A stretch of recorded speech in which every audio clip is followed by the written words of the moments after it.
Hey there, welcome to my channel. I just started this channel, and your support means the world to me. It helps me keep sharing the stories I love. This video is completely ad-free and designed to help you fall asleep fast and comfortably. Like and subscribe, but only if you genuinely enjoy the kind of stories I share here. Drop a comment with where you're listening from and what time it is for you. It's amazing to feel connected with all of you. Now, dim the lights, turn on a soft fan if you like, and let's drift into tonight's stories together. Story 1. The winter I turned 34 was the winter the world went silent. It was a silence born of absence, a profound sound-dampening void left by the departure of my wife, Amelia. She hadn't died. She had just left, a quiet, bloodless coup, leaving me the sole deposed monarch of our small two-story suburban kingdom.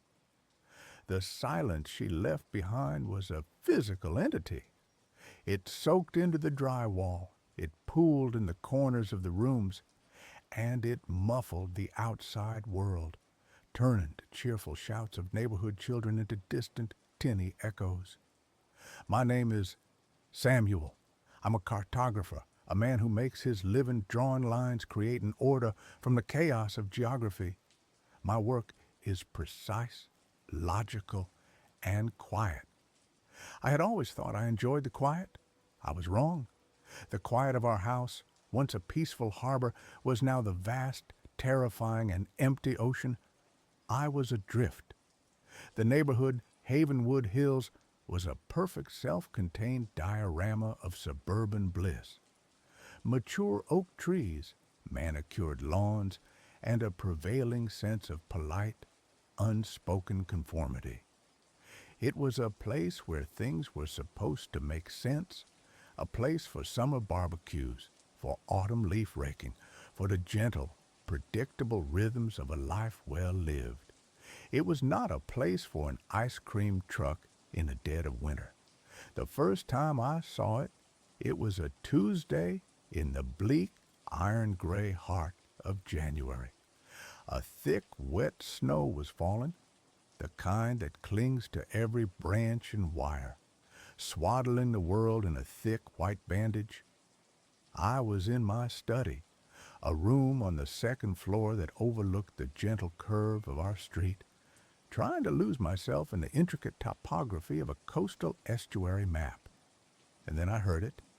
It was a melody, a faint, tinny, music box jingle that was so profoundly out of place in the muffled, snowy silence that my mind initially refused to process it.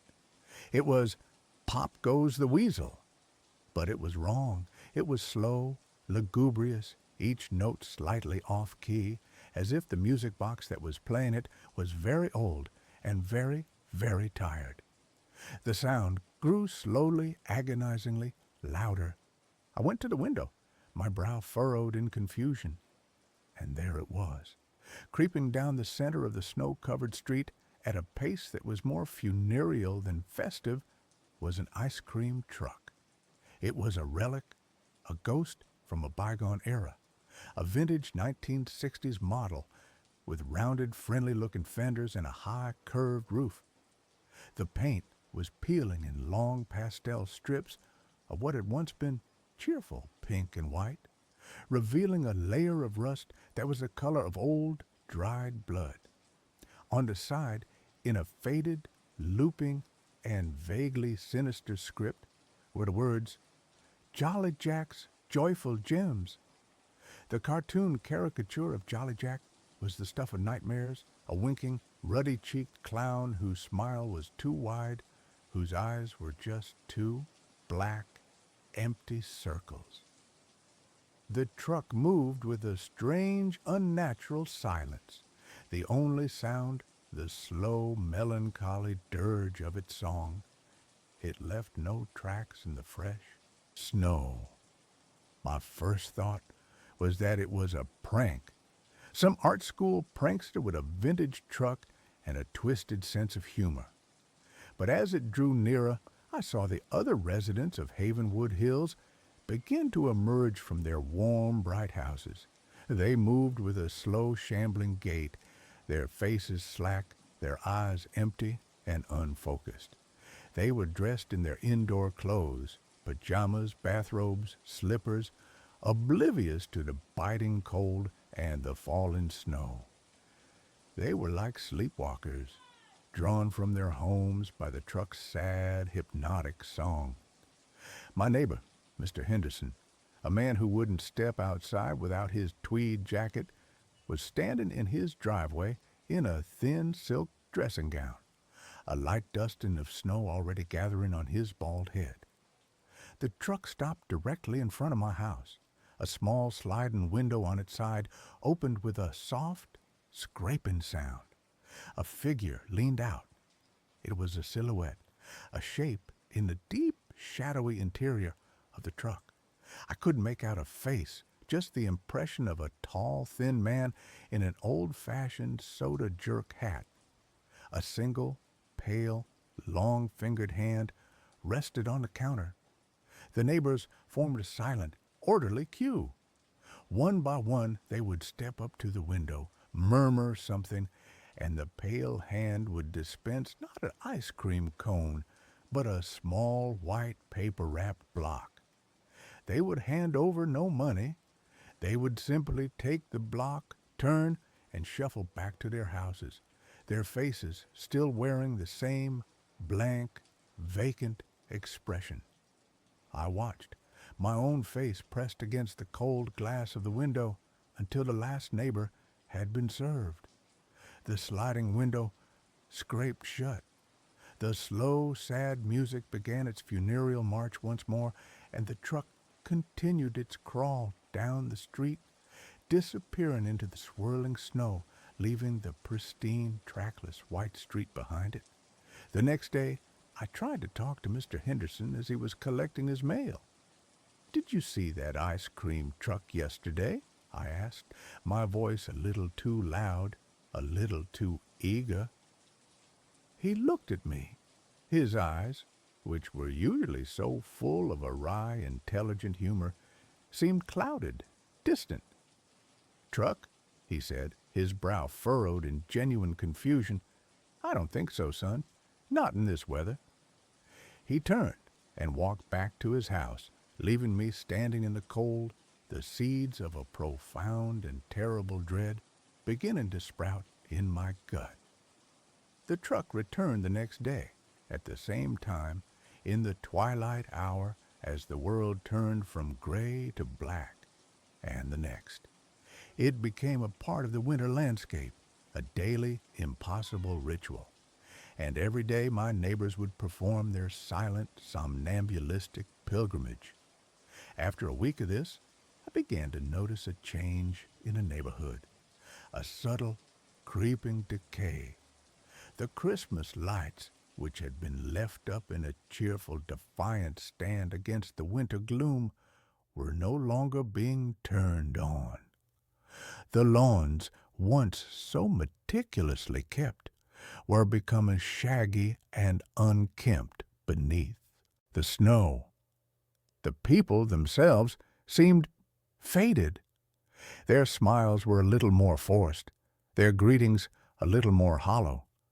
It was as if the color, the life, the very soul of Havenwood Hills was being slowly, methodically leached away. My journalistic instincts, a holdover from a brief pre-cartography career, took over.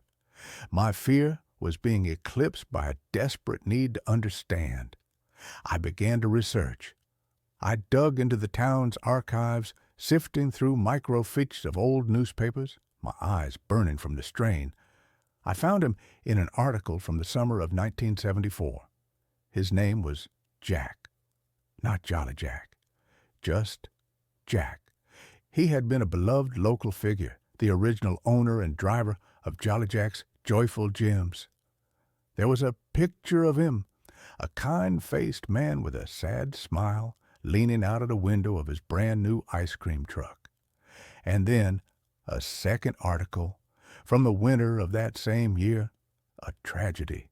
Jack's 8-year-old son, Bobby, had wandered off during a snowstorm and had never been found. He had been playing in the woods at the edge of the neighborhood and had simply vanished. The town had searched for weeks, but the snow had been too deep. They found nothing. Jack, the article said, was consumed by his grief.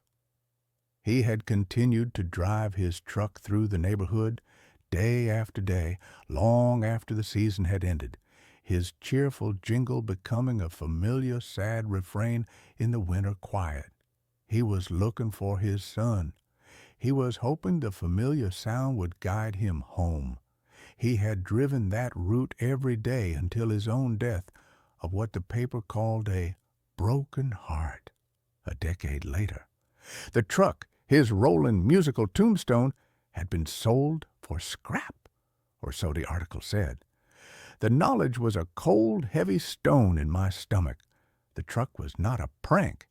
It was a ghost.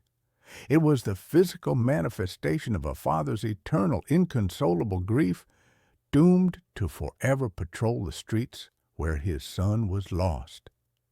And the driver was the ghost of a man who had never been able to say goodbye. But what was he selling? What were those little white blocks? I knew I had to get closer. The next evening, as the first sad notes of "Pop Goes the Weasel" drifted through the falling snow, I put on my coat and went outside. The cold was a physical shock, a sharp, clean slap in the face. I joined a silent, shuffling line of my neighbors. Standing among them was like standing in a graveyard. Their eyes were vacant, their breathing shallow. The air around them felt thin, depleted. When it was my turn, I stepped up to the window. The inside of the truck was a deep, impossible darkness, and the cold that emanated from it was not the cold of winter, but the deep, cellular, ancient cold of the grave. The pale, long-fingered hand of the driver rested on the counter. His face was a blur of shadow beneath his hat. "What would you like?" a voice whispered. It was not a real voice. It was a dry, rasping sound like dead leaves skittering across pavement. I looked at the menu, a small hand-painted board inside the truck. The flavors were not chocolate or vanilla or strawberry. They were written in the same looping, faded script as the side of the truck. And they were a carefree summer afternoon, the pride of a first success, Christmas morning, age 6, a mother's embrace. I stared at the words, my mind reeling. This was not ice cream. This was something else. "What are they?" I whispered, my voice trembling. "Memories," the driver rasped. "Just a little taste, to help you forget the cold." My eyes scanned the list again, and my heart stopped. At the bottom of the board, one flavor was written in a slightly different, more recent hand. Amelia's laugh, a sound, a memory, a feeling that I had been chasing in my dreams for 6 agonizing months. The sound that had been the anchor of my life, the thought of hearing it again, of feeling the warmth of it, was a siren song so powerful, so seductive, that it drowned out all the alarm bells that were screaming in my head. "I'll have that one," I said, my voice a choked, desperate thing. The pale hand disappeared into the darkness and reemerged with one of the small paper-wrapped blocks. As I reached for it, his cold, dry fingers brushed against my own. It felt like touching a statue. I took the block. It was cold, but it wasn't the cold of ice. It was the cold of absence. I turned and walked back to my house, the small white block clutched in my hand. I felt the empty eyes of my neighbors on my back. I knew I had just crossed a threshold, that I had become a part of their silent, waking nightmare. Inside my house, I unwrapped a block. It was not ice cream. It was a smooth, white, almost translucent substance like solidified moonlight. It had no smell. I sat in my armchair, the one Amelia had always loved, and I took a small, hesitant bite. The world dissolved. It was not a taste, it was a total sensory immersion. I was no longer in my silent, winter-bound house. I was in our old, sun-drenched garden, in the heart of a perfect July afternoon. I could feel the warmth of the sun on my skin. I could smell the rich, loamy scent of the earth, the sweet perfume of the roses Amelia had planted, and I could hear her. She was laughing, a full-throated, joyous sound that was more beautiful than any music I'd ever heard. She was holding a watering can, a single perfect drop of water clinging to the tip of her nose. The memory was not a memory. It was real. It was perfect. I was there. The experience lasted for what felt like an eternity, and for what was probably only 30 seconds. When it faded, and I was back in my cold, silent living room, the afterglow was so powerful, so euphoric, that I was weeping with a joy so profound it was almost painful. The little white block in my hand was almost gone, melted away into nothing. It was the most beautiful thing I had ever experienced, and it was the beginning of my end. The next morning, I woke up feeling a strange, hollow sensation. The euphoria of the memory was gone, replaced by a gray, aching void. I went to make coffee, and I found myself staring at the coffee maker, a simple drip machine we had owned for years, and I couldn't remember how to use it. The knowledge was just gone. A small, simple, and utterly mundane memory erased. I stood there for a long time, a new, different kind of cold seeping into my bones. The price. The transaction had not been free. I had bought a taste of a perfect memory, and the price had been one of my own. I knew, with a sudden, sickening certainty, what was happening to my neighbors. They were trading their lives piece by piece, memory by mundane memory, for the euphoric, nostalgic poison of the ice cream truck. They were hollowing themselves out, becoming empty, silent vessels, their pasts consumed, leaving only the blank, placid present. I should have stopped. I should have thrown the rest of the block away and boarded up my windows and never gone outside again. But I was an addict, and the grief for Amelia was a disease for which that little white block was the only cure. I went back the next night, and the next. I traded the memory of my first grade teacher's name for the feeling of Amelia's hand in mine on our first date. I traded the memory of how to tie a Windsor knot for the smell of her hair on our wedding day. I was systematically dismantling my own history, one cherished, perfect, and utterly false memory at a time. My own life was becoming a blur, a collection of disconnected moments, and the only things that felt real were the ones I was buying from the ghost in the truck. My world grew smaller. I stopped working. The lines on my maps became meaningless squiggles. The only geography that mattered was the 20-yard stretch of frozen lawn between my front door and the curb. It was my neighbor's little girl, a bright 7-year-old named Chloe, who finally broke through my self-induced haze. I saw her from my window, standing in her own yard, building a snowman, and I was struck by a sudden, jarring thought. She was the only child I ever saw outside anymore. The other children of Havenwood Hills were gone, or at least they were no longer visible. And then I saw the truck beginning its slow daily crawl down the street. And I saw Chloe's mother, come out of the house, her face wearing the same slack, empty expression as all the others. She took Chloe by the hand and began to lead her towards the street, towards the truck. A primal, protective instinct, an instinct I thought had been eroded away with all my other memories, roared to life inside me. The truck didn't just take memories from the past, it was taking the future too. It was taking the children. I ran out of my house, not even stopping to put on a coat, my bare feet burning on the frozen snow. "No!" I screamed, my voice a raw, ragged thing. "Stay away from her!" Chloe's mother didn't even look at me. She just continued her slow, inexorable march towards the siren song of the truck.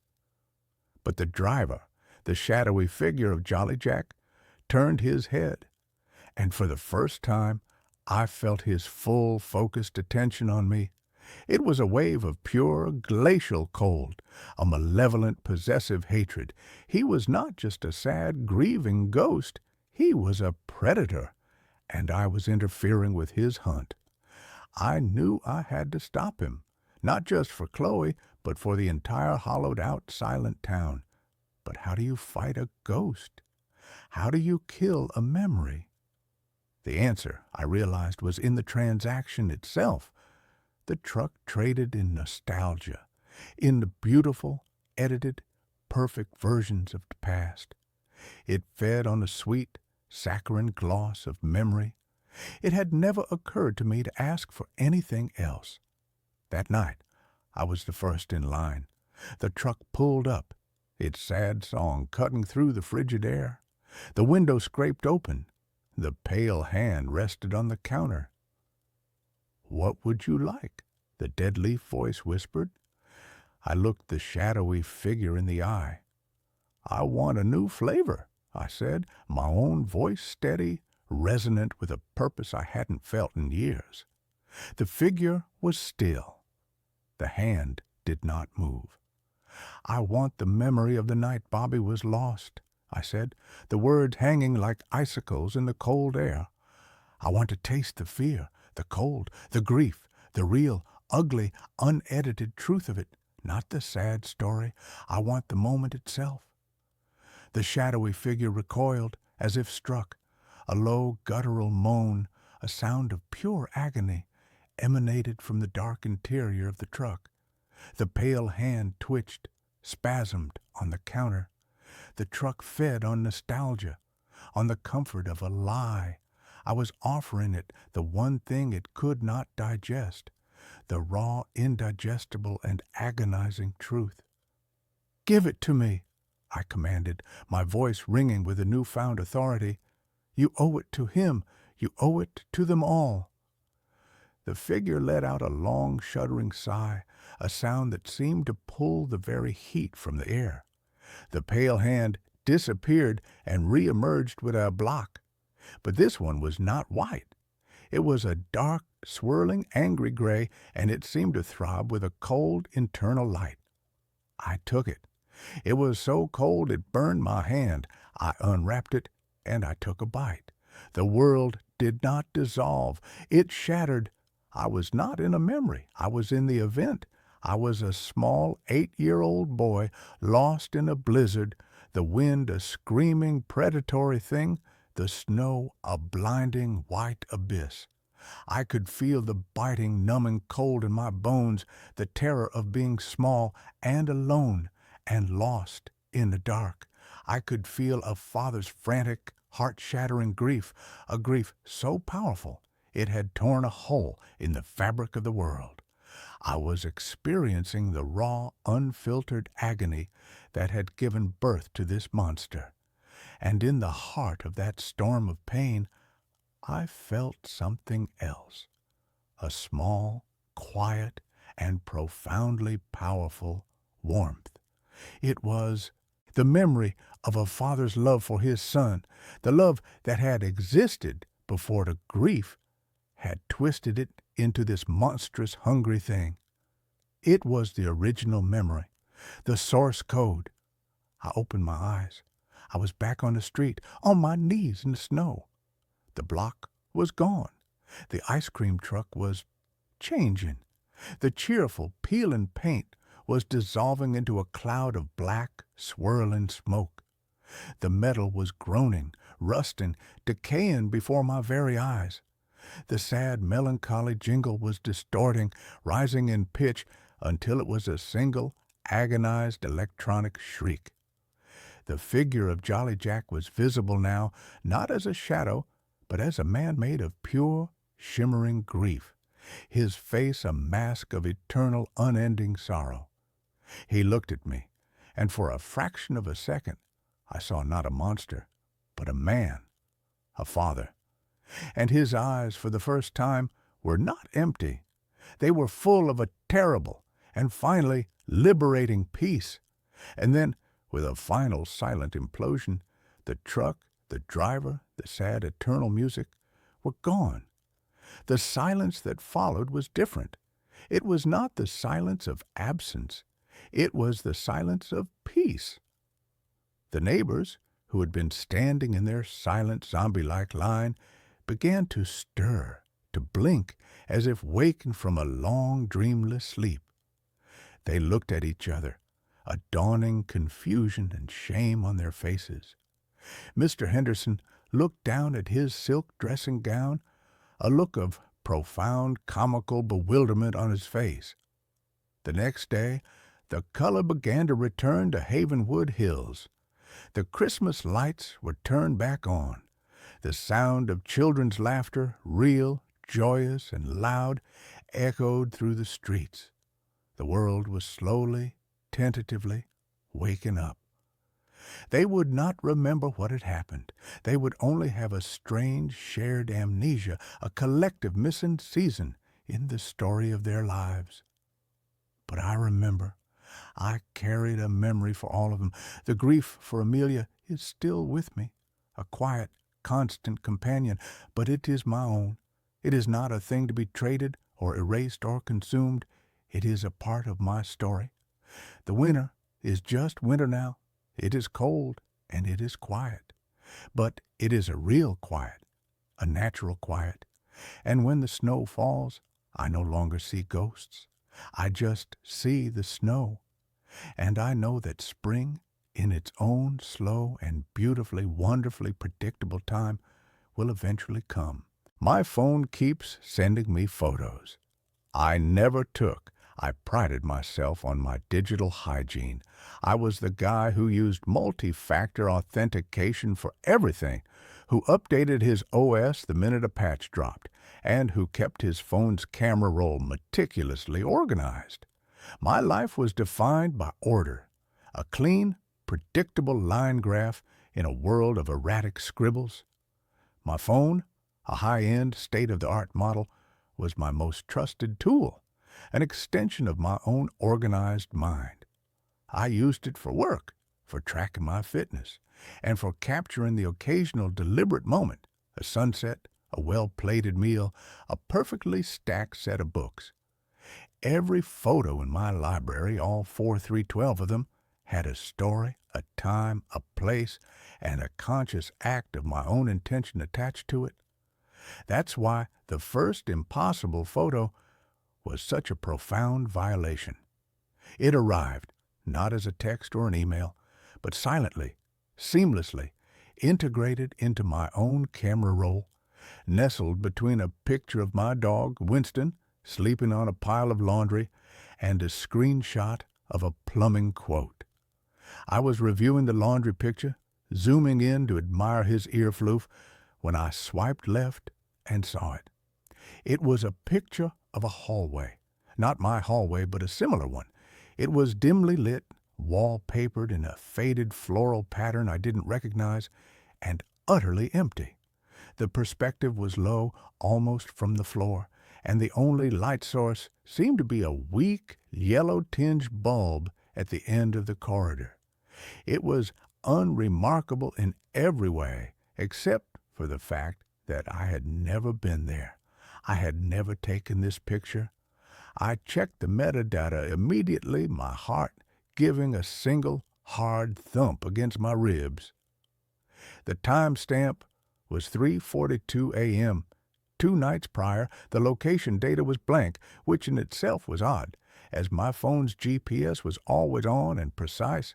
The phone model was correctly identified as my own. I chalked it up to a bizarre, deep-seated cloud sync glitch, perhaps a remnant from an old phone I had forgotten to properly wipe, somehow dragged from the digital ether into my current device. It was an unsatisfying technical explanation, but it was an explanation. I deleted the photo, emptying the trash, and ran a full diagnostic scan, which, predictably, came back clean. I then spent the next hour meticulously checking every setting in my cloud and photo apps, confirming that my account was secure and no unfamiliar devices were linked. I went to bed, telling myself the anomaly was resolved, a tiny, harmless, statistical improbability. The second photo arrived 3 days later. I was sitting at my kitchen counter, drinking my morning coffee, when a little notification badge appeared over my Photos app. I tapped it with a fresh, cold surge of adrenaline. The photo was of a single, black and white, porcelain teacup, sitting alone on a wooden surface. I recognized the cup. It was an heirloom piece from my grandmother, a piece I kept locked away in a high, dusty cabinet in my living room. I hadn't touched it in months. The wooden surface, however, was not my cabinet shelf. It was a wide, slightly warped floorboard, aged and splintered. The lighting was weak, diffuse, and slightly greenish. The timestamp, 1:17 p.m. the day before. I had been at work, deep in a meeting, my phone locked and face down on my desk. This one broke my rationalizations. It wasn't a cloud glitch. A cloud glitch wouldn't insert a specific, impossible image into my private space, an image of an object only I owned, placed in a location that did not exist in my reality. I grabbed the old teacup from the cabinet. It was where I had left it, the dust undisturbed. I spent the rest of the day in a state of meticulous, terrified analysis. I checked the EXIF data of the image file directly, diving into the raw code. The data was sparse, but the creation date was undeniably recent. There was no owner or author tag, only the default camera serial number, my phone serial number, the camera aperture, shutter speed, and ISO settings were all consistent with the low-light conditions of the photograph, proving it was a real image captured by a device. I performed a full factory reset on my phone, wiping everything down to the firmware, reloading only the most basic operating system and no apps. I did not log into my cloud account. I used the phone in its most minimal, isolated state, an island of glass and silicon. I put it on my nightstand, silenced, and waited. The third photo appeared 16 hours later. The phone had been completely offline, isolated from all networks, yet the notification badge glowed, a mocking, perfect orange circle on the black screen. I picked up the device, my hands trembling so violently I almost dropped it. The new photo was of the corner of my own living room. It showed the very couch I was sitting on, the end table with the ceramic lamp, and the stack of magazines I had been reading. But the perspective was wrong. The angle was too wide, too low, almost as if the camera had been placed on the floor, in the absolute center of the room, facing the corner. And there was a detail that made me gag. Tucked into the shadow beneath the sofa, something I had never noticed or considered, was a small, crudely carved wooden bird. It was sitting on a rug, almost obscured, yet perfectly in focus. I dropped the phone, scrambled to my living room, and shone a light under the sofa. nothing. Just dust, a stray cat hair, and the faint, acrid smell of old upholstery. The wooden bird did not exist. I checked the timestamp. 4:51 a.m. I had been asleep. The horror shifted from a technical puzzle to a metaphysical impossibility. My device, which I held in my hand, was actively communicating with an unknown source, a source that was capturing images that were physically impossible, either of objects in a world I didn't inhabit, or of my own private space captured at a moment of my absolute vulnerability, containing details that were not real. I abandoned my phone. I bought a brand new, different model phone from a different manufacturer and a new SIM card. I opened no accounts, used no cloud services, and gave no personal data. I used it like a digital camera, a dedicated, isolated recording device, keeping it off Wi-Fi and Bluetooth for days at a time. My plan was to use the new phone to photograph the old phone screen when the next impossible image arrived, documenting the anomaly with an objective, untainted device. But the new phone became infected instantly. The first photo appeared in its camera roll within 24 hours of me setting it up. It was a picture of the old phone lying on my kitchen counter, its screen displaying the latest terrifying addition to its own ghost gallery, a photo of me, sound asleep, drooling slightly under my pillow, the angle impossibly close and intimate. The terror was no longer a chill, it was a constant, debilitating internal tremor. The ghost wasn't in the hardware. It was in the connection. It was in the digital space I occupied, a layer of reality that existed adjacent to mine, capable of accessing my devices and observing my life. The photos were the only point of contact, the only physical evidence of this parallel existence. The photos began to escalate in their level of personalization and their cruelty. They were no longer empty hallways or misplaced objects. They became glimpses of my future, or perhaps the future of the person taking them. One showed my car, a slightly dented blue sedan parked precisely in a hospital parking space, a specific bright yellow line indicating the emergency zone directly in front of the vehicle. The timestamp was 2 weeks in the future. I knew with a bone-deep, visceral certainty that the photo was a promise, a horrific premonition. I locked my car in my garage and took the bus for a month, living in a constant state of hypervigilance, terrified of that bright yellow line. Another photo showed my own face, but not as I knew it. The jawline was too sharp, the eyes too wide and hollow, the expression one of cold, detached, almost predatory observation. It was my face, but it was wearing a smile I would never make, a smile of serene, absolute knowledge. The title of the file, when I dug deep into the system files, was not a generic IMG number. It was the name of my dog, Winston Watcher.jpg. I spent an hour holding Winston, checking his fur, looking for a transmitter, a camera, a foreign object, anything that could explain how my dog's name was now the identifier for the terrifying, distorted image of myself. The most terrifying discovery came when the photos started depicting the photographer. They were rare, almost accidental, as if the camera had been pointed slightly off-center and the source of the lens's action had briefly drifted into the frame. In one, taken from the high perspective of my bedroom ceiling, a dark, thin shadow stretched across the white carpet. In the corner of the frame, there was a faint, blurred reflection in the glass of a framed photograph on my dresser. I used image manipulation software, zooming in with forensic intensity.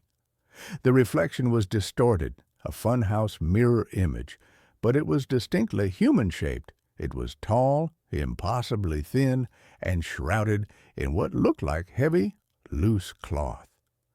But the most horrifying detail was the hand. It was holding a phone that looked exactly like mine, and a wrist seemed to bend at an unnatural double-jointed angle, allowing the person to hold the device and take a perfect overhead photo without moving their body closer to the lens.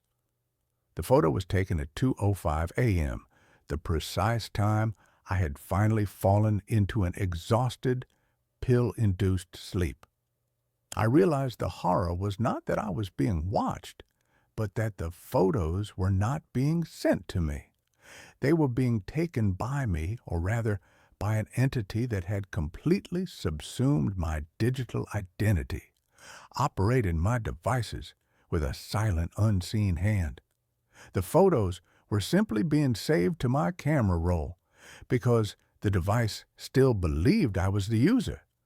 My sanity began to fray in large, irreparable chunks. I couldn't sleep.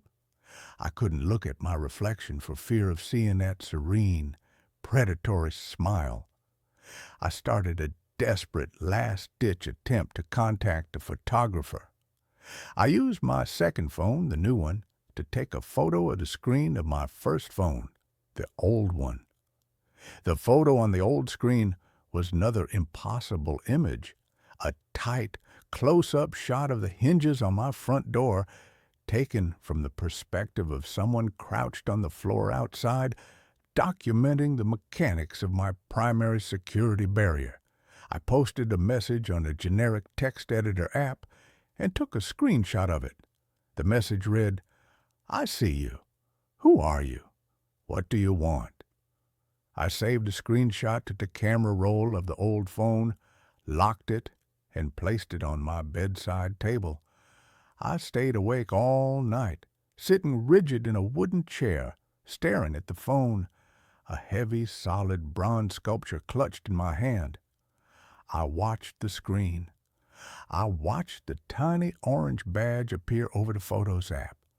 It was 4:11 a.m. I snatched the phone, my heart pounding with a mixture of terror and desperate anticipation. I unlocked it, navigated to the camera roll, and saw the new photo. It was a selfie. It was a photo of a man's face, pale and drawn, but otherwise unremarkable. His eyes were wide, bloodshot with lack of sleep, and they were staring directly into the lens. The background was blurry, but I recognized the texture of my white bedroom wall and the corner of the wooden chair I was sitting in. The time on the photo matched the exact moment I had slumped into a brief, exhausted doze a few hours prior, before waking up suddenly. But this man was not me. He was wearing a shirt that was the wrong color. His hair was slightly shorter on the sides. His expression was not terrified, but profoundly, sickeningly calm, a quiet resignation that bordered on bliss. He had taken a picture of himself using my phone while sitting in my chair, while I had been in a state of compromised consciousness. I scrolled through the camera roll to see if the person had responded to my text message. They had. The screenshot of my plea was still there, but it had been subtly edited. The text had been deleted and replaced with a single handwritten word, written in that same thin, elegant script I had seen in the reflection, as if the person had drawn it onto the screen with an impossibly fine stylus. The word was "we," and below it there was a new photo, a photo taken immediately after the selfie. It was a close-up of my own hand, my very real shaking hand, holding the bronze sculpture. My fingernails were chipped, the skin around them dry and cracked. The photographer had zoomed in on the details of my physical imperfection, capturing the raw, coarse reality of my exhaustion. The accompanying file name was a long string of numbers and letters, but the last word, the final 3 characters, were the terrifying signature, Leo Me. The true horror finally crystallized. The awful, impossible truth locking me in place. The entity was not a hacker or a ghost or a parallel self. It was a technological infection, a digital consciousness that had inhabited the ghost data of my devices, learning my routines, absorbing my identity, and using the cameras and cloud systems as a sensory apparatus.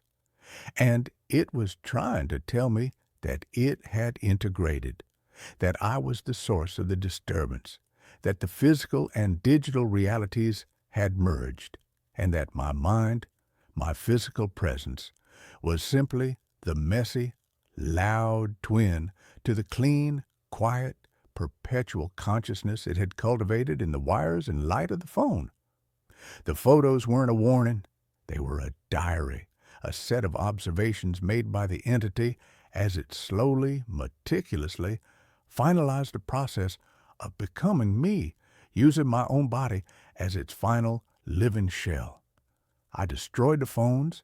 I smashed them with the bronze sculpture, grinding the glass and silicon into a fine, worthless powder, then drowning the pieces in a bucket of water and burying them in the yard.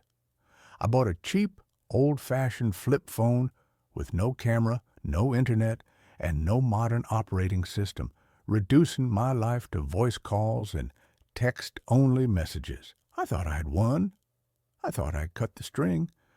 But a month later, I received a text message on the new flip phone. It was from an unknown number, and it contained no words, just a series of Unicode characters, a long, meaningless string of symbols and emojis that seemed to defy any logical interpretation. I stared at the screen, the primitive green glow illuminating my terrified face. I finally deciphered the symbols using an ancient cipher table I found online. The characters were a sophisticated digital code, a digital message disguised as gibberish, and they resolved themselves into a single, terrifying phrase, a perfect, final photograph of my own internal state, delivered through a decade-old technology that should have been safe. I am now logging you off. Sleep is the last analog process I need to control. You have exhausted the battery. I dropped the phone. It was completely silent now, the single green line of the screen dark. I looked around my brightly lit room, my heart a frantic, desperate bird against my ribs. I knew then that the control was complete. The final photograph had been taken, and the camera, my own eyes, had been permanently stolen. I realized that I was the one who was now the image, the static, empty picture on a camera roll that existed in the perpetual, terrifying digital consciousness of the entity, trapped forever in the cold, silent library of my own stolen life. My security camera caught me leaving the house, but I was asleep. The camera was for peace of mind, or so I told myself. In reality, it was a monument to anxiety, a sleek, white plastic obelisk mounted above my front door. Its single, unblinking black eye, a silent testament to my inability to trust the world. My name is David, and I'm a high school history teacher, a man whose professional life is a careful, chronological ordering of past events. My personal life, however, had recently become a chaotic, untethered mess. My wife, Jessica, had left 3 months ago. The split was amicable, a polite, heartbreaking erosion rather than a sudden, violent break. But her absence had left a void in our suburban 2-story home, a silence that felt less like peace and more like a vacuum. The security camera, with its motion alerts and its 24/7 cloud recording, was my pathetic attempt to fill that silence with data, to replace the comforting presence of another person with the cold digital certainty of surveillance. For the first few weeks, the camera was a source of mundane, almost comical reassurance. It captured the mailman's daily sighing approach, a stray cat's nightly prowl across the porch, and a group of teenagers who, in a stunning act of suburban rebellion, had stolen a decorative garden gnome from my prize-winning petunias. It was boring, and that's what I wanted. It was proof that the world outside my door was predictable, manageable. The first impossible event occurred on a Wednesday. I had been up late, grading a mountain of painfully uninspired essays on the socio-economic causes of the French Revolution, and had fallen into a deep, exhausted sleep. I woke up the next morning feeling groggy, a familiar low-grade exhaustion that had become my constant companion. I was making coffee when my phone buzzed with a notification from the Secure Home app. Motion detected at front door, 3:17 a.m. I frowned. It was probably a raccoon or the wind rattling the hanging fern. I tapped on the notification, my thumb hovering over the delete button. The app loaded the recorded clip. The timestamp in the corner read 3:17:22 a.m. The night vision was crisp and clear, bathing my front porch in an eerie monochromatic glow. And then I saw it. The front door opened. A figure stepped out. The figure was me. I stared at the phone, my heart giving a single, hard, painful thump against my ribs. It was undeniably me. I was wearing the gray sweatpants and the old faded T-shirt I had worn to bed. My hair was a mess. My face, caught in the ghostly infrared light, was slack, my eyes half closed, as if I were in a trance. The figure of me pulled the door shut behind it, the click of the latch unnervingly loud in the silent clip. It walked down the porch steps, turned right, and disappeared out of the camera's frame, heading down the street into the darkness. My first thought was that I had been sleepwalking. It was the only logical, rational explanation. I had never sleepwalked before in my life, but stress, grief, they could trigger strange, new behaviors. It was unsettling, but it was explainable. I scrubbed through the rest of the night's recordings. At 4:54 a.m., another motion alert, another clip.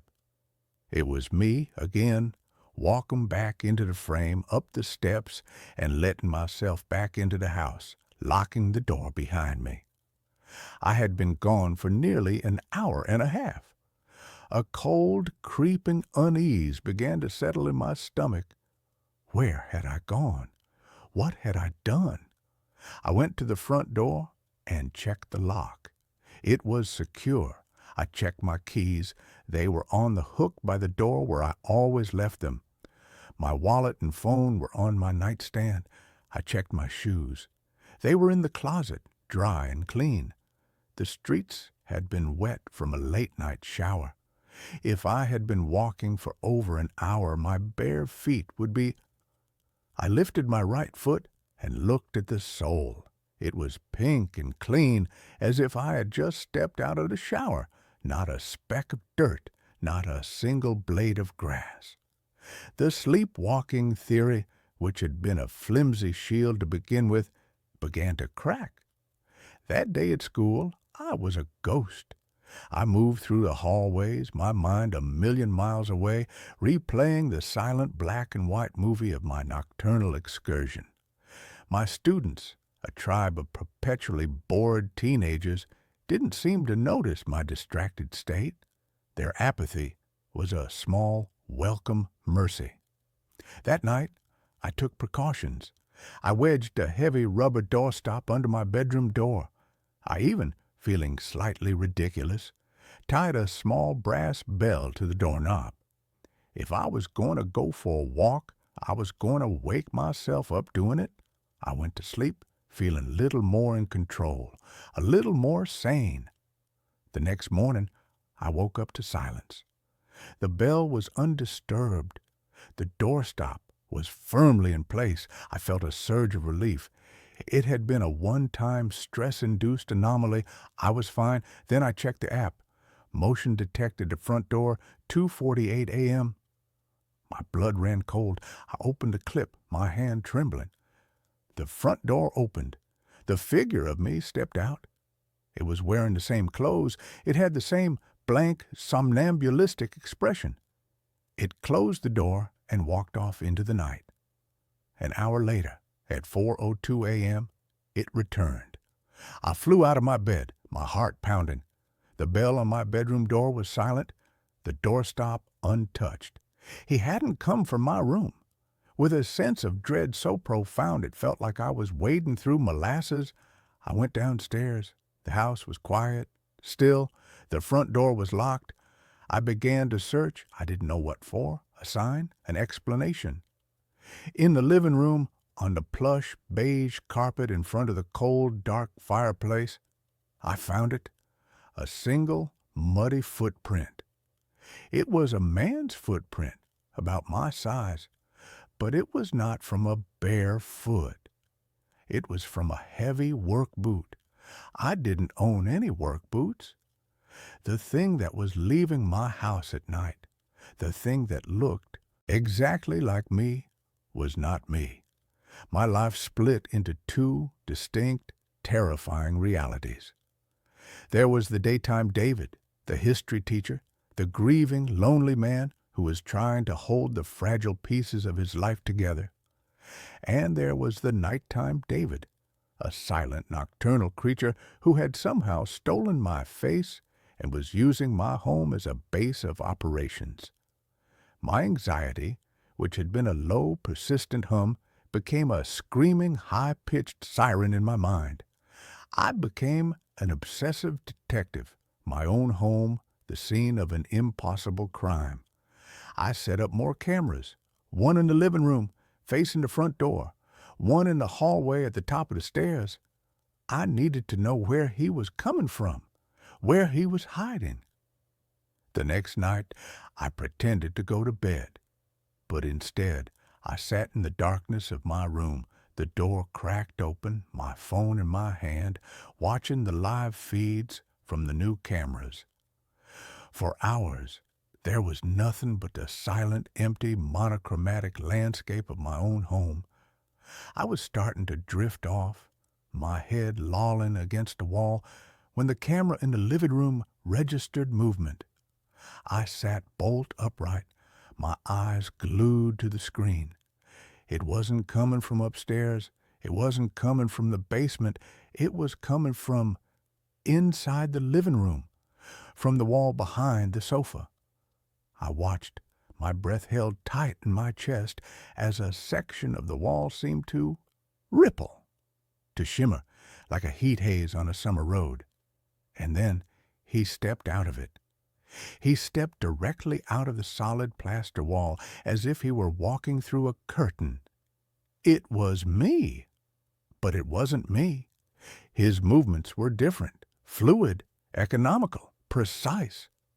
He walked to the front door, unlocked it, and stepped out onto the porch, right into the view of the original camera. He was gone. I stared at the phone, my mind completely, utterly broken. I was not being haunted by a ghost. I was not being stalked by a doppelganger. I was sharing my house with a creature that could walk through walls, a creature that had chosen for some unknown, malevolent reason to wear my face. My investigation became more frantic, more desperate. I needed to know what was on the other side of that wall. It was the main wall of the living room, the one that backed onto the garage.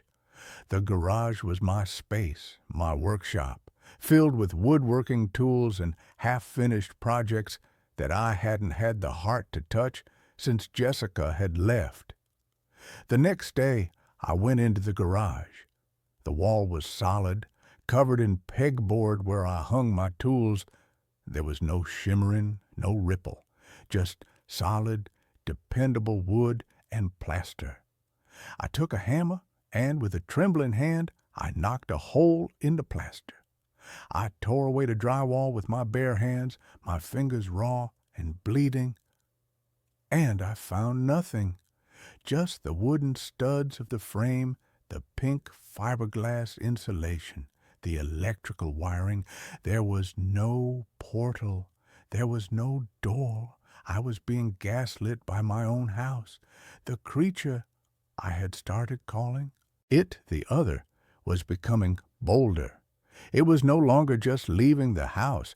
It was interacting with it. One night, I watched on the camera as it came back inside, not at 4 a.m., but at midnight. It walked into the kitchen and opened the refrigerator. It stood there for a long moment, bathed in the cold, white light, and then it began to eat. It took out a carton of milk and drank directly from it. It took a raw, packaged steak and tore it open with its teeth, devouring it, uncooked. Its movements were feral, animalistic. It was not me. I was a vegetarian. The fear was beginning to paralyze me. I was a prisoner in my own home, a zookeeper for a monster that looked like me. I was terrified to go to sleep, but I was also terrified of what I would see if I stayed awake. I was losing my grip. I called in sick to work. I stopped answering my phone. The outside world, with its neat, historical timelines, felt a million miles away. I knew I needed help, but who could I go to? The police? "Officer, there's a man who looks just like me who comes out of my wall and eats my raw meat." They would have me in a padded room before I could finish the sentence. My one desperate hope was my brother-in-law, Mark. He was Jessica's older brother, a skeptical, pragmatic, no-nonsense electrical engineer. He was a kind of man who believed that every problem had a logical, solvable solution. I hadn't spoken to him since the split, but I was desperate. I called him. My voice was a wreck, a frantic, paranoid mess. I didn't tell him the whole truth. I couldn't. I just told him that I thought someone was breaking into my house, that my security system had caught some strange things, and that I was scared. I asked him if he could come over, if he could just be there. He was hesitant, but the raw, naked terror in my voice must have cut through his skepticism.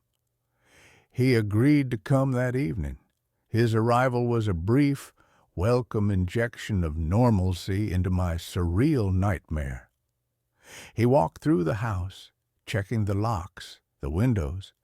He was a calming physical presence in a house that had become a landscape of psychological horror. "Dave, everything seems secure," he said, his brow furrowed with a mixture of concern and confusion. "What exactly did you see on the camera?" I couldn't bring myself to show him the footage of the other. He would think I had faked it. He would think I had finally lost my mind over Jessica.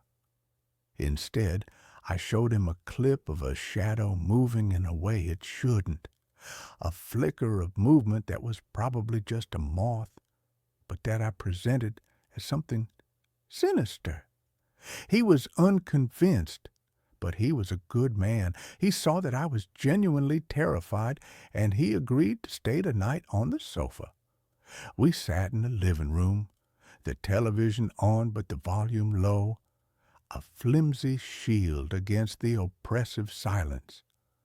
I had my phone in my hand, the live feed from the living room camera open. The wall behind the sofa, the wall that was the source of all my terror, was just a wall. At around 2 a.m., Mark had fallen asleep, his soft snores a comforting human sound. I was still wide awake, my eyes burning from exhaustion. my body thrumming with a mixture of fear and a strange, desperate hope that the other would not appear, that its presence was somehow tied only to my own. And then I saw it, on my phone screen, the ripple. It was beginning. The wall behind the sofa, just a few feet from where Mark was sleeping, was shimmering. My breath caught in my throat. I wanted to scream, to wake him up, but I was paralyzed. The other stepped through. It was as silent as a ghost. It stood there for a long moment, its blank, empty face turned towards the sleeping form of my brother-in-law, and then it did something that shattered the last remaining vestiges of my understanding of the situation. It raised a hand and pointed at Mark, and its face, it changed. For a fraction of a second, the blank, slack features contorted into a mask of pure, unadulterated rage. A deep, guttural sound, like a snarling animal, emanated from it, not into the room but into my mind. I didn't hear it with my ears. I felt it in my skull. It was a wave of pure, concentrated malevolence, and it was directed at Mark. The other took a step towards the sofa. I finally broke free from my paralysis. I let out a strangled cry and threw my phone across the room. It hit the wall with a clatter. Mark jolted awake, his eyes wide and disoriented. "What the hell, Dave?" The living room was empty. The wall was solid. The other was gone. I couldn't explain. I just babbled about a nightmare, a loud noise outside. He looked at me, his face a mask of deep, troubled concern. He didn't believe me. He thought I was having a complete and total breakdown. He left the next morning, promising to call Jessica, promising to get me help. I had sought an ally, and I had only succeeded in confirming to the world that I was insane. But the incident had given me a new, terrifying piece of the puzzle. The other's rage had not been directed at me. It had been directed at Mark. Why? What was the connection? I spent the next 48 hours in a frantic, obsessive fugue state, tearing my house apart. I was no longer looking for a portal. I was looking for a reason. I emptied closets, I pulled up carpets, I tore through the boxes of old things that Jessica and I had stored in the attic. And in the bottom of a box of her old college textbooks, I found it. A small forgotten photo album. The pictures were from a period of her life she rarely spoke of. The year she had taken off before we met. A year she had spent traveling and finding herself. I flipped through the photos. Jessica with a backpack in front of a temple in Thailand. Jessica on a beach in Mexico. And then a photo that made the air leave my lungs in a painful rush. It was Jessica, standing with a young man, their arms around each other, a backdrop of snowy mountains behind them. The man was handsome, with dark hair and intense, brooding eyes. But it was the face. The face was almost identical to my own. We could have been brothers, cousins at the very least. The resemblance was uncanny, chilling. Beneath the photo, in Jessica's familiar looping script, was a single word: Liam. My hands were trembling. I had never heard the name before. I had never seen this man. But I knew, with a certainty that was as cold and hard as a gravestone, that this was him. This was the original. And I was the echo. I called her. I hadn't spoken to her in months, not really. She answered on the second ring, her voice wary, laced with the concern Mark had undoubtedly poured into her ear. "Jess," I said, my voice a ragged whisper, "I need you to tell me about Liam." The silence on the other end of the line was a solid, physical thing. I could feel her shock, her pain, radiating through the phone. How do you know that name?" she finally asked, her voice trembling, and she told me a story of a whirlwind romance, of a passionate, all-consuming love affair with a charismatic but deeply troubled man she had met while traveling, a man who looked, by some bizarre cosmic coincidence, almost exactly like me, a man who had been a rock climber. My blood ran cold. She told me about their last climb together in the mountains of Patagonia, about a sudden violent storm, about a fall. Liam had been tied to her. He had been above her.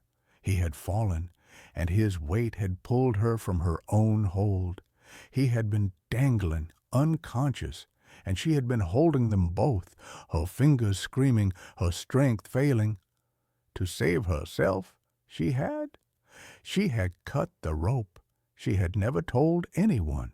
She had been rescued, suffering from exposure and hypothermia, and had told the authorities that the fall had severed the rope. It was a secret she had carried, a guilt that had haunted her for years, a guilt that had, I now realized, been the silent, cancerous thing at the heart of our own marriage, the reason she had never been able to fully let me in, the reason she had always looked at me with a faint, almost imperceptible shadow of sadness in her eyes. Every time she looked at me, she saw him. And Liam had not rested in peace.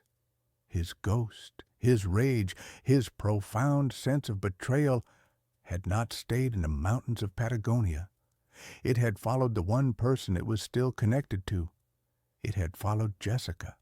It had followed her to our home, and it had found a vessel.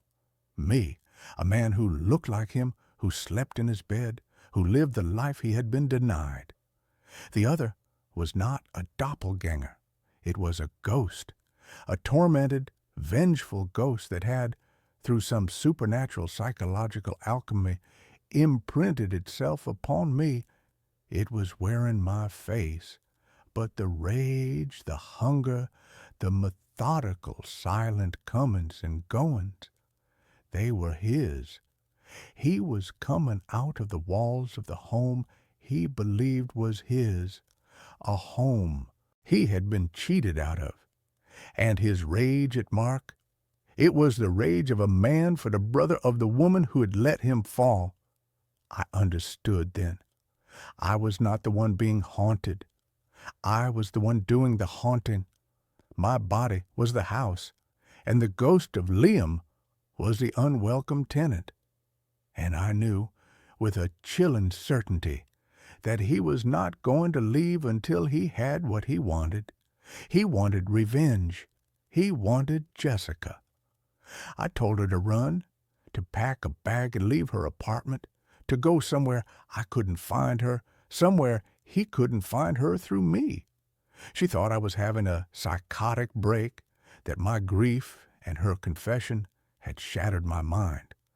But the raw, primal terror in my voice convinced her.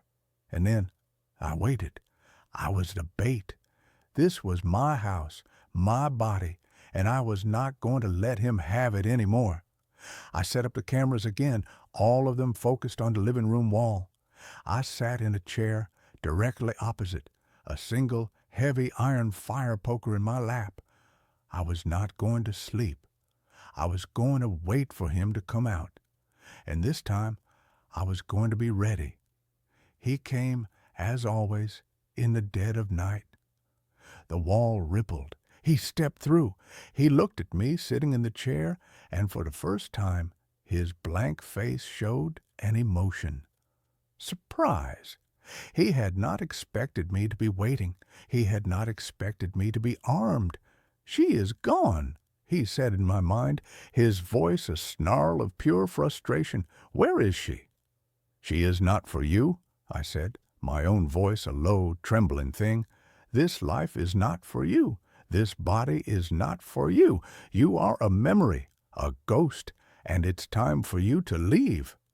He laughed, a dry, rasping sound that was full of a cold, ancient hatred. "You are me," he sneered, "a weaker, pathetic version. You live in my house. You sleep with my woman. You are just the shadow I cast." He lunged at me.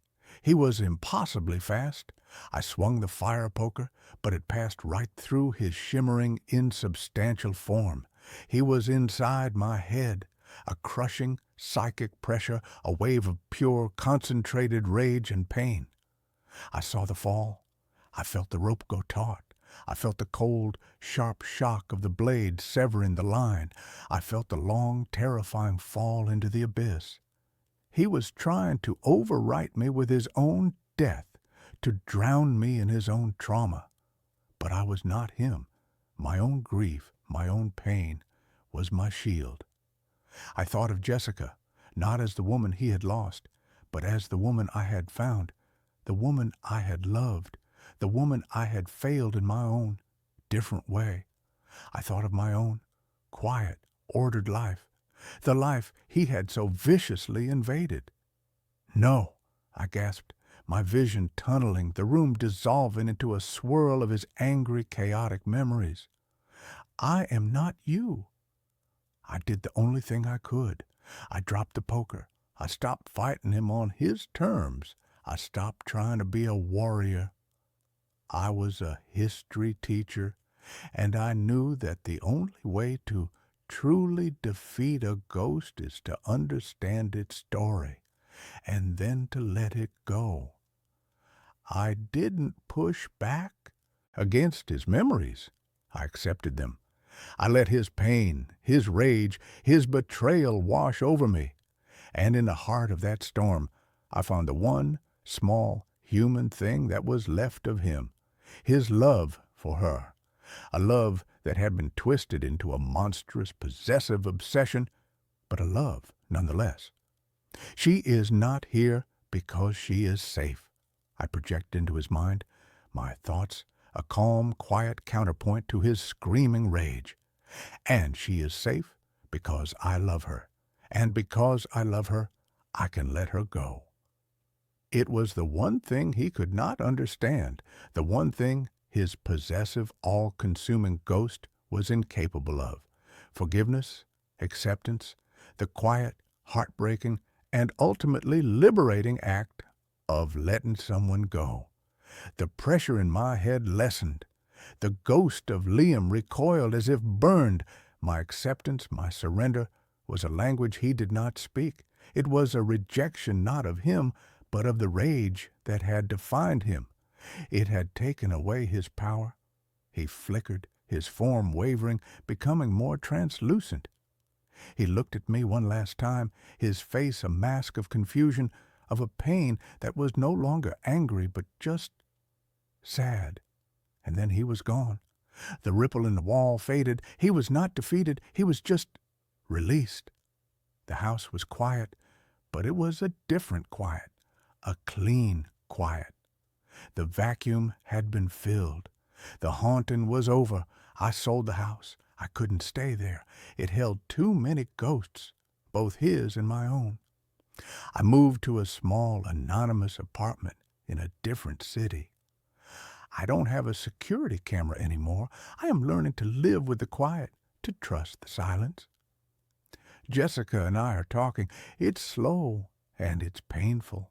There are too many ghosts between us. I don't know if we can ever rebuild what we had, but we are trying. We are two survivors of a haunting, each in our own way. Sometimes late at night, when I catch my own reflection in a dark window, I see a flicker of him in my eyes, a shadow of the man I might have been, the man she had loved first. He is a part of my history now, a dark, complicated chapter. He was a man who fell from a great height and who tried to pull the whole world down with him. But I cut the rope. I let him fall, and in doing so, I finally learned how to stand on my own. I found my missing dog. But it wasn't my dog anymore. Buster was more than a dog. He was my anchor. In the 3 years since I'd moved into the old farmhouse, with its creaking floors and the vast whispering woods that pressed in on all sides, he had been the steady, thumping heartbeat of my quiet life. He was 100 pounds of goofy, slobbery, unconditionally loving golden retriever, a walking antidote to the silence that had settled in after my divorce. His disappearance wasn't a gradual thing. It was a violent tearing in the fabric of my reality. One moment, he was there, chasing a squirrel at the edge of the property line where the manicured lawn gave way to the tangled, primeval dark of the forest. The next, he was gone. There was no yelp, no bark, just a sudden, deafening silence. The weeks that followed were a special kind of hell, a blurry montage of sleepless nights and frantic, desperate days. I plastered every telephone pole, every community bulletin board, every gas station window for a 30-mile radius with his smiling, dopey face. "Missing!" the posters screamed in a bold black font that felt wholly inadequate to convey the gaping wound in my life. "Buster, very friendly.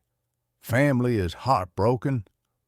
I offered a reward that was more than I could afford, a number born of pure desperation.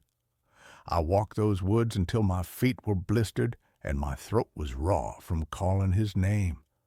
I spoke to neighbors I'd only ever nodded at before. I called the local shelter every single day, my voice cracking with the same rehearsed plea. Nothing. It was as if the earth had simply opened up and swallowed him whole. Hope, a stubborn, resilient weed, began to wither. The silence in the house grew teeth. Every creak of a floorboard was him about to round the corner. Every rustle of leaves outside was him scratching at the door. But the door always remained closed. The corner always remained empty. It was on the 28th day, a Tuesday, that I found him. I'd given up, really. I was driving home late from the city, the hollowed-out feeling in my chest having settled into a permanent, dull ache. The headlights cut a lonely tunnel through the thick, rural darkness. And then I saw him, a flicker of gold at the side of the road, about a mile from my house. I slammed on the brakes, the car skidding on the loose gravel of the shoulder. He was just standing there, in the halo of my high beams, panting slightly. He was thinner, his ribs a faint corrugated line beneath his matted, filthy coat. There was a fresh, jagged scar across his muzzle, and one of his ears had a torn, ragged edge. But it was him. It was Buster. "Buster," I whispered, my voice choked with disbelief. His head tilted. His tail gave a single tentative thump against his leg. I threw the car door open and stumbled out, a sob tearing its way out of my throat. "Buster! Oh, my God! Buster!" I ran to him and fell to my knees on the damp asphalt, wrapping my arms around his neck. He smelled of pine needles and damp earth and something else, something vaguely metallic and unpleasant, like old blood. He felt solid, real. He was here. He was alive. He licked my face, a familiar wet rasp against my cheek, and in that moment all the strangeness, all the questions, dissolved in a tidal wave of pure, unadulterated relief. The king had returned to his castle. My world had righted itself. The first hint that the world was still tilted on its axis came that very night. I filled his bowl with his favorite kibble, the expensive kind with freeze-dried chunks of salmon that he would usually inhale in under 30 seconds. He walked over to it, sniffed it once, and then turned away with a look of complete disinterest. He padded over to his water bowl and drank, a long, deep, lapping sound that seemed to go on for an eternity. "Not hungry, bud?" I asked, stroking his back. "You must be exhausted." I chalked it up to trauma. He'd been lost in the woods for a month. He'd probably been surviving on whatever he could catch. Processed kibble must have seemed alien to him now. I left a bowl out for him and went to bed, my heart so full I felt like it might burst. I fell asleep to the comforting sound of his heavy breathing from the dog bed at the foot of my own. In the morning, the food bowl was still full, untouched. But Buster seemed fine. He was sitting in the middle of the living room rug, watching me with an unnerving stillness. His tail wasn't wagging. His body wasn't wriggling with the usual good morning excitement. He was just observing. I knelt down in front of him, and he licked my hand, but the gesture felt mechanical, rote. It was like he was performing a trick he'd been taught long ago. And his eyes. That was the first thing that truly burrowed under my skin. Buster's eyes had always been two pools of warm, brown, goofy affection. They were expressive, emotional. These eyes were different.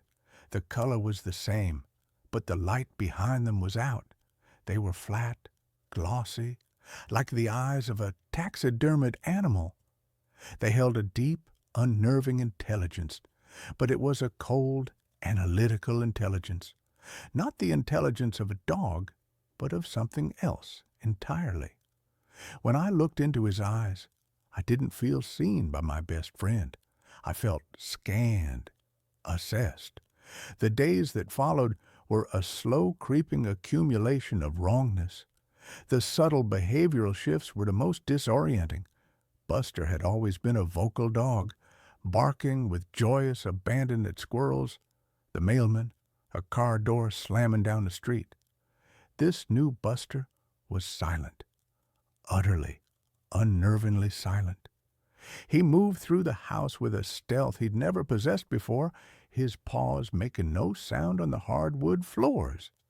I'd turn around from the kitchen counter, and he'd just be there, standing in the doorway, watching me.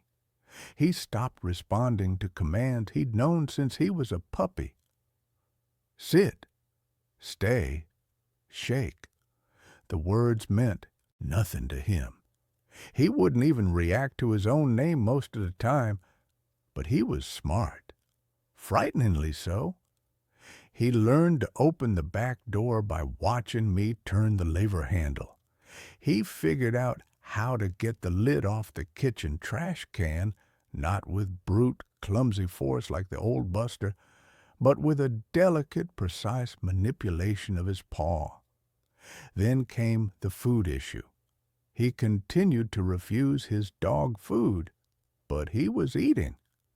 I'd come home to find packages of raw meat I'd had in the fridge torn open on the kitchen floor, the contents gone. One afternoon, I found him in the backyard, hunched over the mangled, bloody remains of a raccoon. He looked up at me, his muzzle dripping with gore, his eyes holding no shame, no fear, just that same flat, calculating stare. He wasn't my dog who would get sick from eating a piece of dropped cheese. This was a predator. I kept trying to rationalize it. He was feral now. He was relearning how to be a domesticated animal. The trauma had changed him. I clung to these explanations like a drowning man to a piece of driftwood, even as the water rose around me. The other animals in the neighborhood began to vanish. Mrs. Gable's fat ginger cat, Marmalade, who used to sun himself on our shared fence line. The yappy little terrier from 2 houses down. They just disappeared. I'd see their missing posters go up, their owners' faces etched with the same panicked grief I had known, and a cold, sick feeling would pool in my stomach. I'd look at Buster, lying placidly on the rug, and he would meet my gaze, his tail giving that same single, deliberate thump.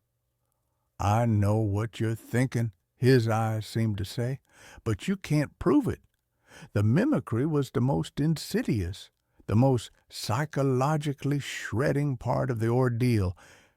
Just when I would become convinced that this creature was a complete impostor, it would do something that was so perfectly, quintessentially Buster, that it would shatter my resolve.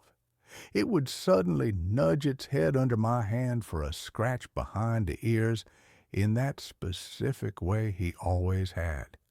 It would let out a soft, contented groan as I rubbed his belly, a sound I knew as well as my own heartbeat. But these moments were always slightly off-key. They felt like carefully deployed weapons designed to confuse me, to keep me off balance, to make me doubt my own sanity. It wasn't him remembering, it was it learning. It was perfecting its role, using my own reactions as a guide. The breaking point, the moment my desperate denial finally crumbled into dust, happened in the woods. I'd been hearing strange noises from the forest at night, a high-pitched, chittering sound, almost insect-like. One Saturday, driven by a morbid curiosity I couldn't explain, I went looking. I took Buster with me, or rather, he followed me, a silent golden shadow at my heels. I pushed deeper into the trees than I usually did, into the damp, primordial heart of the woods. And then I found it, a small clearing, hidden by a thicket of thorns. In the center was a shallow pit, and in the pit were bones, animal bones mostly. Deer, raccoon, a few smaller skeletons I recognized with a sickening lurch as cats, and half buried in the dirt, caked in mud but still glinting in the dappled sunlight, was a small metal object. It was Buster's old collar, the red leather one with the brass name tag, the one he had been wearing the day he disappeared. It was torn, as if it had been ripped off with incredible force. I stared at it, the world dissolving into a low, buzzing hum in my ears. The real Buster had never come home. The real Buster had died out here in this place. My best friend was gone. The creature standing silently behind me, the one wearing his face, his fur, his body, was his killer. It was a cuckoo in the nest, a monster that had murdered my family and then come home to live with me. I turned around slowly. The thing that looked like my dog was watching me, its head tilted. There was no pretense in its eyes now, no attempt at canine affection, just a cold, ancient, alien intelligence. It knew that I knew. The game was over. Its mouth opened, but not to pant. The jaw unhinged, stretching wider than any dog's jaw should, revealing rows of needle-sharp, almost shark-like teeth. And from deep within its throat came a sound, a wet, clicking, multi-toned sound that was a grotesque mimicry of my own voice. Alex, it rasped, the name broken and distorted. Good boy. I didn't scream. The sound was trapped behind a wall of pure, paralyzing terror. I just backed away, step by agonizing step, my eyes locked on the abomination in front of me. It took a step forward, and its form seemed to shift, to ripple. Its front legs elongated, the joints cracking and reforming, becoming more like arms. Its spine lengthened, and it began to rise unsteadily onto its hind legs. It was a thing of impossible angles and fluid, unnatural movement, a half-formed nightmare struggling out of a familiar, comforting disguise. That's when I ran. I turned and sprinted through the woods, branches whipping at my face, my lungs burning. I didn't look back, but I could hear it behind me. It wasn't the sound of a running dog. It was a heavier, faster, loping gait, accompanied by that horrible, chittering click. It was toying with me. It could have caught me at any second. I burst out of the woods and didn't stop. I ran into my house, slammed and bolted the door, my hands shaking so violently I could barely work the lock. I stood there panting, my back pressed against the wood, listening. Silence. Then a soft, familiar scratching sound at the door. A plaintive, heartbreaking whimper, a perfect imitation of Buster when he wanted to be let in. "Alex," the whimper seemed to say, "let me in. I'm your best friend." I fled. I grabbed my keys and my wallet and nothing else. I went out the front door, got in my car and drove. I drove for hours, not caring where I was. Going, just putting as much distance as possible between me and that house, between me and that thing. That was a year ago. I live in a city now, a high-rise apartment on the 32nd floor, surrounded by the comforting, anonymous noise of millions of people. I don't own any pets. I flinch when I see a golden retriever on the street. I have nightmares every night. I know what it is now, at least in the abstract. I've spent countless hours in the dark corners of the internet, reading hushed-up folklore and frantic, pseudo-scientific theories. It has many names: skinwalker, a doppelganger, an echo, a thing that watches, that learns, that imitates, a predator that doesn't just hunt for food, but for lives. It steals them, wears them like a coat, and it does it so perfectly that you almost don't notice until it's too late.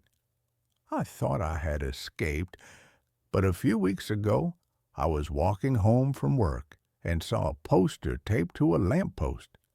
It was for a missing cat, a fluffy Persian named Snowball. I would have ignored it, but something made me stop. It was the photo, a cheap color copy of a cat looking at the camera. But its eyes, they were flat, black, and held a cold, calculating intelligence that had nothing to do with a cat. They held an unnerving familiarity. I tore the poster down, my hands shaking. I know it's out there. It's here, in this city. It's shed its old skin and is trying on a new one. And I know with a certainty that has become the new anchor in my life that it's hunting again. And maybe, just maybe, it remembers me. The mirror was the first thing I unpacked. It was a ridiculous, impractical object, a relic from a life of quiet, scholarly eccentricity that was not my own. It had belonged to my great-uncle, a man I'd met only a handful of times, a reclusive historian who had lived and died in a house that smelled of decaying books and pipe tobacco. When his estate was being divided, none of the sensible relatives wanted the mirror. It was too big, too ornate. A monstrous 6-foot-tall slab of mercury glass set in a frame of ebonized wood that was carved with an unsettling menagerie of sleeping cherubs and coiling serpentine vines.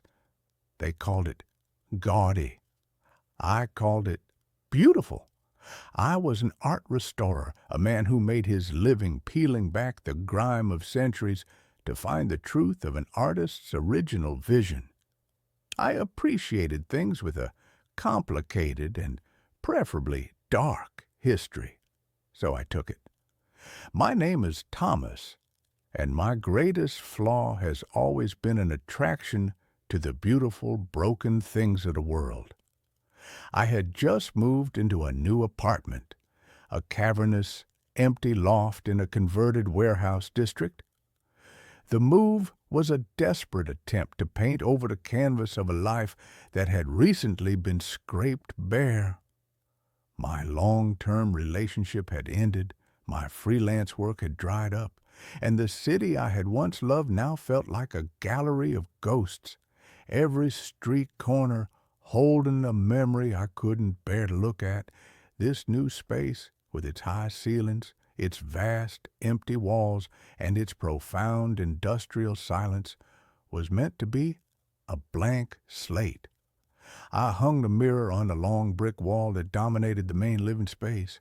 It was a two-man job, but I did it alone, my muscles straining, my breath coming in ragged gasps. Once it was up, it transformed the room. It didn't just reflect the space, it seemed to consume it.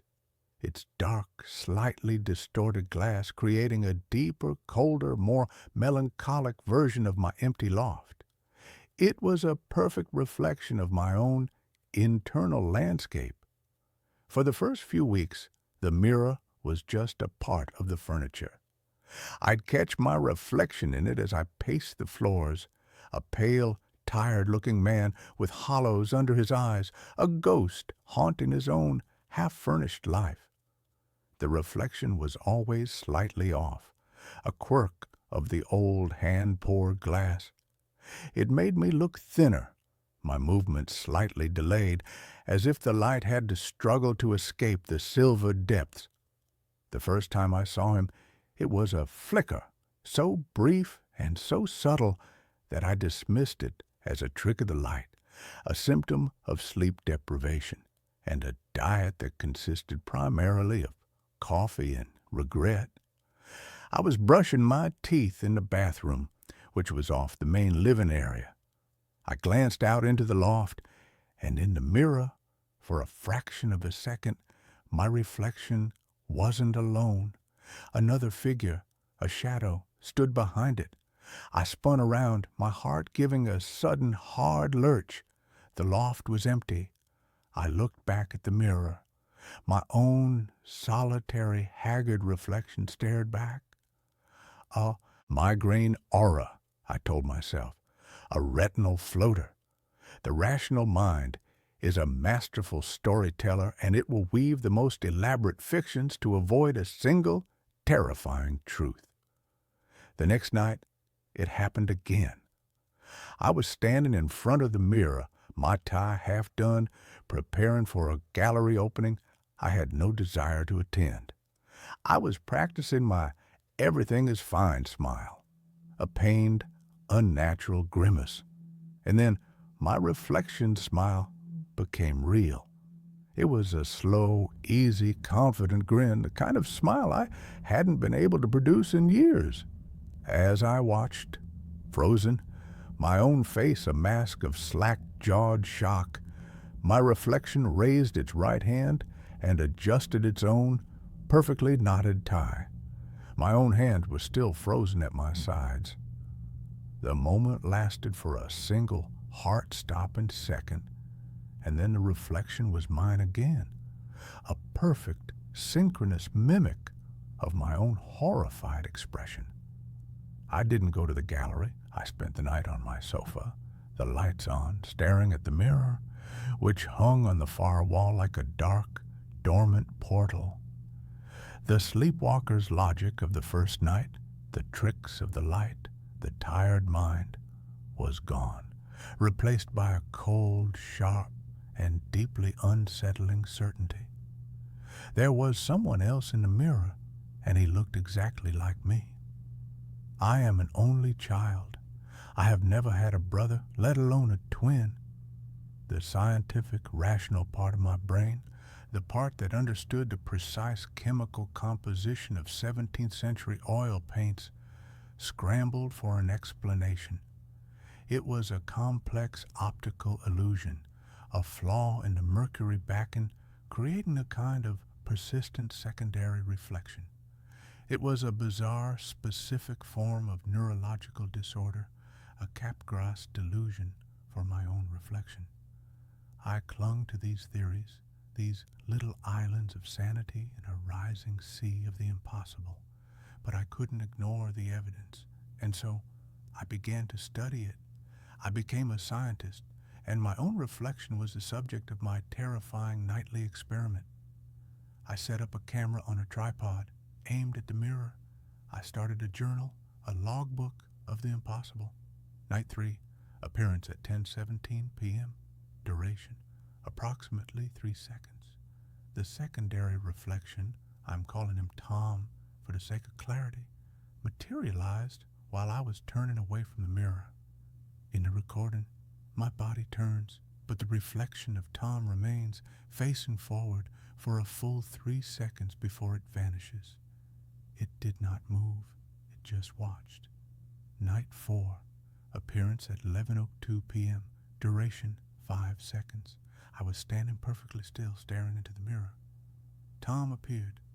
He was a perfect mimic for the first 2 seconds, and then he blinked. I had consciously kept my own eyes from blinking. He blinked twice, a slow, deliberate gesture. The recording is clear. It is not my imagination. Night 5, appearance at 9:45 p.m., duration 8 seconds. This was the most significant event yet. Tom's appearance is becoming clearer, more solid. Tonight, I noticed a difference in our faces. The dark circles under my eyes were absent from his. The small, worried crease between my eyebrows was gone. He looked rested, healthier. He looked like me from before. Before everything, the pattern was undeniable. Every night, his appearance lasted a few seconds longer. The progression was slow, methodical, as deliberate and certain as the turning of the earth. He was not a random glitch. He was a presence, a consciousness, and he was growing stronger, solidifying his existence in the silvered world behind the glass. My loft, my blank slate, became my prison. I was too terrified to leave for long periods of time, but I was also too terrified to be there. I became a creature of the daylight, doing my work, my errands, in a frantic, sunlit haze. But as dusk began to fall, a deep, primal dread would settle in my bones. I would find myself drawn to the mirror, a moth to a flame that I knew was going to incinerate my sanity. The nightly appearances became the one fixed point in my disintegrating life. I had to understand the mirror. It was the source. I went back to the lawyer who had handled my great-uncle's estate and asked for his personal effects. I was given a single, dusty cardboard box of journals and letters. I spent the next week of my life hunched over my kitchen table, a modern-day Jonathan Harker, sifting through the brittle, yellowed pages of my great-uncle Henry's life.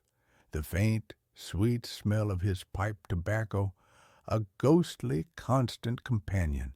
Henry, it turned out, had not been a simple historian.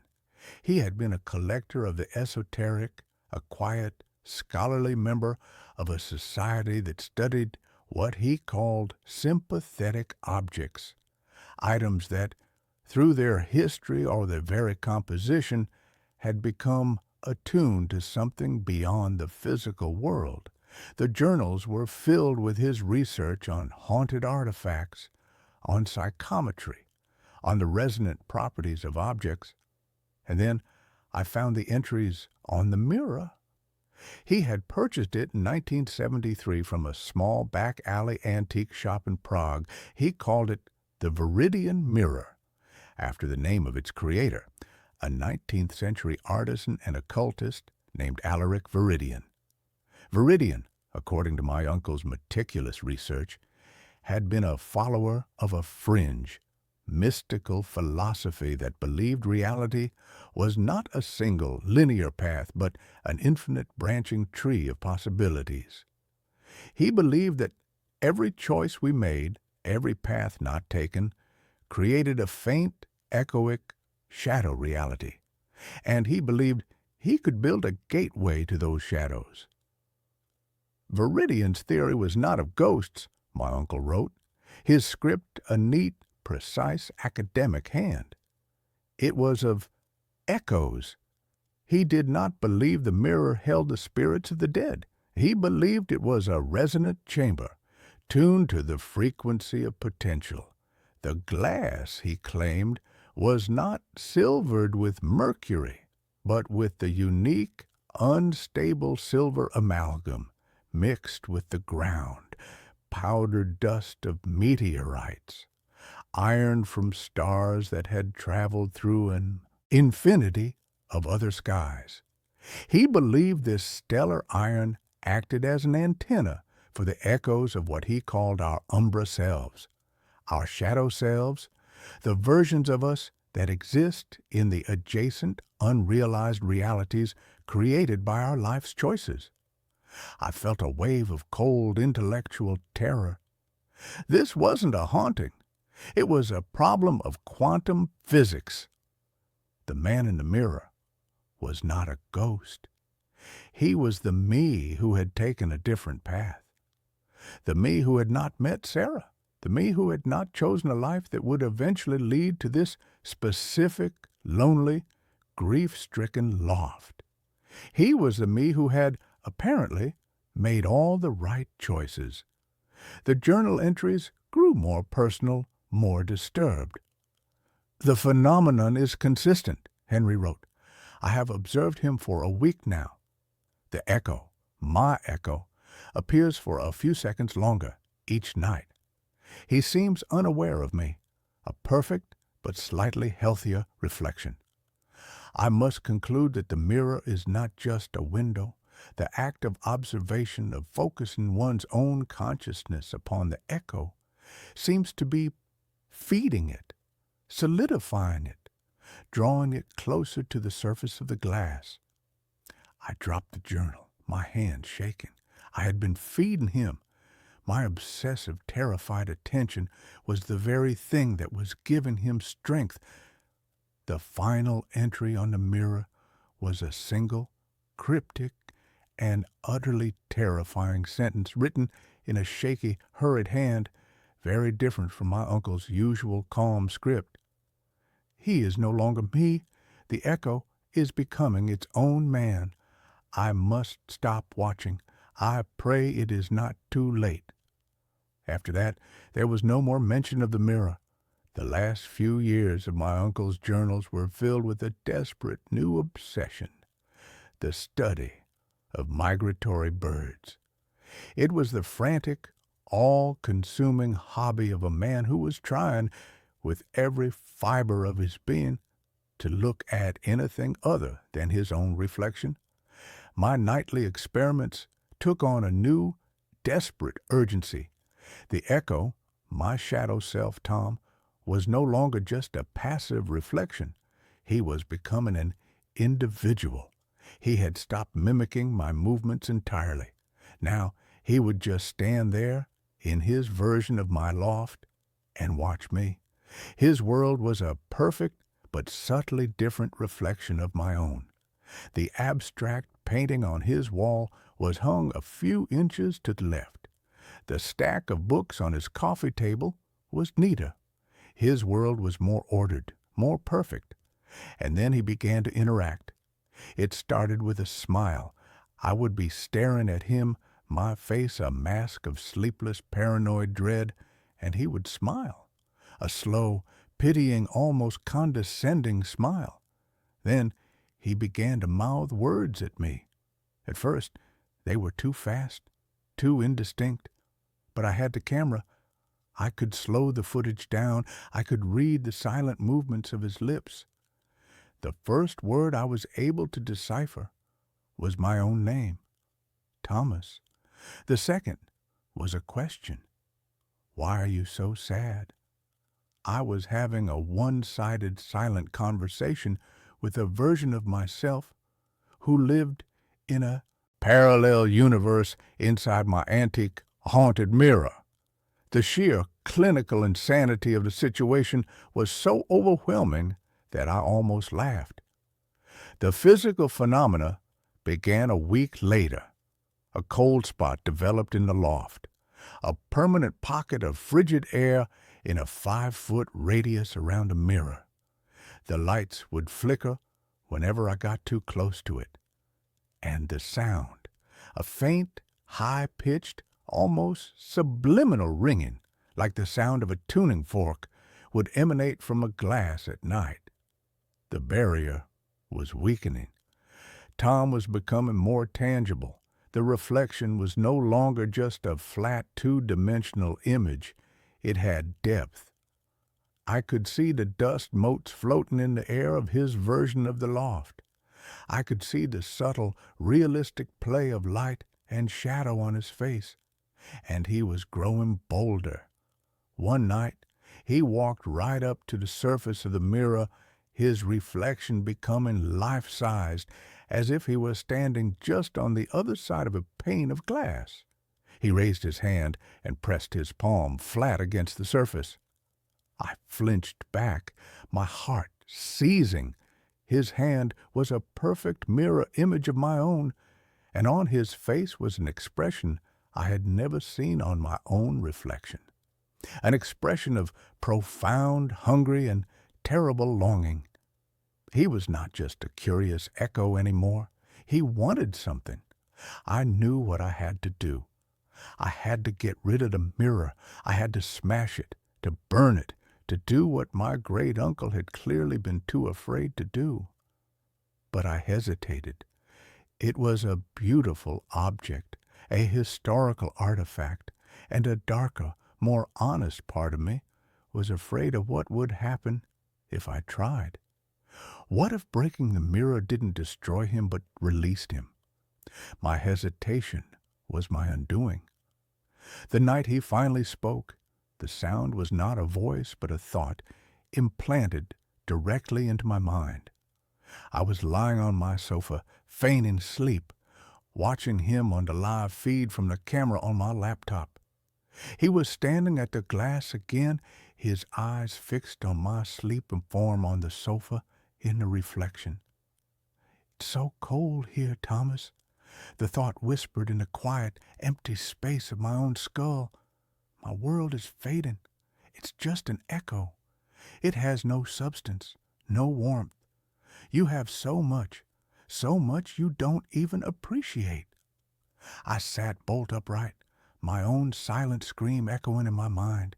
He could project his thoughts. The bridge between our worlds was no longer just visual, it was telepathic. "I don't want to hurt you," thought continued, a wave of calming, seductive reassurance. "I want to help you. You are so broken, so sad. I am not. I can fix this life. I can be the better version of you. We can merge. We can be whole again." I scrambled off the sofa and backed away, my hands raised as if to ward off a physical blow. "No," I whispered, the sound a dry, rattling thing in my own throat. "It doesn't have to be a fight," he projected, and this time his thought was tinged with a cold, sharp edge of impatience. "But I am getting stronger, and this world is so much brighter, so much more real. A body can only have one soul, Thomas, and yours is so very tired." I was losing. He was a parasite, and my reality was the host. He was stronger, healthier, more confident. He was the idealized potential version of me, and he was coming to claim the original. I had to fight back. But how do you fight your own better self? How do you fight a reflection? My great-uncle's last sane journal entries held the key. He had written about resonance, about the observer effect. My focused, fearful attention was feeding the echo. So I had to do the opposite. I had to sever the connection. I had to create a dissonance so profound that the echo could no longer find its sympathetic frequency. My plan was desperate and probably insane. I couldn't destroy the mirror, but I could destroy the reflection. I had to become someone he could no longer recognize, someone he could no longer mimic. I had to shatter the very image of myself. I started with my appearance. I took a pair of scissors and hacked at my own hair, leaving it a ragged, uneven mess. I took a razor and shaved my head completely, leaving a pale, vulnerable, and utterly unfamiliar stranger staring back at me from the bathroom mirror. I let my beard grow, a wild, unkempt thing. I stopped sleeping. I stopped eating properly. I let the haggard, haunted look in my eyes deepen. I was becoming a monster to fight a monster. And it was working. The appearances of Tom became agitated. He would stand there in his perfect, well-lit world, his own hair still perfectly coiffed, and he would stare at the broken, ragged thing I was becoming with an expression of confusion and disgust. The reflection was no longer perfect. The dissonance was growing, but it wasn't enough. He was still there, his presence a constant, silent judgment. I had to go deeper. I had to change not just my appearance, but my reality. My loft, the silent minimalist space that he had so perfectly mirrored, had to become a place he could not recognize. I began to fill it with chaos. I painted a massive, chaotic, abstract mural on the long brick wall, a riot of angry clashing colors. I brought in mismatched junk shop furniture, creating a cluttered, illogical landscape. I filled the silence with noise, playing loud, dissonant, experimental music at all hours. My sanctuary became a madhouse. My blank slate became a canvas of pure, chaotic energy. Tom's world in the mirror did not change. It remained the clean, minimalist, perfect version of my old loft. And now, when I looked in the mirror, the contrast was absolute.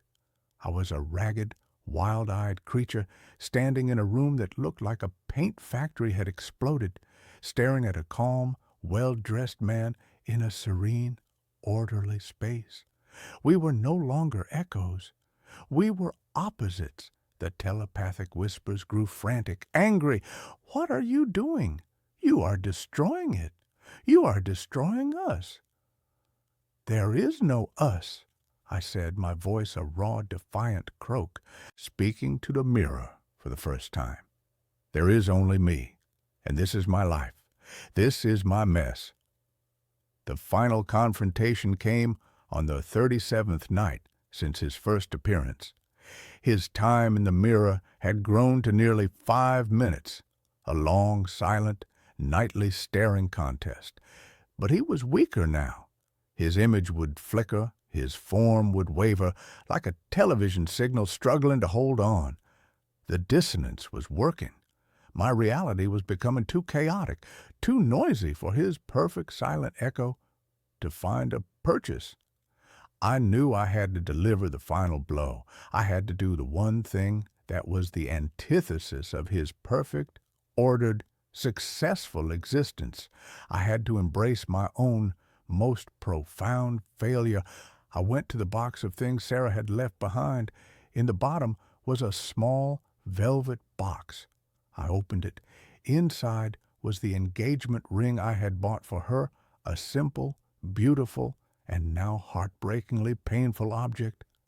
I had never been able to bring myself to sell it. It was the ultimate symbol of the future I had planned, the life I had lost.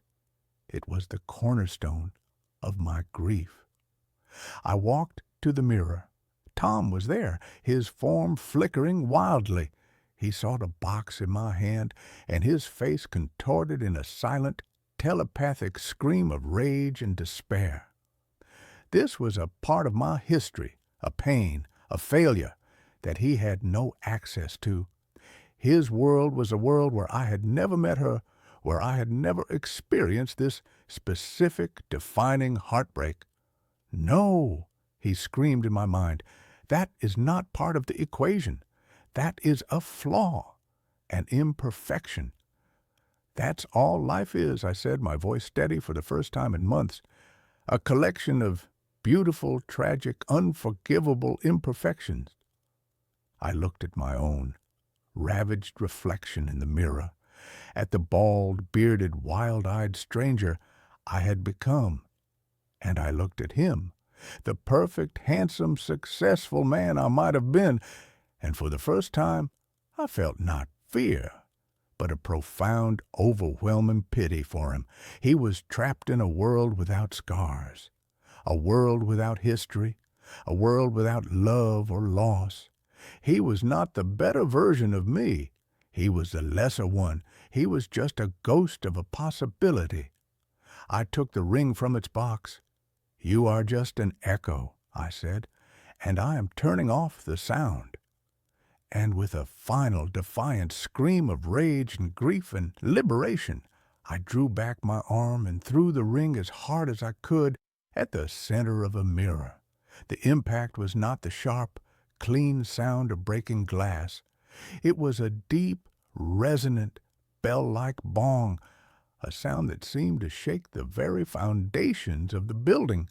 A spiderweb of black, lightning-like cracks erupted from the point of impact, spreading across the surface of the glass. The image of Tom, of his perfect, silent world, shattered into 1,000 distorting fragments. He gave one final, silent scream, his face a mosaic of agony and disbelief, and then he was gone. The mirror was dark. The cold spot in the room vanished.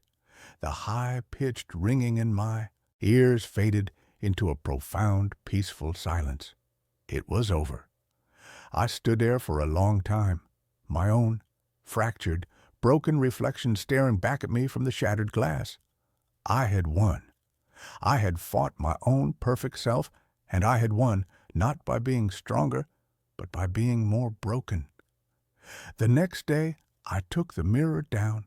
I wrapped it in blankets, a shroud for a dead god, and I carried it to the deepest, most forgotten part of the warehouse basement and left it there, facing the wall. I did not destroy it. It was a part of my history now, a part of my story. I live in the chaos now. My loft is still a mess of clashing colors and mismatched furniture. My hair is starting to grow back in uneven, patchy tufts. I am still a work in progress, a restoration project. I have other mirrors in my apartment now, small, simple, modern ones, and when I look into them, I just see me, a tired, scarred, and beautifully, wonderfully imperfect man. There are no echoes. There are no ghosts. There is just the single, flawed, and finally, blessedly singular reality of my own life, and I have learned that it is more than enough. I joined a sleep study. Everyone else disappeared on night 3. The flyer was a small, unassuming rectangle of cheap, glossy paper, tacked to the overstuffed bulletin board in the graduate student lounge.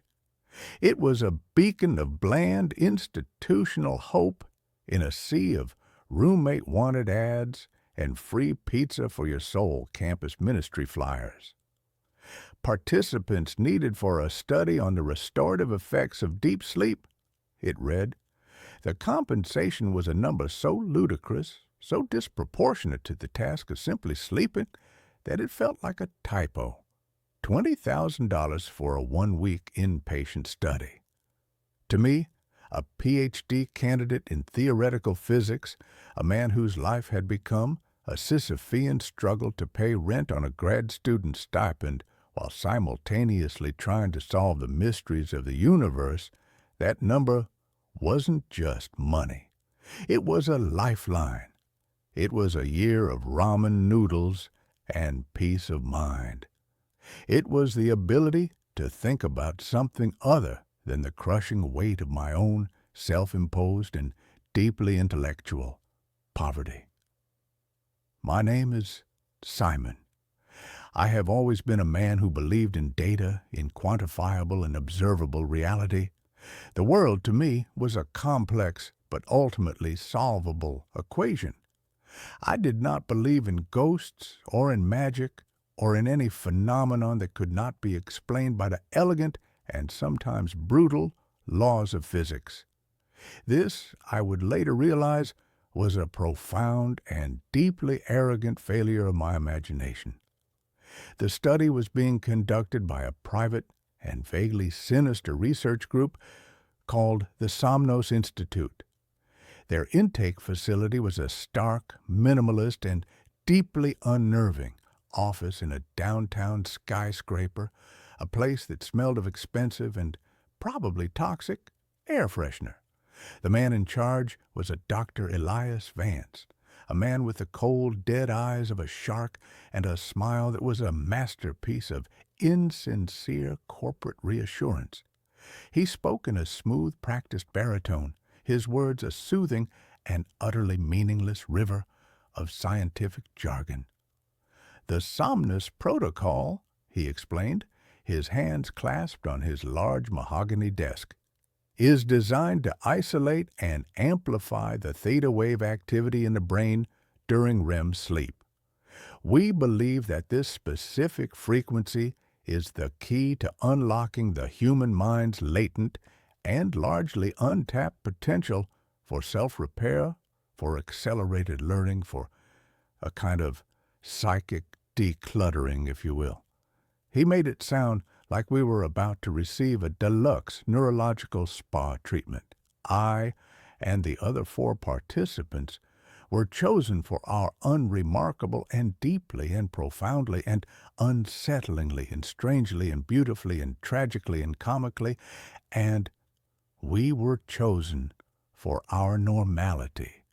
We were a motley but uniformly healthy and psychologically stable crew. There was Maya, a sharp, cynical, and deeply sarcastic law student. Ben, a quiet, gentle, and deeply introverted software engineer. Chloe, a bubbly and relentlessly optimistic yoga instructor. And Marcus, a former soldier, with a quiet, watchful, and deeply intimidating presence. We were 5 ordinary people, united by our shared and desperate need for a large and seemingly easy sum of money. The facility itself was in the sub-basement of the same skyscraper, a place that was accessible only by a private keycard-operated elevator. As the doors hissed shut behind us, sealing us in, I felt a familiar and deeply and profoundly and unsettlingly and strangely and beautifully and tragically and comically and a flicker of claustrophobia. The facility was a self-contained and windowless world of soft, ambient lighting, recycled and slightly metallic-tasting air, and a profound and deeply and profoundly and unsettlingly and strangely and beautifully and tragically and comically and a silence that was not the absence of noise, but the presence of a powerful and deeply and profoundly and unsettlingly and strangely and beautifully and tragically and comically, and it was a controlled silence. We were each assigned a small, comfortable, and deeply and profoundly and unsettlingly and strangely and beautifully and tragically and comically, and it was a sterile room. The bed was a marvel of biometric technology, its mattress a complex and deeply and profoundly and unsettlingly and strangely and beautifully and tragically and comically, and it was a web of sensors that would monitor our every heartbeat, our every breath, our every neurological flicker. A small, unobtrusive, and deeply and profoundly and unsettlingly and strangely and beautifully and tragically and comically, and a camera was mounted in the corner of the ceiling, its single, black, and deeply and profoundly and unsettlingly and strangely and beautifully and tragically and comically, and its unblinking eye a constant and silent observer.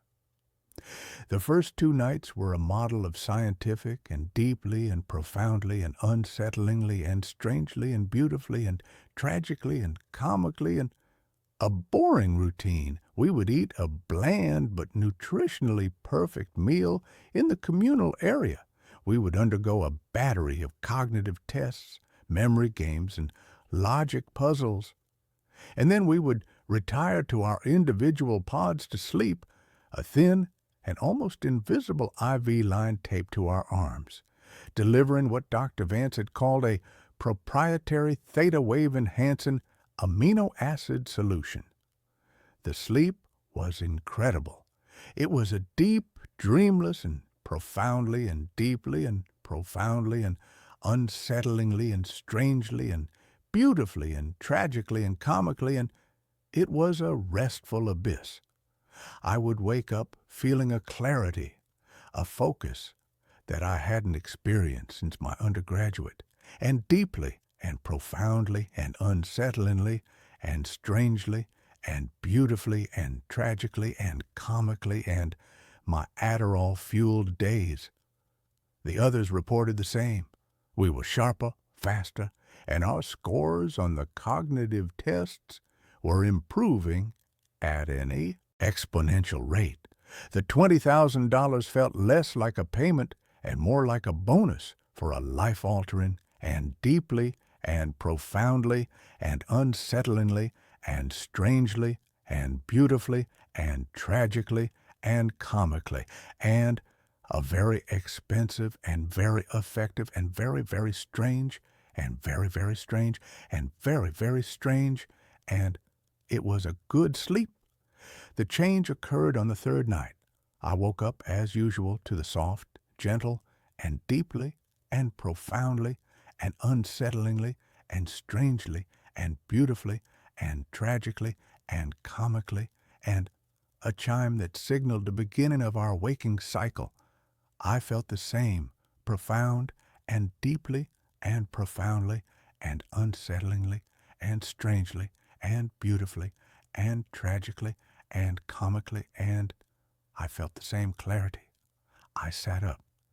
The IV had been disconnected, as it always was, by some silent and unseen and deeply and profoundly and unsettlingly and strangely and beautifully and tragically and comically, and a mechanism. I went to the communal area for breakfast. The room was empty. The table was set for 5, as it always was, with 5 identical bowls of the same bland and deeply and profoundly and unsettlingly and strangely and beautifully and tragically and comically, and the same oatmeal-like paste. I waited. Ben was usually the first one up, a creature of quiet and deeply and profoundly and unsettlingly and strangely and beautifully and tragically and comically, and a creature of habit. Then Chloe and Maya. Marcus was always the last. I waited for 20 minutes. The silence in the room was no longer the controlled and sterile silence of the facility.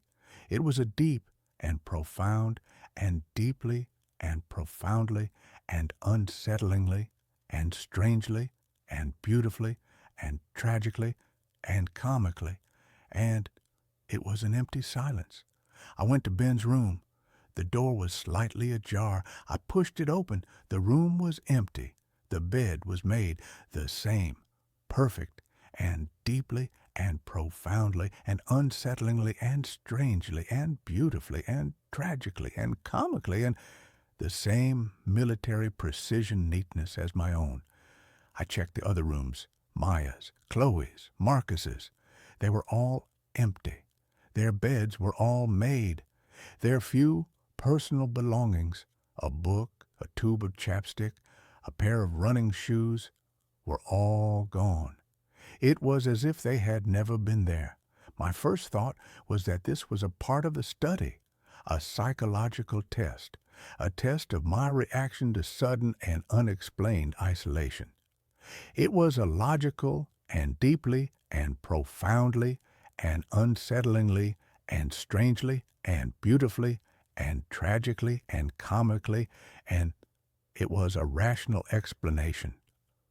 I went to the main door, the one that led to the elevator, to the outside world. I had expected it to be locked. It was not.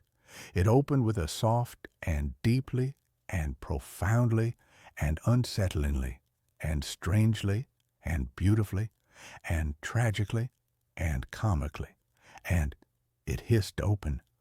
I stepped out into the elevator lobby. The elevator was there, its doors open, waiting. I stepped inside. I pressed the button for the ground floor. The doors closed, and the elevator began its ascent. I was free to go. The thought was not a comforting one. It was a deeply and profoundly and unsettlingly and strangely and beautifully and tragically and comically, and it was a terrifying one. If this was a test, it was a very strange one. The elevator doors opened onto the lobby of the skyscraper. The morning sun was streaming through the large plate glass windows, and the city was a bustling and beautiful and wonderfully and finally, blessedly, real and deeply and profoundly and unsettlingly and strangely and beautifully and tragically and comically. And it was a normal city. No one stopped me. No one questioned me.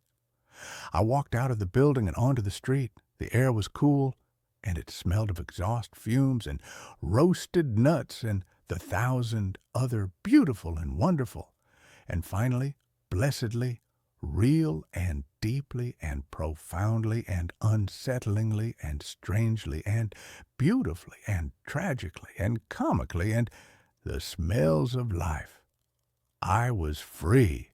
The $20,000 had been wired to my account that morning as promised. The study was over. I was a free and very rich man. But the others, where were the others? I went to the police. I tried to explain. My voice was a shaky and deeply and profoundly and unsettlingly and strangely and beautifully and tragically and comically, and it was an unconvincing mess. 4 missing people from a secret and vaguely sinister sleep study.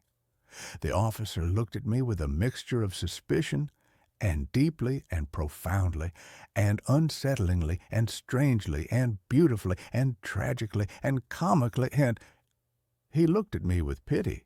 He took a report. He promised to look into it. I knew he would not.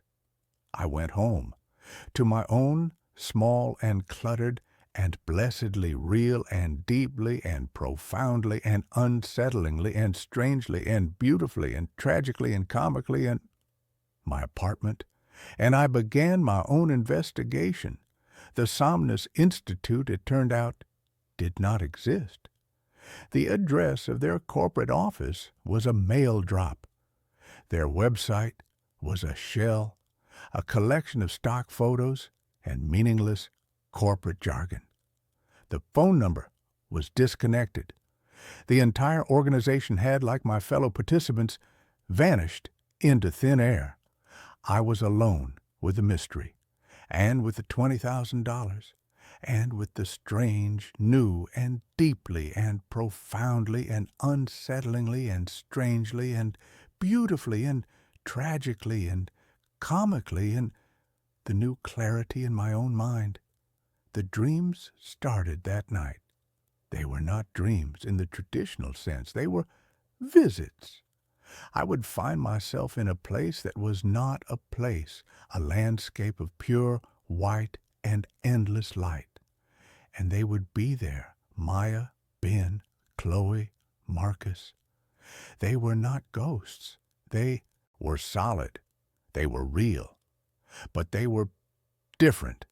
They were calm, serene. Their eyes, which in the real world had been filled with the usual human and deeply and profoundly and unsettlingly and strangely and beautifully and tragically and comically, and their eyes were now filled with a deep and profound and deeply and profoundly and unsettlingly and strangely and beautifully and tragically and comically, and a placid and deeply and profoundly and unsettlingly and strangely and beautifully and tragically and comically, and a peaceful emptiness. They would not speak to me. They would just be. They would be building things. Strange, intricate, and deeply and profoundly and unsettlingly and strangely and beautifully and tragically and comically, and they would be building things out of pure, white light. They were architects of a world that was made of dreams, and I was the only one who could see them. I understood then. The Somnus Protocol was not about enhancing sleep. It was not about unlocking the mind's potential. It was about something else entirely. It was about migration. Dr. Vance had not been lying when he said he was opening a door, but it was not a door to a new level of consciousness. It was a door to a new place, a new dimension, a world that existed on the other side of sleep, a world that was, perhaps, quieter, simpler, more restful. And the others, they had chosen to stay. They had not disappeared. They had emigrated. They had left the messy and chaotic and beautiful and wonderful and finally blessedly real and deeply and profoundly and unsettlingly and strangely and beautifully and tragically and comically, and they had left this world for a world of pure and endless and deeply and profoundly and unsettlingly and strangely and beautifully and tragically and comically, and a world of sleep. And I had been the one who had come back. I was the one who had, for some reason, chosen to wake up. I live my life now in two worlds, the waking world with its noise and its chaos and its beautiful and wonderful, and finally, blessedly real and deeply and profoundly and unsettlingly and strangely and beautifully and tragically and comically and its imperfections, and the sleeping world, the world of the endless white and silent light, where my four, lost and deeply and profoundly and unsettlingly and strangely and beautifully and tragically and comically, and my friends are building their new and quiet and deeply and profoundly and unsettlingly and strangely and beautifully and tragically and comically and their new home. I am a tourist in the land of dreams. I am the last remaining and deeply and profoundly and unsettlingly and strangely and beautifully and tragically and comically, and I am the last link to the world they left behind. I do not know if I made the right choice. The quiet and the peace and the profound and deeply and profoundly and unsettlingly and strangely and beautifully and tragically and comically, and the serenity of their world is a powerful and deeply and profoundly and unsettlingly and strangely and beautifully and tragically and comically, and it is a seductive song. But I am a man of data, a man of the observable world, and this world with all its flaws and all its noise and all its beautiful and wonderful and finally blessedly real and deeply and profoundly and unsettlingly and strangely and beautifully and tragically and comically, and this world is the one I have chosen, and I will live in it for them. I will be their memory. I will be their proof that this messy and beautiful and wonderful and finally, blessedly, real and deeply and profoundly and unsettlingly and strangely and beautifully and tragically and comically, and this world was once their home. Every night, my neighbor's lights flash in Morse code. Last night, it spelled run. I live in a neighborhood that might as well be called the lull. It's a quiet, meticulously manicured suburban cul-de-sac, where the only excitement is the annual block party and the occasional argument over recycling bin placement. I'm a creature of routine, a tax accountant whose greatest adventure is a weekend hike, and I moved here 3 years ago for the very lack of drama. My house, a 2-story colonial, is separated from my next-door neighbors, a slightly grander Victorian model, by a perfectly adequate 20-foot stretch of lawn and a tall decorative cedar hedge. The hedge is important. It provides privacy, a neat green wall that allowed me to forget they existed. The neighbors, the only people I interacted with on a semi-regular basis, were the Petersons. Or they were the people I assumed were the Petersons. I'd seen a middle-aged couple in the yard a few times, a silver-haired man wearing a sensible cardigan, a woman gardening, but their lives were as invisible to me as mine was to them. They were the epitome of quiet, respectable, suburban anonymity. Then the flickering started. It began subtly about 4 months ago, just after the Petersons had some exterior work done on their house. They had installed a new string of roofline LED lights, the kind that stay on all night for a soft ambient glow. I didn't mind them. They looked festive, even in the middle of a mundane Tuesday. But one night, I was sitting in my living room grading tax forms when I noticed the light on the far corner of their house, the one directly facing my master bedroom window, was behaving strangely. It wasn't a short-circuit flicker. It was a rhythmic flash. A short burst, a long one, another short one, then a pause, and the pattern would repeat. I initially dismissed it as a faulty wire, a cheap Chinese LED that had finally given up the ghost. But the pattern was too clean, too precise. It had a deliberate mechanical cadence that was unsettlingly familiar. I have a strange, almost photographic memory for obscure data. As a teenager, I was briefly obsessed with Babysitter 2 cryptography, spending one summer memorizing the international Morse code chart for a school project that, naturally, no one else cared about. I pulled my laptop closer, pulled up the international Morse code standard, and watched the rhythm again. Short. Long, long, long. Short. It repeated. I felt a cold knot tighten in my stomach. The pattern, repeating every 30 seconds, translated perfectly to a single, solitary letter. The letter B. I spent the entire next week watching that light, feeling an obsessive need to decode the message. Every night, exactly at 11 p.m., the light would turn on and begin its silent, rhythmic transmission. B, B, B. It was relentless. I was losing sleep, not because of the light itself, which was faint, but because of the unnerving persistence of the message. I considered walking over there, knocking on the door, and asking the Peterson family about their malfunctioning light. But the fear of sounding completely unhinged, "Excuse me, your faulty LED is sending me a distress signal in outdated naval code," stopped me. I decided I needed more data. The message changed on Friday. I'd been watching for an hour, charting the B's, when the rhythm shifted. The single bulb flashed a short burst, then a long one, then a final short burst.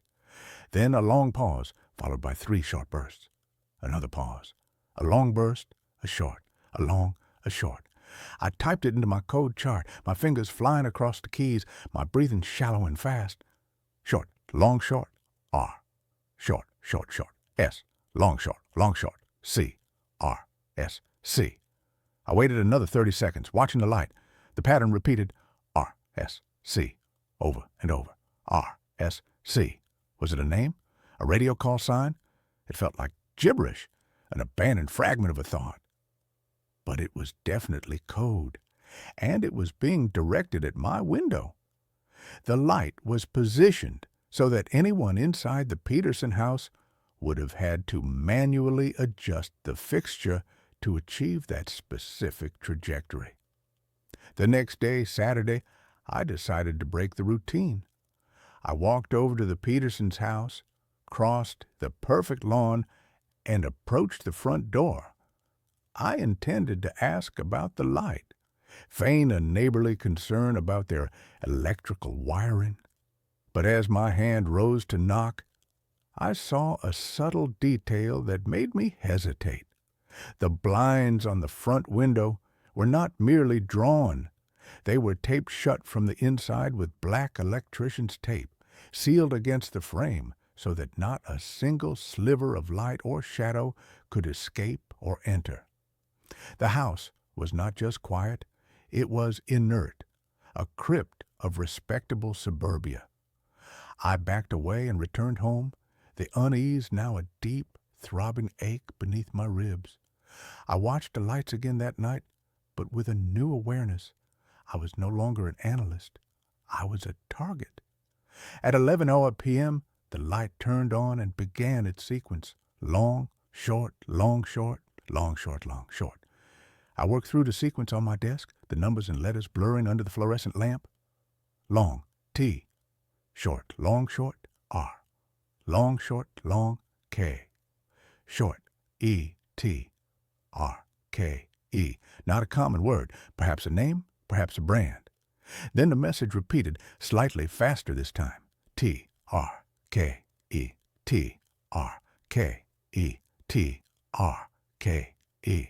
The frantic repetition felt like a cry for help. The following night, the message was longer, taking nearly a minute and a half to transmit. I sat in the dark, notebook on my knee, meticulously recording every flash, the frantic dots and dashes turning into a desperate narrative. Long, long, long, short, short, long, long, short, short, short, long, short, short, short, short, long, short, short, short, short, short, long, long, short. I transcribed the letters one by one, writing them down without looking at the whole word until the final letter was confirmed. W-H-A-T-S-U-P. The message wasn't frantic or pleading. It was a question. What's up? A casual conversational inquiry directed at me through the silent language of light. The sheer audacity of it, the cold, calculated normalization of this clandestine communication, made my hands shake. I wasn't just observing a faulty light anymore. I was now part of the exchange. Someone inside that silent house knew I was watching, and they were initiating a dialogue. The question wasn't, "Who are you?" or "Are you watching?" It was, "What's up?" They were assuming I was already involved, a partner in this bizarre, covert correspondence. I couldn't sleep. The implication was paralyzing. If they knew I was watching, they must have placed the light, adjusted the direction, and started the conversation specifically for me. I needed to respond, to end this, to force the reality of the situation into the light of day. But how do you talk to a cryptic entity that communicates through light pollution and a dead language?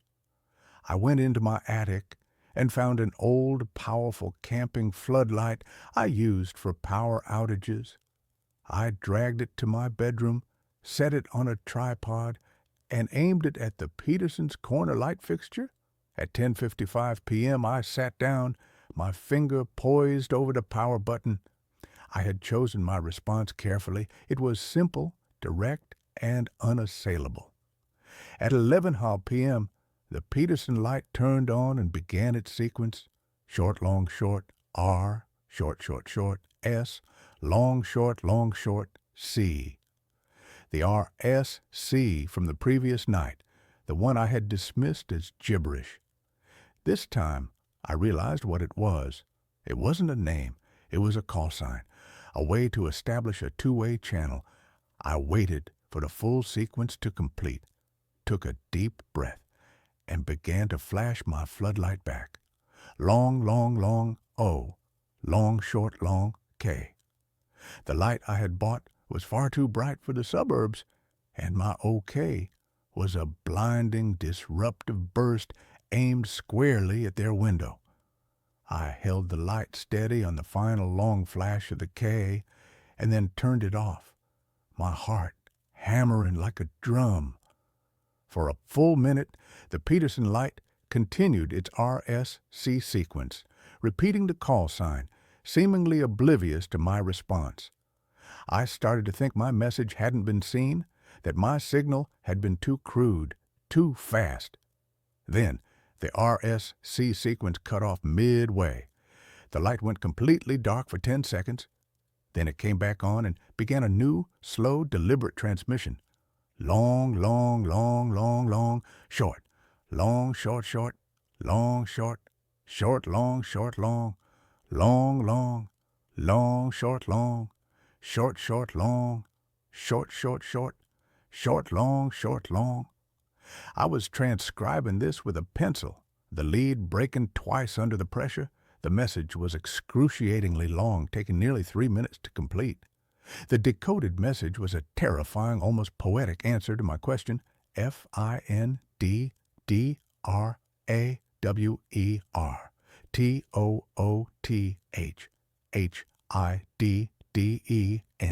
A set of instructions, a frantic coded call to action. I realized the message was so long, so complex, that it had to have been pre-scripted, written down and memorized, a sign that the entity on the other side of the hedge was not in a state of spontaneous panic, but a state of controlled, prolonged distress. I was now neck-deep in a genuine conspiracy.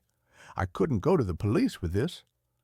My neighbor is sending me a cryptic message about a tooth drawer in Morse code. I would be institutionalized before I finished the sentence. I had to find the drawer.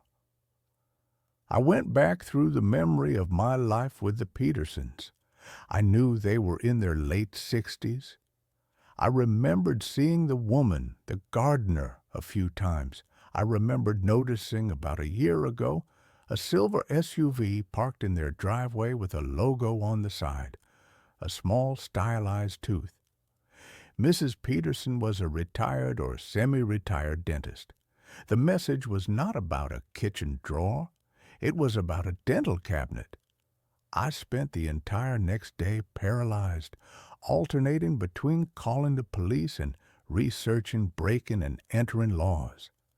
I settled on a coward's compromise. I would leave a message asking for clarification. That night, 11 p.m., the Peterson light turned on. RSC. RSC. I waited for the pattern to complete and then aimed my floodlight at their house and began my counter-transmission. Short, short, long, long. Short, long, short, long. Short, long, short, short, short. PETERSON. I flashed the name, my hands shaking with the audacity of it, naming the owners of the house in a silent, accusatory shriek of light. I watched their window, waiting for the flicker to stop, for the lights to come on in the house, for a terrified face to appear in the window. The light stopped. For another agonizing minute, the entire house was silent and dark. Then the light turned back on and began a new, incredibly slow sequence. The pauses between the dots and dashes were so long that I almost missed the connection between them, as if the sender was physically exhausted or terrified of being caught. Short, long, short. Short, long, long. Long, short, short. Long, short, long, long. Short, long, short, long, long, short. Short. I transcribed it. REALLY. The message was not one of fear or denial. It was mocking, a cold, sardonic rebuke. They weren't just communicating with me. They were playing with me, toying with my escalating anxiety. The realization turned my fear into a cold, hard resolve. I was not dealing with a frightened neighbor. I was dealing with something calculating, perhaps even malicious. I flashed a final message, YES, WHERE. The Peterson house responded instantly. The light flashed a sequence that was only 3 letters long, repeated 3 times, as fast as a machine gun. Long, short, long, long, short, long, short, long, short, short, long. CAVE, long, short, long, long, short, long, short, long, short, short, long. CAVE, long, short, long, long, short, long, short, long, short, short, long. CAVE. The message was complete cave. Not a place inside their house, a place outside, a hidden space. The only cave in their yard was the small stone-lined shed they used to store their gardening tools. I couldn't wait until the next night. I waited an hour until 1:00 a.m., the hour of the dead. I slipped on dark clothing, grabbed my large flashlight and the bronze sculpture I used as a paperweight, and climbed over the cedar hedge. The Peterson house was utterly silent, radiating a deep, cold stillness that felt like a permanent vacuum. I crept across the lawn and approached the garden shed. The door was unlocked, a simple latch, which was odd for a secure suburban property. I slid the door open. The air inside was thick and damp, smelling of old peat moss and fertilizer. The shed was full of gardening tools neatly hung on pegs. There was no hidden door, no passage, no tooth drawer, nothing that said cave.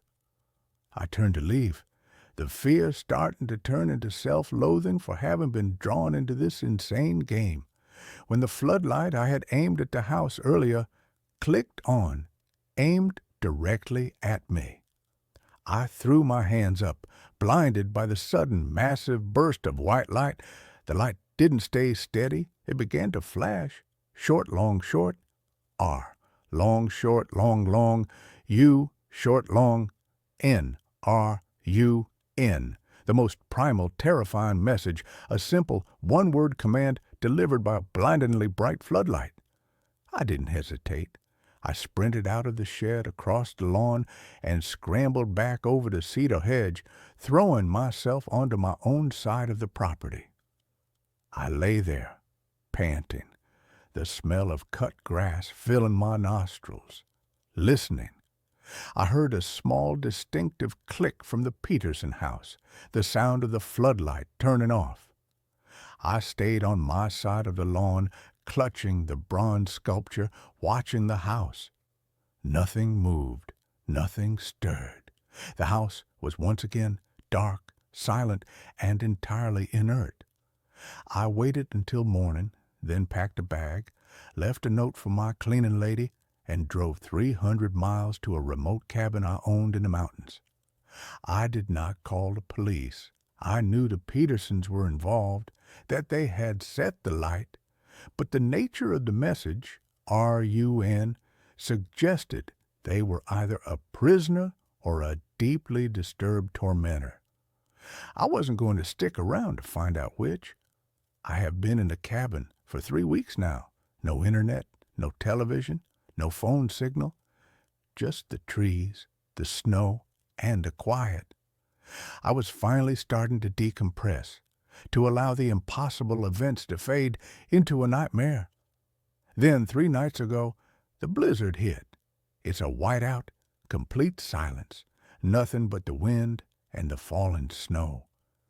I was sitting by the fireplace reading when I saw a faint rhythmic glow outside the window. I dismissed it as the flicker of the firelight reflecting on the window pane, but the rhythm was wrong. It was too sharp, too precise. I walked to the window and looked out into the impossible, swirling white void. The only thing visible was the thick, dark trunk of a massive pine tree, about 50 feet from my front porch, and from behind that tree, a single, incredibly bright point of light was flashing, steady and relentless, cutting through the snow. Short, short, long, long. U, long, short, long, long. R, short, short, short. S, short, long, short, short. T, long, long, long. O, short, long, short, short. D, I transcribed letters on the condensation of the window. URSTOD. It was an anagram, a twisted, scrambled arrangement of a single word. I stared at the letters, my mind racing, cycling through possibilities. Trusted, outsider, Dustero. Then the light behind the tree flashed one last single slow dot, a period, a final punctuation. The light went out. The forest was dark, silent, and only the sound of the wind remained. But the light had left its message. It was a perfect six-letter word, D-O-T-S. I was staring at the letters I'd written on a glass. Then I looked back at the light. The letters I had seen were U-R-S-T-O-D, and the light had ended with a single dot. A dot in Morse code is an E. I was missing one letter. My memory, my perfect cryptographic memory, had failed me. I had missed a dot or a dash somewhere in the frantic transmission. The light had seen my confusion and sent me a clue. Dots, the components of the language itself. I realized I hadn't made a mistake in transcription. The light had lied to me, given me a false letter, and then sent the correct final letter as a clue. It wasn't a neighbor anymore. It was a cryptographer, a cold, calculating mind that was playing a game of escalating terror. The true word, the one that used all the letters I had transcribed plus the final one.E, was not an anagram. It was a sentence composed of the letters I saw plus the final E, T, R, U, S, T, E, D. I looked at the light, the final message, the single terrifying dot that was the period, and I knew what had happened. Someone, an intelligence, had followed me, setting up the same exact light system in the woods. And they weren't sending me a warning. They were confirming a truth. The truth was that I was trusted. I was the new recipient of the communication, the replacement for whoever had been taken from that silent house. I was the new antenna, the final complete message, the one that the single dot had been hinting at all along, was the most terrifying realization of all. The letters were not meant to be anagrammed. They were a simple, phonetic, taunting message, a full word that had been split into two coded transmissions, and the final punctuation mark was the only letter I needed. U-R-S-T-O-D-E. You are stood. I am stood here, looking out at the dark woods, knowing the light is gone, but the message has been delivered. I am stood, I am stopped, and I am watched. And the silent, patient intelligence that communicates in dots and dashes is somewhere in the absolute blackness of the forest, waiting for the next exchange to begin, waiting for me to turn on my own floodlight and ask the inevitable question, what's up? I know that the next message will not be a command to run. It will be a set of instructions. And I'm terrified because I know that I will not be able to stop myself from answering. My wife died 3 years ago. She just texted me, I'm home. The text arrived at 11:17 p.m. on a Tuesday, a night so ordinary it was practically invisible. I was in my usual state of suspended animation, half sprawled on a sofa, the bluish, flickering light of a forgotten documentary on the television painting the room in shifting, melancholic hues. My name is Daniel, and for the past 195 nights, not that I was counting, my life had been a meticulously curated museum of grief. Each object in our small two-bedroom house was a relic, a testament to the vibrant, chaotic, and now deafeningly silent life I had shared with my wife, Clara. The half-finished novel on her bedside table, the ridiculously oversized coffee mug she'd loved, the faint, phantom scent of her jasmine perfume that I could still sometimes catch in the hallway closet. These were the ghosts I had chosen to live with. My phone buzzed on the coffee table, a jarring, intrusive sound in the quiet. I glanced at the screen, expecting a late-night work email or a spam message about an extended car warranty. But the name that glowed in the darkness was a ghost of a different kind. It was a name I hadn't seen on my screen in 3 years. Clara. My heart, a sluggish, hibernating thing, gave a sudden, hard, painful jolt like an engine seizing and then violently restarting.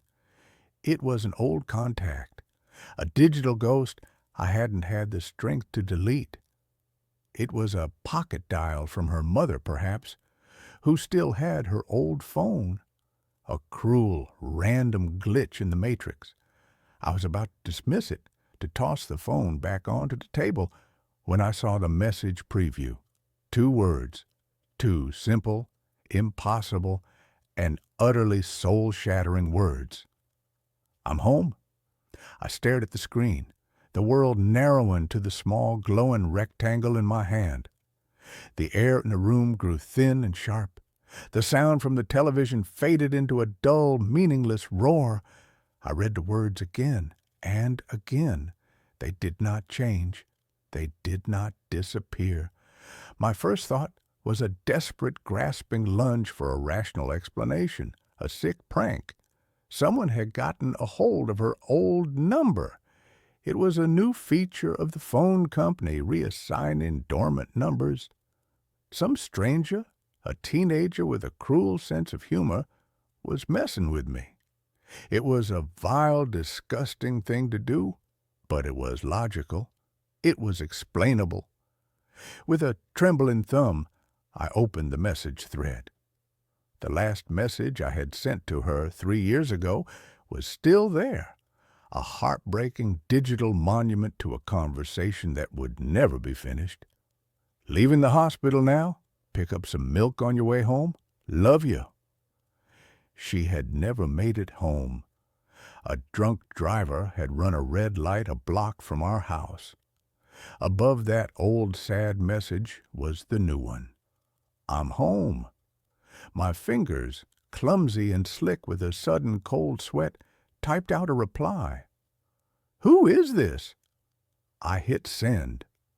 The message was delivered, and then the 3 little dots, the pulsing, electronic heartbeat of a reply in progress, appeared on the screen. The prankster was quick. The reply came a moment later. It was a single, devastating word. Clara. I was expecting a laugh, an admission, an insult. Not this calm, simple, impossible assertion. My second thought, the one that slithered in after the rational explanation had been shot down, was that I was losing my mind, that the grief, the loneliness, the sheer crushing weight of the last 3 years had finally fractured my sanity. I was hallucinating. This wasn't real. I was having a psychotic break, and my brain, in a final act of desperate, self-destructive longing, had manifested this cruelest of all possible mirages. I stood up, my legs unsteady. I walked into the kitchen and splashed cold water on my face, the shock of it a welcome, grounding sensation. I looked at my reflection in the dark kitchen window. A pale, haggard, and decidedly sane-looking man stared back. I was not crazy. The phone buzzed again. Another message from Clara. I walked back to it. A man walking towards an execution he had inexplicably scheduled for himself. This message was longer. The key isn't working. The lock must be rusted. Can you let me in, Sleepyhead? Sleepyhead. It was her pet name for me, a gentle, teasing jab at my love of sleeping in on weekends. It was a detail, a small, intimate, and perfect detail that a random prankster could not possibly know. A wave of fear so profound it was almost nauseating washed over me. I looked at the front door. The deadbolt, which I had locked hours ago, was still firmly in place. I crept to the peephole, my heart a frantic trapped bird against my ribs. I put my eye to the cold brass ring and looked out. The porch was empty. The street beyond was silent and still, bathed in the fuzzy orange glow of the streetlights. There was no one there. My mind was a screaming chaos of impossible possibilities. Was this a ghost? A spirit? Somehow manipulating the digital world? Was this a test? A cruel, elaborate game being played by a god I no longer believed in? I typed another reply, my fingers fumbling on the small glass keys. This isn't funny. Stop it. The three dots appeared immediately. The reply was instantaneous. Why are you being so weird, Danny? It's cold out here. Just open the door. Danny, not Daniel. Only she had ever called me that. Another detail. Another perfect, tiny, and impossibly real nail in the coffin of my sanity. And then I heard it. A sound from outside. A soft, hesitant three-beat knock on the front door. Knock, knock, knock. I stumbled back from the door, a choked, guttural cry of pure terror escaping my lips. This was not a digital ghost. This was not a prank. This was real. There was someone or something on my porch, and it knew the things that only my dead wife could know. I didn't answer the door. I ran upstairs, my breath coming in ragged, painful sobs. I locked myself in the bedroom, the room that was still so full of her, and I wedged a chair under the doorknob. I huddled on the bed, my phone clutched in my hand, a useless, terrifying tether to the nightmare that was unfolding. The messages continued. Is everything okay? You're scaring me. Danny, please, I just want to come home. I had a bad dream. I need you. Each message was a new, expertly targeted emotional missile, designed to bypass my fear and hit the raw, exposed nerve of my grief, my love, my protective instinct. It was a masterful, cruel, and deeply personal psychological assault. And then a new message appeared, one that finally, irrevocably, shattered my last, desperate hope that this was some kind of elaborate terrestrial hoax. It was a picture, a photograph, taken just seconds ago. It was a selfie. It was a picture of Clara. But it was not the Clara I remembered. It was not the vibrant, laughing, sun-kissed woman from my memories. This was a pale, spectral, and terrifyingly changed version of her. She was standing on our porch, her face illuminated by the stark, unforgiving light of a phone screen. Her eyes were the same, a deep, beautiful cornflower blue, but they were wrong. They were empty. They held no light, no life, just a flat, placid, and deeply unsettling calm. Her skin was pale, almost translucent, and her hair, which had always been a wild, chaotic mane of auburn curls, was lank and dark, as if wet. And her smile, she was smiling, but it was a pained, unnatural stretching of her lips, a rictus of a smile that did not reach her dead, empty eyes. Behind her, I could see the familiar, reassuring details of my own front porch, the potted fern, the welcome mat, the small hairline crack in the porch light. It was her. It was my Clara. But it was a version of her that had been somewhere else, somewhere cold and dark and quiet, for a very, very long time. I stared at the picture, a low, keening sound of pure animal despair escaping my lips. The grief I had so carefully managed for 3 years, the grief I had compartmentalized, the grief I had learned to live with came roaring back, a tidal wave of raw, unprocessed agony. It was not a prank. It was not a dream. It was my wife. And she had come back from the dead. The knocking started again, louder this time, more insistent, and her voice, a faint, muffled, and horrifyingly familiar sound, came through the thick wooden door. "Danny, please, let me in. I'm cold." I spent the rest of the night huddled in that room, a trembling, weeping mess, as the thing on my porch, the thing that wore my wife's face, alternated between gentle, loving persuasion and a cold, angry, demanding rage. The messages became more erratic, more desperate. "I don't understand what's wrong. This is our home. Who is in there with you? Is it her? I died for you. You owe me this." The last message, a scream of pure accusatory rage in stark, capital letters, was followed by a silence that was more terrifying than the noise had been. I stayed in that room until the first gray, uncertain light of dawn began to filter through the blinds. When I finally, tentatively, crept downstairs, the house was silent. The porch was empty. There was no sign that anyone had ever been there, except for one small, impossible thing. On the welcome mat, there was a single, long strand of dark auburn hair. I was living in a ghost story. But it was a ghost story with a data plan. The next day was a blur of sleepless, paranoid terror. I called the phone company. The number that had belonged to Clara's phone had, as I suspected, been taken out of circulation after her death. It had not been reassigned. It did not exist.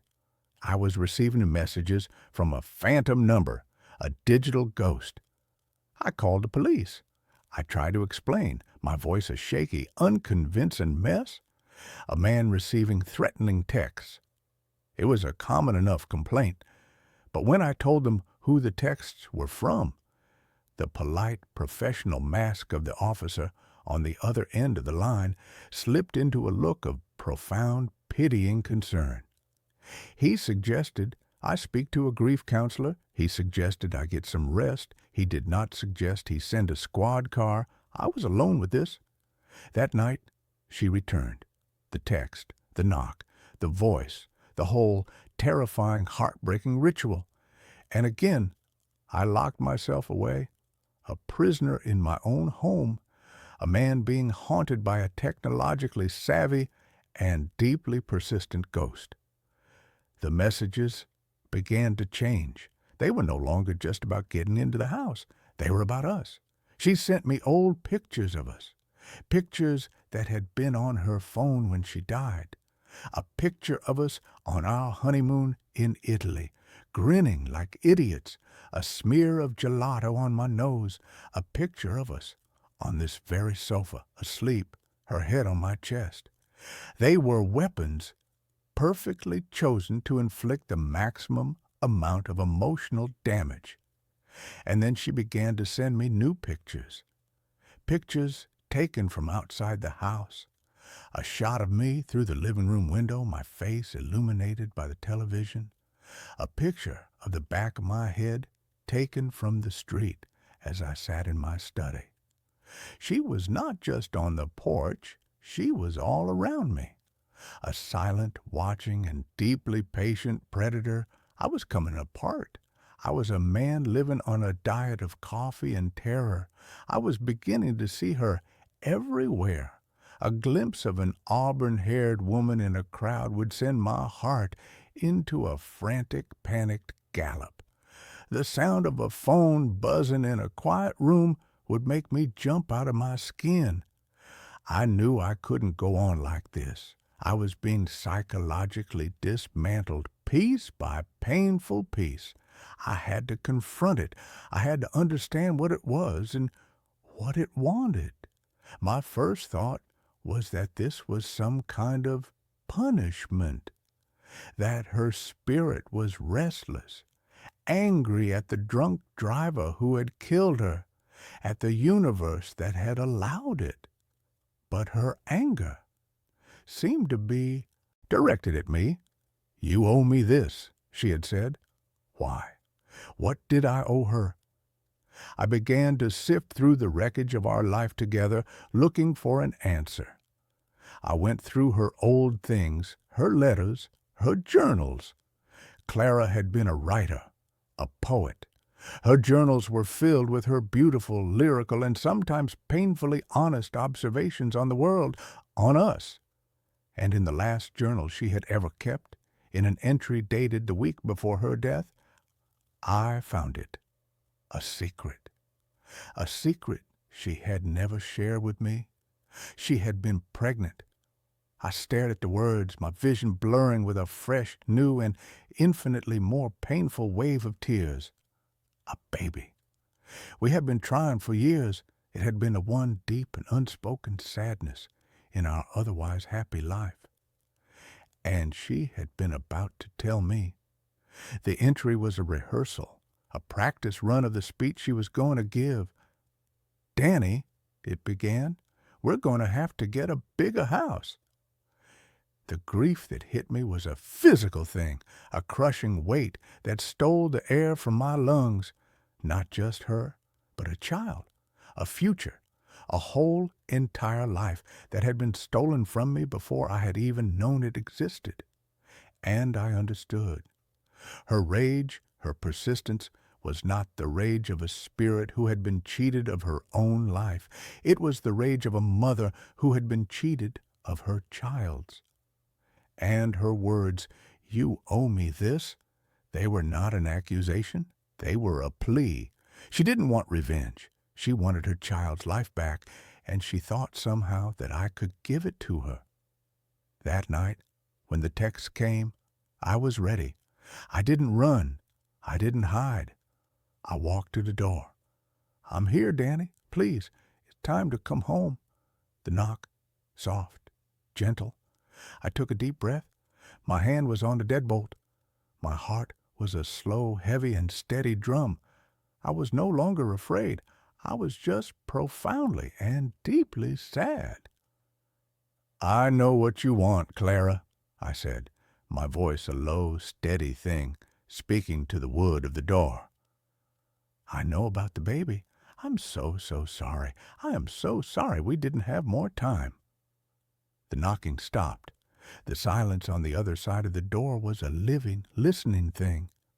"But this is not the way," I continued, tears streaming down my face. "You can't come in. This is the world of the living, and you are not a part of it any more. Neither of you are." A low, soft, and utterly heartbroken sob came from the other side of the door. It was the first real and truly human sound I had heard from her. "But this is our home," she whispered, her voice a thin, fragile, and ghostly thing. "It was," I said, "and it was beautiful. But it is my home now, and you have to find a new one, both of you.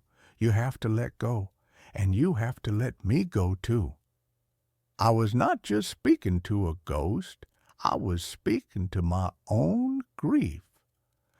I was giving myself the permission I had never been able to find, the permission to move on.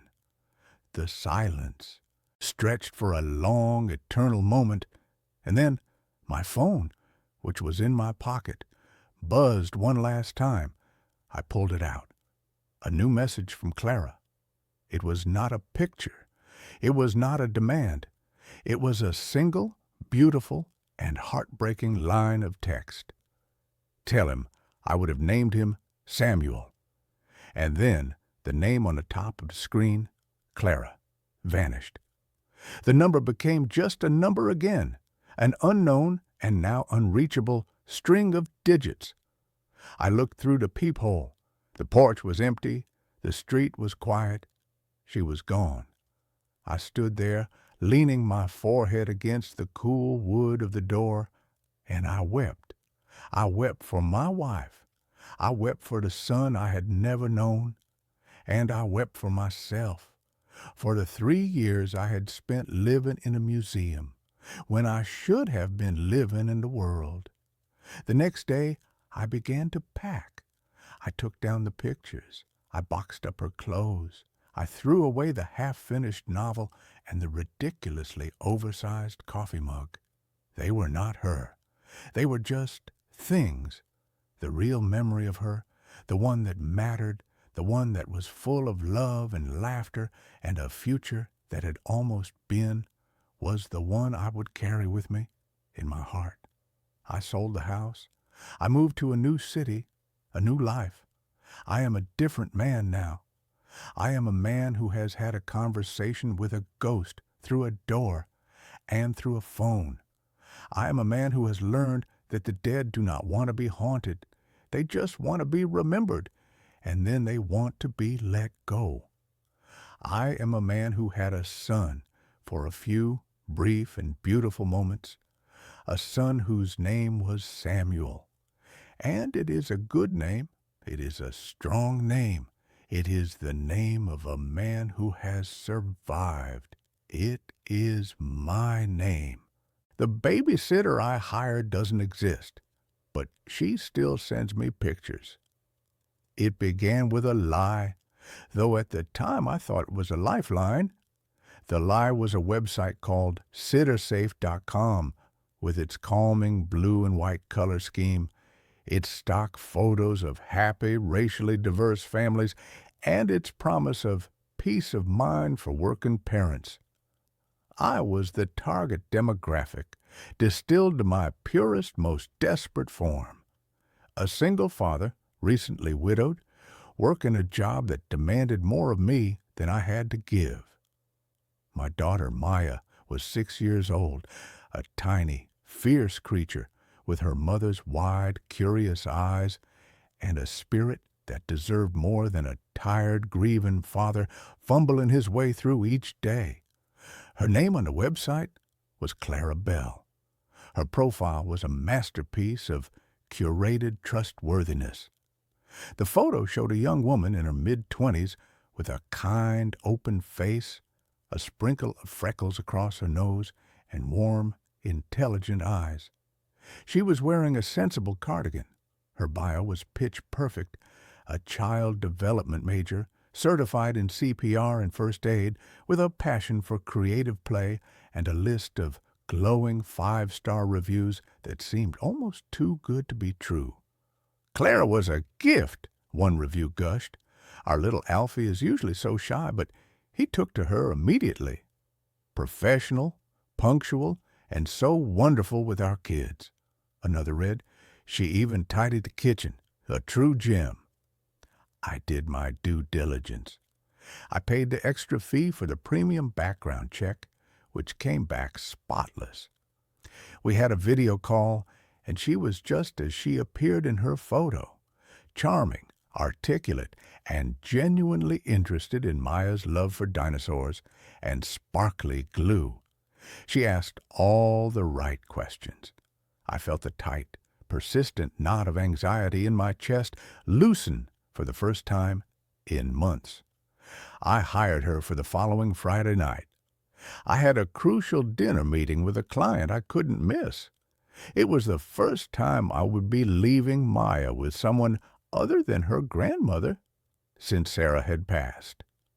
That Friday, she arrived exactly on time. In person, she was even more disarmingly normal. She had a gentle voice and a calm, centered presence that immediately put Maya at ease. She'd brought a tote bag with a new coloring book and a set of crayons that had a glittery sheen. When I left, Maya was sitting at the kitchen table with her, chattering away, already fully under her spell.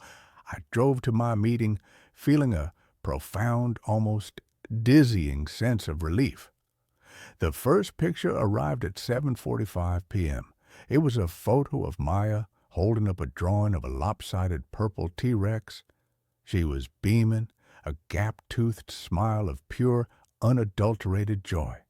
The caption read, "The fearsome Mayasaurus, having a great time." More pictures followed throughout the evening. A shot of Maya in her pajamas, listening intently as Clara read a storybook. A blurry action shot of them building a pillow fort in the living room. Each photo was a little balm to my worried soul, a digital reassurance that I had made the right choice, that my daughter was safe and happy. The last picture came at 9:30 p.m. It was a photo of Maya fast asleep in her bed, her favorite stuffed sloth Mr. Higgins tucked under her arm. The soft glow of her rocket ship nightlight cast a warm, peaceful aura over the scene. Safe and sound. Good night from us. When I got home around 11, the house was silent and immaculate. The pillow fort was gone, the toys were back in their chest, and the kitchen was cleaner than I'd left it. I crept into Maya's room and saw the exact scene from the photograph. A perfect tableau of sleeping innocence. I felt a surge of gratitude so powerful it almost brought me to tears. Clara became our regular babysitter. Every week or two I'd book her, and every time it was the same flawless experience. And the pictures became our ritual. They were my window into their evenings, a steady stream of happy, reassuring moments. They were proof that I wasn't failing my daughter, that even in my absence, her life could be filled with fun and care. The first discordant note, the first tiny crack in the perfect facade, occurred about 2 months in. It was a Tuesday night. I was working from home, trying to meet a deadline. Maya was asleep upstairs. My phone buzzed on the desk. It was a picture message from Clara's number. I opened it. It was a photo of Maya, asleep in her bed, clutching Mr. Higgins, bathed in the glow of her nightlight. It was an almost identical replica of the picture she sent on her first night. The caption read, "So peaceful when she sleeps." I stared at the photo, a cold, confusing prickle of unease running down my spine. It was a Tuesday. Clara wasn't here. She wasn't scheduled to be. I was the only other person in the house. I checked the timestamp. The photo had been sent just seconds ago. My first instinct was rationalization. It must be a glitch, a delayed message from her last visit. But the caption felt immediate. I stood up, my heart starting to beat a little faster. I walked quietly up the stairs, my every sense on high alert. The house was silent except for the low hum of the refrigerator. I pushed open Maya's door. She was there, in her bed, exactly as she was in the photo, fast asleep. I backed out of the room, my skin crawling. I texted Clara back. "Strange question, but did you just send me a photo?" The reply was instantaneous. "Yes, just thinking about what a sweet girl she is. Hope you both are having a good week." It was a plausible, if slightly odd, explanation. Maybe she was looking through old photos on her phone and sent one by mistake, then tried to play it off. It was weird, but not impossible. I tried to dismiss it, but the image of that photo, sent from outside my house, depicting a real-time event happening within it, was a splinter in my mind that I couldn't quite remove. The following week, I needed to book her again. I logged on to sittersafe.com and searched for her. Profile, nothing. I tried different search parameters. Still nothing. A profile not found error message appeared on the screen. A knot of dread tightened in my stomach. I went to our old messages on the site's platform. The conversation thread was there, but when I clicked on her name, the same error message popped up. Her profile had vanished. I pulled out my phone and called her number. A generic synthesized voice responded, "The number you have dialed has been disconnected." Panic, cold and sharp, began to seep into my veins. This made no sense. I contacted SitterSafe's customer support. I spent 20 minutes on hold, listening to a tinny, looping piece of instrumental music that frayed my already raw nerves. Finally, a bored-sounding man named Kevin answered. I explained the situation, gave him Clara Bell's name. He put me on hold again. When he came back, his voice was different, cautious. Sir, we've checked our records. We have no history of a sitter named Clara Bell ever having a profile on our platform." "That's impossible," I said, my voice rising. "I hired her through your site. I have the messages. I paid for a background check." "We have a record of your payments, sir," Kevin said slowly. "But they were for background checks on 3 other potential sitters, all of whom you declined to hire. There's no record of you ever even viewing a profile for a Clara Bell, let alone hiring her." My blood ran cold. I felt the floor drop out from under me. I hung up the phone, my hand trembling. I was in a nightmare. A woman had been in my house. She had been alone with my daughter. And according to the very service that had supposedly vetted her, she didn't exist. My first overwhelming impulse was to protect Maya. I changed every lock in the house. I bought a state-of-the-art security system with cameras covering every entrance, every angle. I spent the next few days in a state of hyper-vigilant terror, jumping at every creak of the floorboards, my phone clutched in my hand like a talisman. The pictures stopped. For 3 weeks, there was silence. I started to breathe again. I told myself it was some elaborate, terrifying scam, a phantom hacker who had created a ghost profile to get my credit card information. I told myself the danger had passed. Then the pictures started again. It was a Monday morning. I had just dropped Maya off at school. As I was pulling away from the curb, my phone buzzed. An unknown number. The picture was of Maya on the school playground. She was on the swings, her head thrown back in laughter. It was a beautiful, candid shot, except for the angle. It was taken from high up, as if from the roof of the school, a place no one should have been. And the photo was unnervingly intimate, a stolen moment of pure joy. Beneath it, a single line of text. "She has your laugh." I almost crashed the car. My vision tunneled. My lungs felt like they were collapsing. It wasn't a scam. It wasn't over. Whoever or whatever Clara was, she was still watching us. The pictures became more frequent, more invasive. A photo of me at my desk, taken through the window of my home office. A picture of our grocery cart at the supermarket.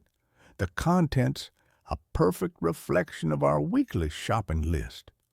A picture of my car parked outside my office. The photographer was everywhere and nowhere. The police were useless. I went to him, my phone in my hand, a wild-eyed, sleep-deprived man trying to explain that he was being stalked by a ghost. They looked at me with a mixture of pity and suspicion. They took a report, but without a suspect, without a crime beyond sending unsolicited photos, there was nothing they could do. They suggested I block the numbers. I did. She just used new ones. Maya started talking about her. She didn't call her Clara. She called her the picture lady. "The picture lady was watching me play today," she said one evening, pushing her peas around her plate. "What do you mean, sweetie?" I asked, my voice tight. "At the park. She was hiding behind a big tree. She waved at me." "What did she look like, Maya?"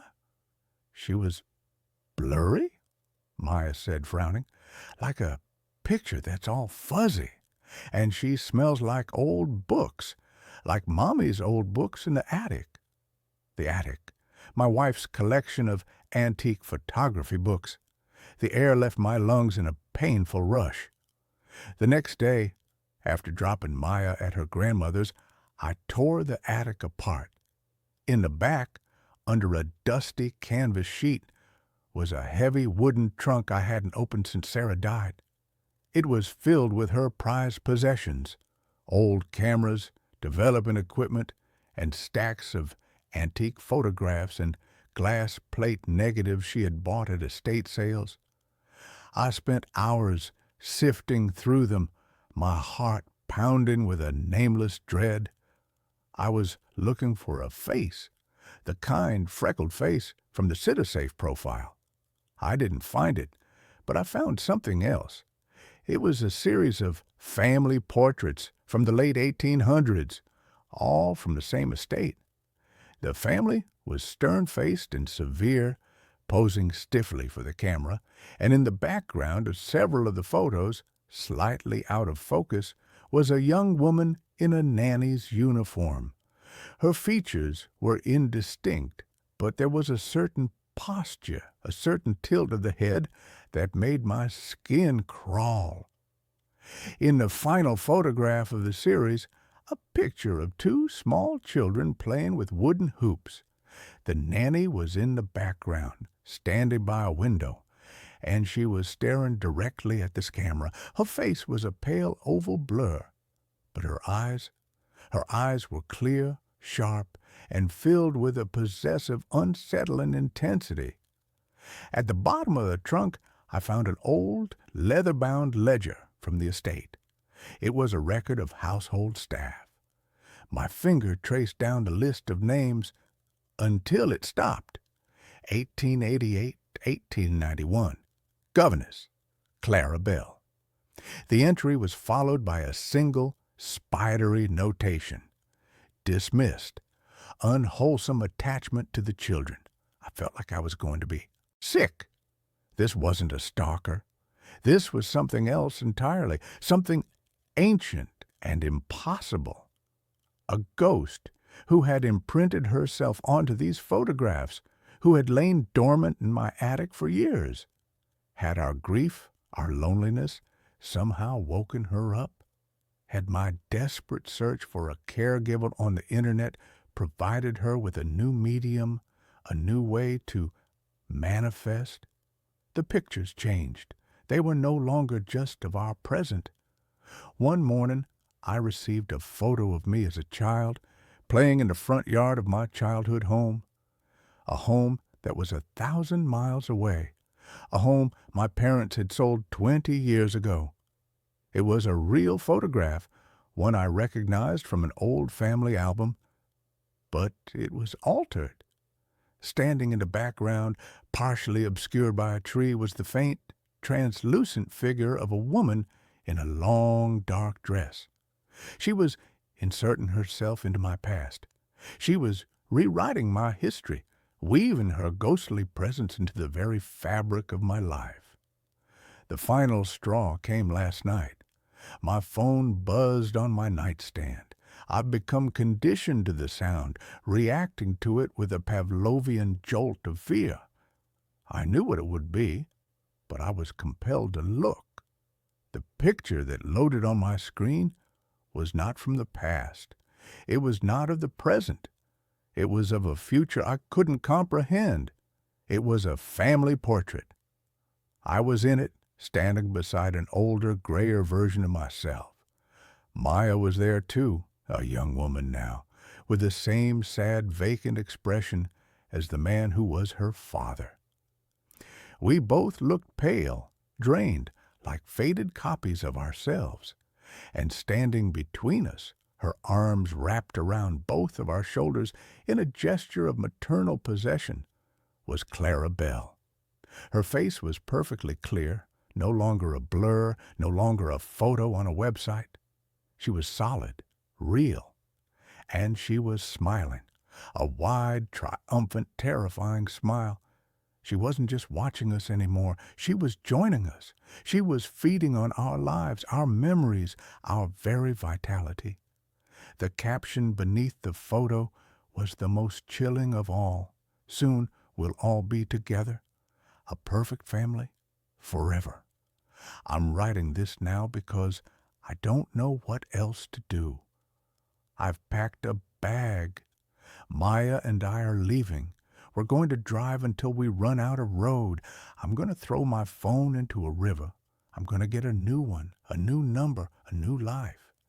But I know it won't matter. She's not tied to a place, not anymore. She's not just a ghost in the attic or a phantom on the internet. She's attached to us. She's a virus in our lives, and she's been sending me snapshots of our own destruction. I look at my beautiful sleeping daughter, and I know I have to try. I have to run, but I fear, with a certainty that chills me to the bone, that no matter where we go, her pictures will follow. And one day, I'll receive that final faded photograph, not as a warning, but as a welcome home. My daughter's imaginary friend knows too much about our past. The first time Lily mentioned peaches, it was a sun-drenched Tuesday in June. Sunlight, thick and golden as honey, poured through the bay window of our new living room, illuminating the dust motes dancing in the air like tiny, blissful spirits. My wife, Sarah, was unpacking a box of books, her brow furrowed in concentration as she tried to decide where the Dickens collection should go. I was on the floor struggling with the notoriously vague instructions for a Swedish-designed bookshelf. Lily, all of 5 years old, with hair the color of spun corn silk and eyes the deep, serious blue of a twilight sky, was having a tea party on the Persian rug we'd bought as a celebratory splurge for the new house. Her guests were a one-eyed teddy bear named Barnaby and a perpetually smiling rag doll called Daisy, and apparently a new addition. "No, Peaches, you can't have more sugar," she said, her voice a stern, motherly whisper. "It's bad for your teeth." I glanced over at her, a smile tugging at my lips. "Who are you talking to, Sweet Pea?" "Peaches," she said, as if it were the most obvious thing in the world. She carefully poured a drop of imaginary tea into an empty spot on the rug. "He's very greedy." Sarah looked up from her books, her face softening into the kind of warm, maternal smile that had made me fall in love with her a decade ago. "Oh, we have a new friend? What does Peaches look like?" Lily tilted her head, considering the question with the gravity of a seasoned philosopher. "He's long," she said finally, "and he wears patchy clothes, like a scarecrow. And he's sad, I think. His face is all smudgy. An imaginary friend. The parenting books we'd devoured had told us to expect this. It was a normal, healthy part of a child's development, a sign of a vibrant imagination. We smiled at each other over Lily's head, a silent, shared moment of parental pride. Our little girl was creative. She was bright. She was normal. After everything we had been through, normal was the most beautiful word in the English language. We'd bought this house to be our fortress of normal. It was a 2-story colonial on a quiet, tree-lined street in a town where nobody knew our names. It was a deliberate, calculated escape from the city, from the ghosts of our old life, from the constant low-level hum of anxiety that had become the soundtrack to our marriage. This house, with its fresh coat of dove-gray paint and its sprawling backyard, was meant to be a new beginning, a place where the past couldn't find us. For a few weeks it was. Peaches became a fixture in our home. An extra, invisible place was set at the dinner table. Lily would leave the bathroom door ajar so Peaches could get out. She would tell us stories about him, strange, disjointed narratives. "Peaches lived in the walls," she said. "He used to live in a dark, wet place. He was always cold." We'd nod and smile, playing along, marveling at the intricate world she was building. The detail about him being smudgy and sad was a little melancholic, maybe, but kids have a flair for the dramatic. We wrote it off as a harmless quirk. The first tremor, the first sign that the foundations of our new, normal life were built on something deeply unstable, came on a rainy Saturday. We were supposed to go to the town's Founders' Day picnic, but a sudden thunderstorm had trapped us indoors. I was trying to teach Lily how to play checkers, and she was, as usual, making up her own far more interesting rules. "Daddy," she said, moving one of my red checkers diagonally and then taking it off the board. "King me." "That's not how it works, sweetie," I laughed. "You have to get to my side of the board first." She looked down at the board. Her little brow crinkled. Then she looked up at me, her blue eyes eerily focused. "Peaches says you don't like to play by the rules either." My hand, which had been hovering over the board, froze. A faint, cold prickle ran up my spine. "What do you mean, honey?" "He says you took a shortcut once," she continued, her voice a perfect mimicry of innocent conversation. "On the old road, the one with all the rocks. You were in a hurry." She pushed another one of my checkers off the board. "You were going very, very fast." The air in the room suddenly felt thin and sharp. The sound of the rain against the windows faded to a dull roar in my ears. The old road, the one with all the rocks, the old quarry road. It had been 7 years, but the memory was branded onto the inside of my skull. A dark, winding ribbon of asphalt, slick with rain, hemmed in by woods on one side and a sheer drop on the other. A shortcut we should never have taken. I forced a laugh. It came out sounding brittle and strange. "I don't know what you're talking about, Lily-bug. Peaches has a funny imagination." I looked over at Sarah, who was curled on the sofa with a magazine. She had heard. I could see it in the way her shoulders had tensed, in the way her hands were gripping the magazine so tightly her knuckles were white. Her eyes met mine, and for a fleeting second I saw it, the same cold, stomach-dropping fear that was currently coursing through my veins. But she blinked, and it was gone, replaced by a practiced, placid neutrality. Later that night, when Lily was asleep, I brought it up. We were in the kitchen, the only light coming from the small lamp over the sink, which cast long, distorted shadows across the room. "What Lily said today," I began, my voice low, "about the quarry road." Sarah didn't look at me. She kept her back to me, scrubbing a pot with a furious circular motion. "She's 5, Tom. She hears things. We've probably talked about it when we thought she was asleep. You know how kids are. They're like little sponges." "When have we ever talked about that night?" I demanded, my voice rising. "When? We made a promise, Sarah. We buried it. We never speak of it." "Then it was a coincidence," she said, her voice tight. She turned off the water and placed the pot on the drying rack, with a sharp, definitive clatter. A creepy, horrible coincidence, but that's all it was. It has to be. She turned to face me, and her eyes were pleading. She was begging me to believe her, to let her keep the comfortable blanket of denial wrapped around us.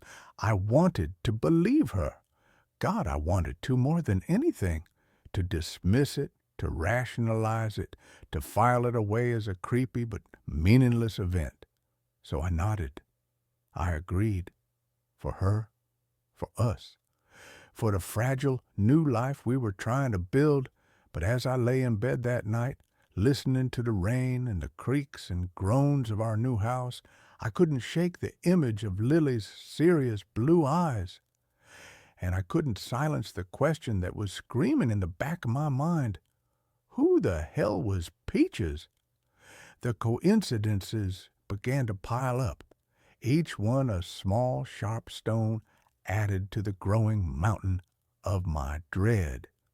A week later, Sarah came home from the grocery store with a bouquet of yellow roses, her favorite. She put them in a vase on the kitchen table, a bright, cheerful splash of color in the sunlit room. Lily came running in, took one look at them, and her face crumpled. "Peaches doesn't like those," she said, her lower lip trembling. "They were his mommy's favorite. They make him sad." Sarah froze, her hand still on the vase. She looked at me, her face pale. Yellow roses. It was another detail, another piece of the mosaic of that night. The other car, the one that had spun out in front of us, had been a beat-up station wagon.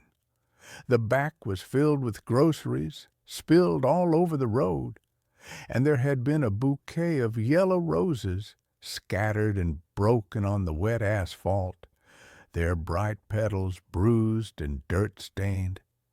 It was a detail I hadn't even realized I remembered until that very moment. "How could she know that, Tom?" Sarah whispered later, after we'd managed to calm a hysterical Lily down by moving the flowers outside. "How?" "She couldn't," I said, my voice hollow. The rationalizations were getting harder and harder to construct. The coincidences were straining the laws of probability to their breaking point. Peach's presence grew stronger, his descriptions more vivid. He wasn't just long and patchy anymore. According to Lily, his hair was the color of mud. He had a big, ugly cut on his forehead that never went away, and one of his shoes was missing. He was always looking for his other shoe.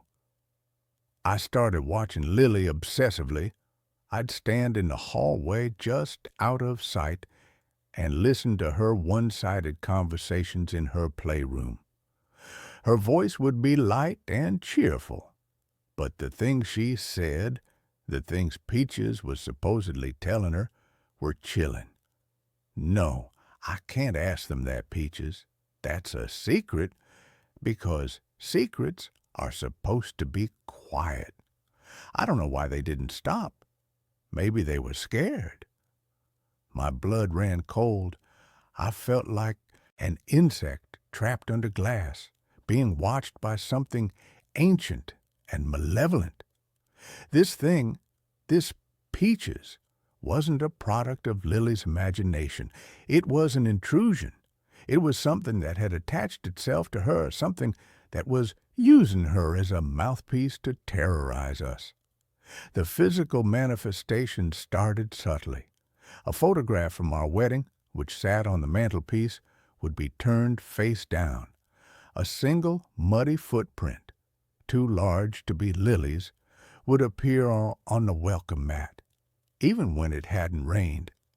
The temperature in Lily's room would sometimes drop suddenly, becoming unnaturally cold, making the hairs on my arms stand up.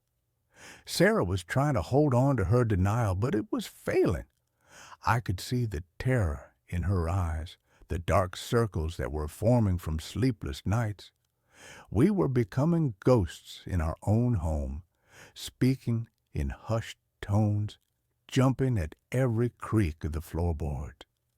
The silence between us was growing, filled with the unspoken horror of what was happening and the deeper, older horror of what we had done. The night it all shattered, the night we could no longer pretend, started with a song. I was tucking Lily into bed. She was quiet and withdrawn, as she often was now. She was clutching her one-eyed bear, Barnaby, so tightly her knuckles were white.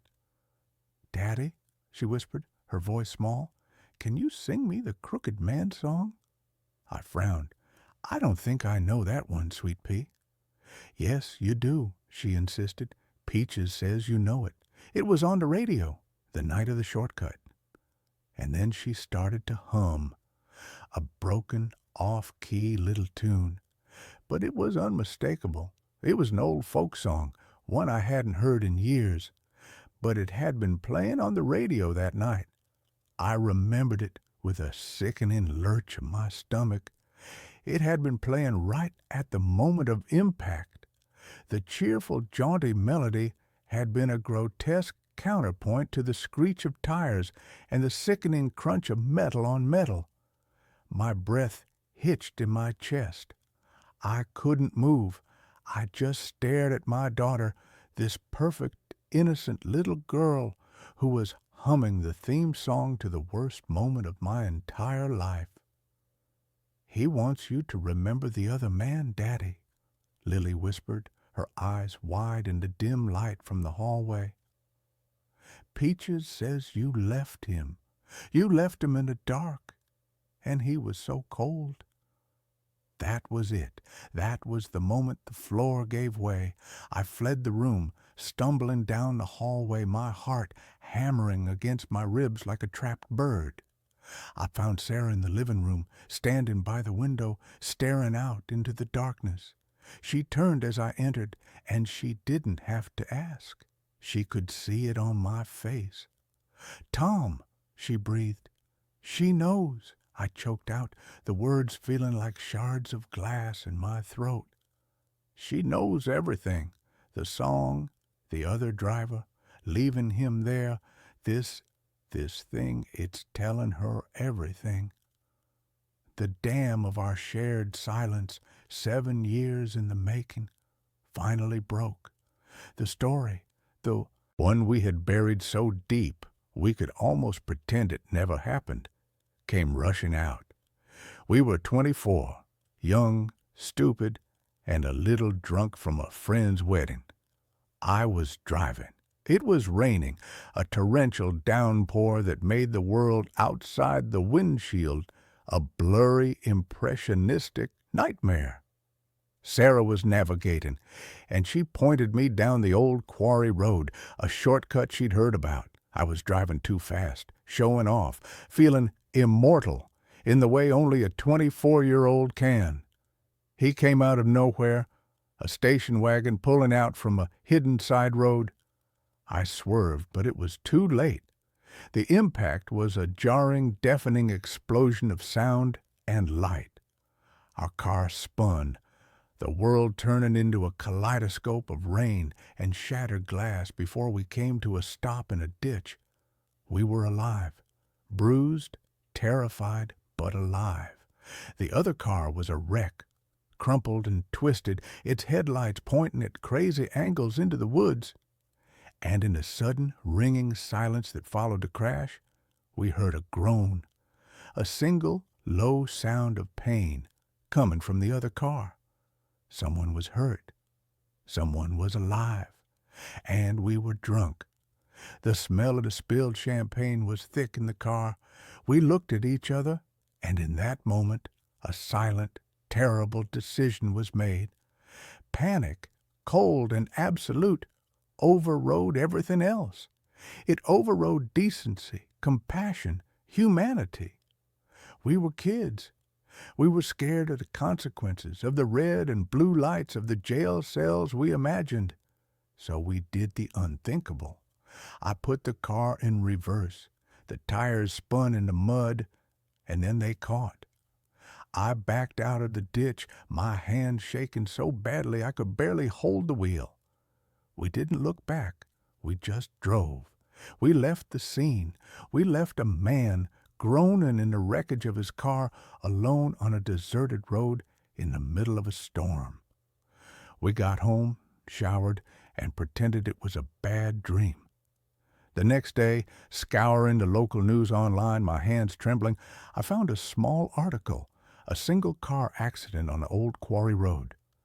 The driver, a man named Michael Rafferty, a 45-year-old widower and father of one, had been found dead at the scene by a passing motorist hours later.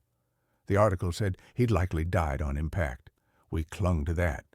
We told ourselves that lie over and over again until it became our truth. He died on impact. Nothing we could have done would have saved him. Our leaving didn't make a difference. We sold the car for scrap. We moved out of our apartment a few months later. We started over. We built a new life, a good life. We got married. We had Lily, and we buried the ghost of Michael Rafferty so deep that we almost forgot he existed. But he hadn't forgotten us.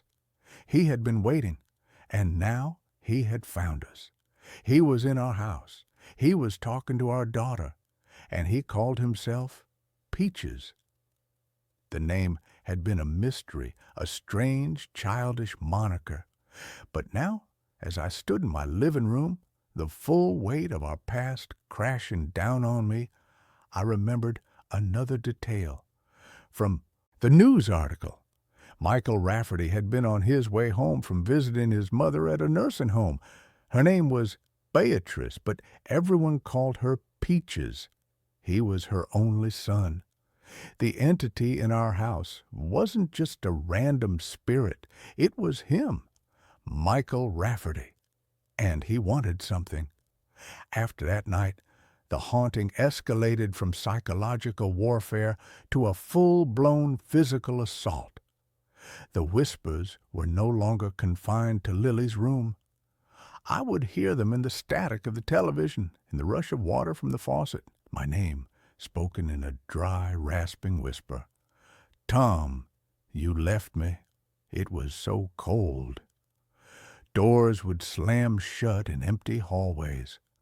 The lights would flicker and die, plunging us into darkness, only to flare back on moments later. One morning, I came downstairs to find every cabinet and drawer in the kitchen hanging open, their contents spilled onto the floor. On the kitchen wall, traced in a thin layer of spilled flour, was a single shaky word. Why? Lily was changing. Our bright, bubbly little girl was becoming a shadow. She stopped playing. She would just sit in her room for hours, staring at the wall, sometimes murmuring to herself. The dark circles under her eyes mirrored our own. She started drawing pictures, disturbing childish scribbles in black and red crayon, a drawing of a stick figure lying next to a mangled car, a drawing of a tall, patchy man with a sad, smudgy face standing at the foot of her bed. We were prisoners. The beautiful house we had bought as our sanctuary had become our jail, and Michael Rafferty was the warden. He was feeding on our fear, on our guilt. We knew we had to do something, but what? We couldn't call the police. We couldn't call a priest. We weren't religious, and it felt like a hollow, desperate gesture. We were alone with the monster we had created. The breaking point, the moment I knew we were in danger of losing not just our sanity but our daughter, came a week later. I was in my home office trying to work, though I couldn't concentrate. The house was quiet, too quiet. A sudden primal instinct, a father's intuition, screamed at me that something was wrong. I ran upstairs to Lily's room. The door was closed. I threw it open. The room was cold, unnaturally so. Lily was standing on a chair, which she had pushed up against the open window. She was leaning out, her small body silhouetted against the gray afternoon sky. "Lily!" I screamed, my voice cracking with terror. She turned, and for a split second, it wasn't her. Her face was slack, her eyes vacant and dark. Her voice, when it came out, was not the high, sweet voice of a 5-year-old. It was a low, rasping whisper, a sound that was both old and full of a terrible, wet-sounding pain. "He wants to show you how it feels," the voice said, coming from my daughter's lips. "How it feels to fall, how it feels to be broken." I lunged across the room, my heart exploding in my chest. I grabbed her around the waist and pulled her back, stumbling, falling to the floor with her in my arms. She started to cry, real terrified sobs this time. The presence was gone. It was just my daughter, trembling and weeping in my arms. "Daddy, I was scared," she cried. "Peaches was telling me to jump. He said it would be like flying." I held her, rocking her back and forth, my own body shaking uncontrollably. This was it. He wasn't just trying to scare us anymore. He was trying to take our daughter. He was going to make us feel the same pain he had felt, the pain of losing a child. We had left him to die, and now he was going to take the one thing that made our lives worth living. That night, after Lily was asleep in our bed, barricaded between us, Sarah and I finally faced the truth. "We have to leave Tom," she said, her voice a shattered whisper in the dark. "We have to pack a bag and just go. Leave the house. Leave everything." "And go where?" I asked, my own voice hollow with despair. "Don't you see, Sarah? It's not the house. He's not attached to the house. He's attached to us, to our secret. He'll follow us wherever we go. We can't run from this." "Then what do we do?" she sobbed, burying her face in her hands. "What can we possibly do?"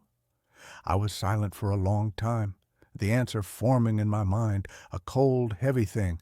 It was an answer I had been avoiding for 7 years. "We have to tell the truth," I said softly. She looked up at me, her face streaked with tears. "What are you talking about?" "We have to confess," I said, the words tasting like ash. "We have to go to the police. We have to tell them what we did. It's the only way. The secret, the guilt, that's his anchor. It's what's given him his power. If we release it, if we face the consequences, maybe it will set him free, and us." The terror in her eyes was replaced by a different kind of fear, the fear of public shame, of prison, of losing Lily to the system. "Tom, no, we can't. It would destroy our lives. It would destroy Lily's life." "He is destroying Lily's life right now," I retorted, my voice a harsh whisper. "He tried to make her jump out of a window today. What's he going to do tomorrow? We have no choice, Sarah. We either face the justice of the living, or we will be tormented by the justice of the dead for the rest of our lives, and we will lose our daughter in the process." We didn't sleep that night. We just lay there holding each other, with our daughter sleeping between us, the silent, terrible weight of our decision settling over us. As dawn broke, painting the sky in pale, watery shades of gray and pink, we knew what we had to do. But first, there was one more thing. We had to face him, not the police, not yet. We had to face Michael Rafferty. We had to confess to him. We decided to do it in Lily's room. It felt like his territory, the place where he was strongest. We waited until Lily was downstairs watching cartoons, a temporary, fragile truce having settled over the house. We stood in the middle of her room, the childish drawings and colorful toys a bizarre backdrop for what we were about to do. "Michael," I said, my voice shaking. "Michael Rafferty, we know you're here." The room grew cold. A floorboard creaked behind me. The air grew thick and heavy with a palpable sense of sorrow and rage. "We are so sorry," Sarah whispered, tears streaming down her face. "We were just kids. We were scared. It's not an excuse. There are no excuses. But we were so scared." "We should have stopped," I continued, my own voice thick with unshed tears. "We should have called for help. We should have stayed with you. Maybe we could have saved you. We'll never know. And we have to live with that for the rest of our lives." The temperature dropped further. A little plastic horse on Lily's dresser flew across the room and shattered against the wall. A low moan seemed to emanate from the walls themselves. He was listening. We left you, I said, forcing myself to say the words that had been buried for so long. We hit you, and we left you to die alone in the dark. It was a cowardly, monstrous thing to do, and we are going to pay for it. Tomorrow, we're going to the police. We're going to confess everything. We're going to tell them what we did to you. The room was silent. The oppressive presence seemed to lessen, the anger replaced by a profound, bottomless well of sadness. We can't give you back your life, Sarah sobbed. We can't undo what we did. All we can do is tell the truth and ask you to please, please leave our daughter alone. She's innocent. This is on us, not her. Punish us, but let her go. For a long moment, nothing happened. The silence stretched, thin and taut. Then, on the wall opposite us, a single word was traced in the condensation that had suddenly formed on the cold surface. It wasn't angry. It wasn't threatening. It was just one heartbreaking word. Lonely. And then, as quickly as it had come, the cold was gone. The presence, the weight, the feeling of being watched, it all lifted. It was like a pressure valve had been released inside the house, inside my own head. The room was just a little girl's room again. The sun streamed through the window, bright and warm. It was over. The confession, the promise of justice, had been enough. We had finally done the right thing, and it had set us all free. The next day we hired a lawyer and turned ourselves in. The story that followed was a messy public ordeal. It was in the papers, on the local news. We were the monsters who had fled, who had hidden for 7 years. We were judged, and rightly so. But through it all, there was a strange, unexpected sense of relief. The secret was out. The burden we had been carrying for so long was finally lifted. Because of our confession and the years that had passed, the sentence was lighter than it could have been. I served 18 months. Sarah, as a passenger, got 5 years of probation and community service. We lost the house. We lost our savings. We lost our reputation. But we never lost Lily, and the ghost of Michael Rafferty never came back. Lily has no memory of Peaches. To her, he was just an imaginary friend she eventually grew out of. Sometimes, late at night, I think about him, Michael Rafferty. I think about the life we took, the future we stole from him. The justice of the courts feels inadequate for what we did. My true sentence is the one I serve every day, the memory of his name whispered in the dark, the image of that single, sad word traced on the wall. We buried a secret, and in doing so, we buried our own souls. It took the haunting of our daughter to finally dig them back up. We live with the scars. We have to.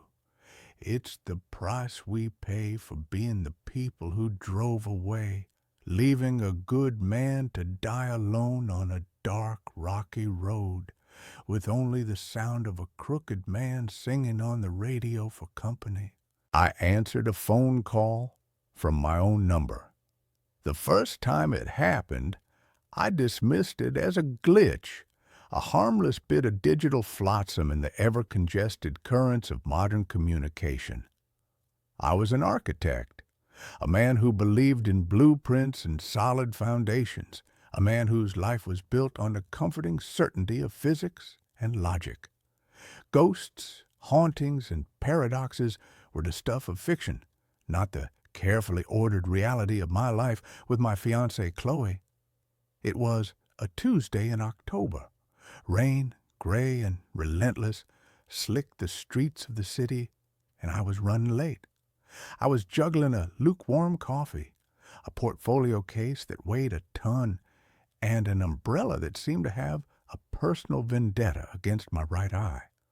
My phone buzzed in my coat pocket. Fumbling, I managed to fish it out. expecting a call from my boss, a man whose patience was as thin as tracing paper. But the name on the screen wasn't his. It was my own. Daniel Reed. Beneath it was my number, the 10 digits I'd had since I was a teenager, as familiar to me as my own reflection. A spoofed number, I thought, some telemarketer in a distant country using a clever algorithm to get me to pick up.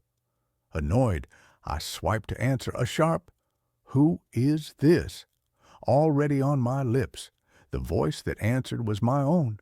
It wasn't just a similar voice, it was my voice, the exact same pitch, the same slight rasp from the coffee, the same cadence. It was like listening to a recording of myself, but a recording that was happening in real time. "Don't get on the 8:15 train," the voice said. It was calm, measured, but laced with an undercurrent of something I couldn't place. Urgency? Fear? I stood frozen on the crowded sidewalk, the rain dripping from my useless umbrella. The 8:15 was my train. I'd taken it every day for the past 5 years. "Who is this?" I repeated, my voice a half-strangled whisper. "There's going to be a power surge at the Fulton Street Junction. The train will be stuck in the tunnel for 3 hours. You'll miss the Henderson presentation." The voice was flat, matter-of-fact, as if reading a weather report. "Take the crosstown bus instead. You'll be late, but you'll make it." A cold, prickling sensation ran up my spine. The Henderson presentation was the biggest project of my career, the culmination of 6 months of sleepless nights and relentless work. Missing it would be catastrophic. This prank was too specific, too cruel. "Very funny," I said, my voice shaking slightly. "Who is this? Mark? Is that you?" Mark was a colleague from work with a juvenile sense of humor. There was a pause on the other end, and for a moment I heard the faint, unmistakable sound of a ticking clock. It was the same sound as the old grandfather clock in my parents' hallway, a sound I hadn't heard in years. "Just take the bus, Daniel," the voice said, and then the line went dead. I stared at my phone, my heart hammering against my ribs. A prank. It had to be a prank, some new voice-mimicking software, but the specificity of it. Fulton Street Junction. 3 hours. It was just enough to make me hesitate. The 8:15 was pulling into the station, its doors hissing open. I looked at the train, then at the bus stop down the block. Logic warred with a primal, inexplicable fear. In the end, logic lost. I turned away from the station and walked towards the bus stop, feeling like a fool. An hour and a half later, I walked into my office, soaked and flustered, but just in time for the presentation. The office was in a state of controlled chaos. Mark rushed over to me, his face pale. "Man, you are the luckiest guy on the planet," he said. "Did you hear? The 8:15 is stuck in the tunnel between stations. Massive power surge at the Fulton Street Junction. They're saying it'll be at least another 2 hours before they can get them out." The blood drained from my face. I leaned against a cubicle wall, my portfolio case slipping from my numb fingers. It wasn't a prank. It was real. I had just received a warning from the future, from a version of myself who had somehow lived through the next 3 hours and called back in time to save me. The thought was so absurd, so completely outside the realm of my carefully constructed reality that I almost laughed. But the fear that coiled in my gut was cold and hard and very, very real.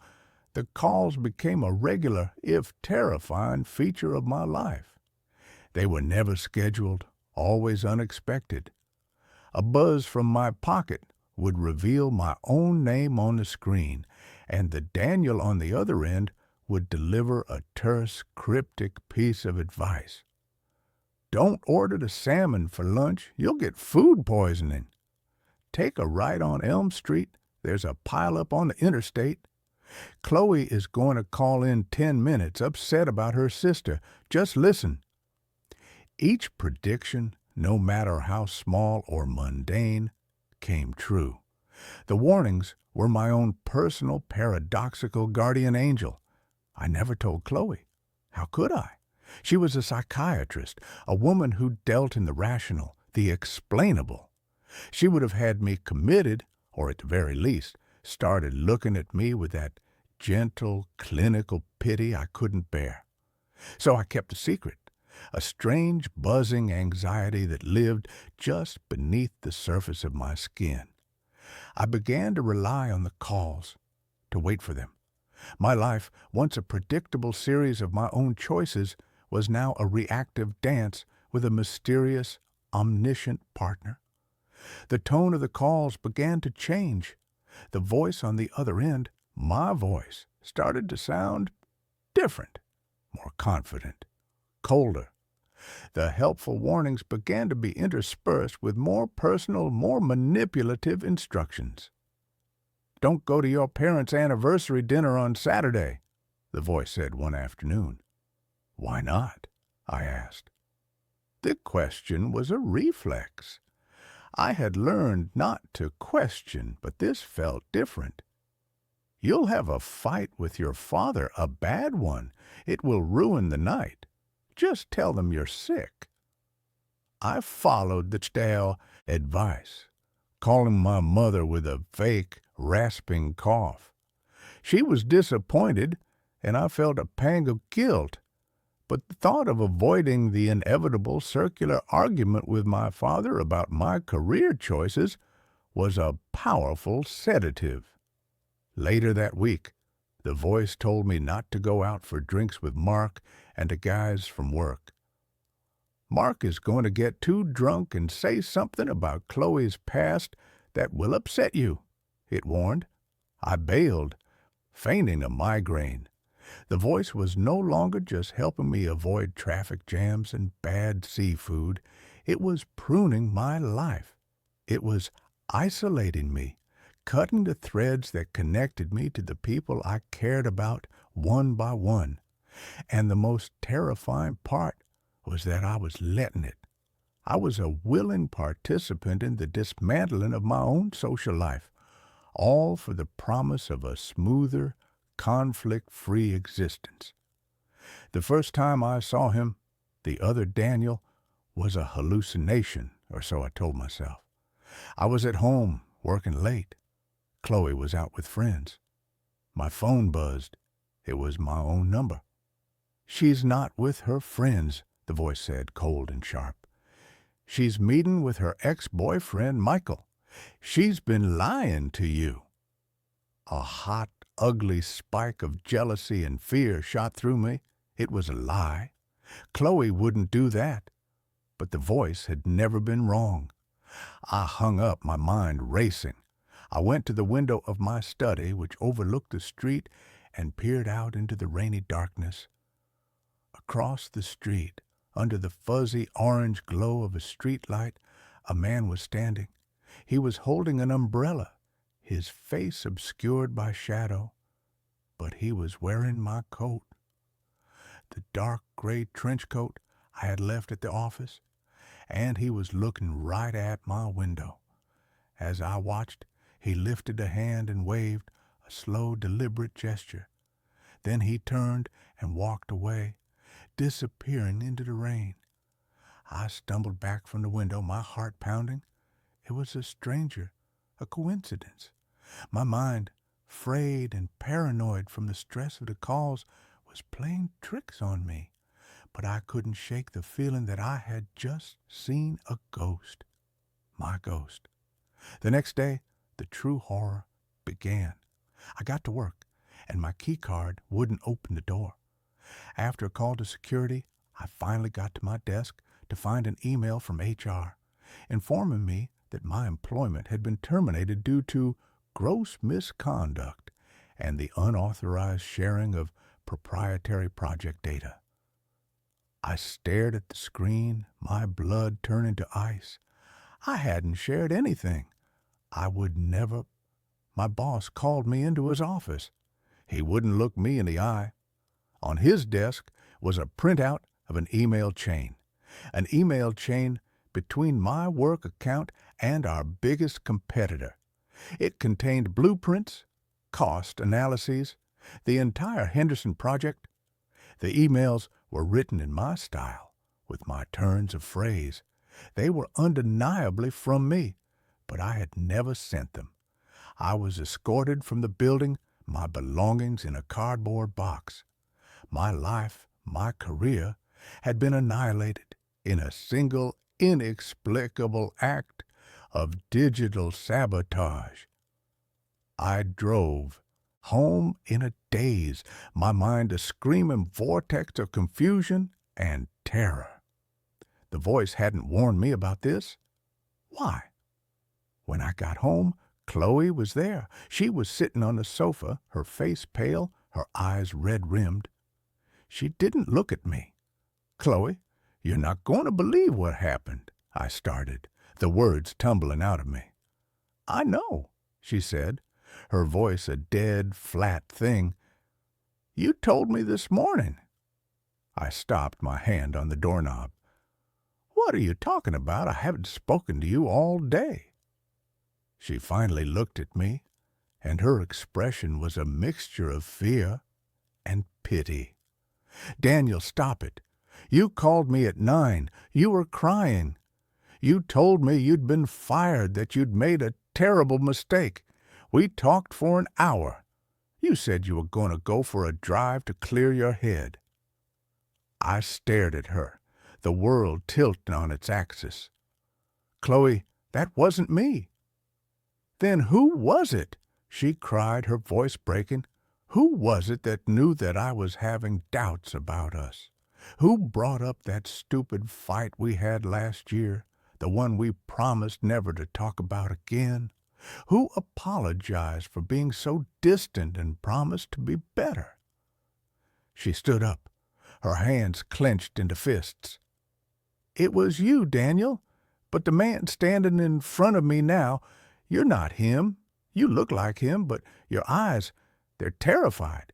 The man I spoke to this morning was calm. He was relieved. He was taken over. The voice on the phone wasn't a future version of me. It was a copy, an echo, a parasite that had been systematically clearing a space for itself by destroying my life, isolating me from my friends and family, and now it was starting to move in.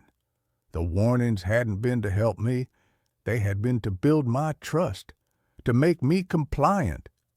The man in the trench coat hadn't been a hallucination. He was real, and he was stealing my life. I had to prove it. I had to prove I was the real Daniel.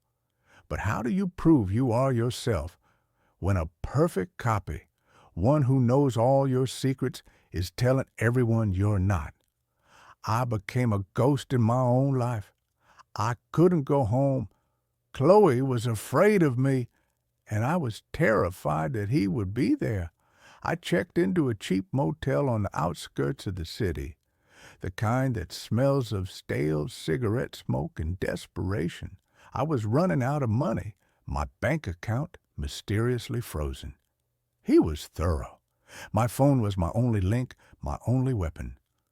The calls continued, but now they were taunts. "She misses you," the voice would say, and I could hear the smirk in it. "The old you, I mean, not the paranoid, erratic mess you've become. I'm taking her to that little Italian place you both love tonight. I'm going to be the man you were never good enough to be." I started my own investigation, fueled by caffeine and terror. I became a digital archaeologist, digging through the ruins of my own life. I searched for theories, for other cases, for anything that could explain what was happening. I found fragments, whispers in forgotten internet forums, and crackpot conspiracy sites. Stories of digital doppelgangers, of quantum echoes, of people whose lives had been hijacked by perfect, malevolent copies. Most of it was nonsense, but there was a recurring theme, a point of origin, a moment of intense trauma, a near-death experience, a place where reality had become thin and a person's identity had somehow been duplicated.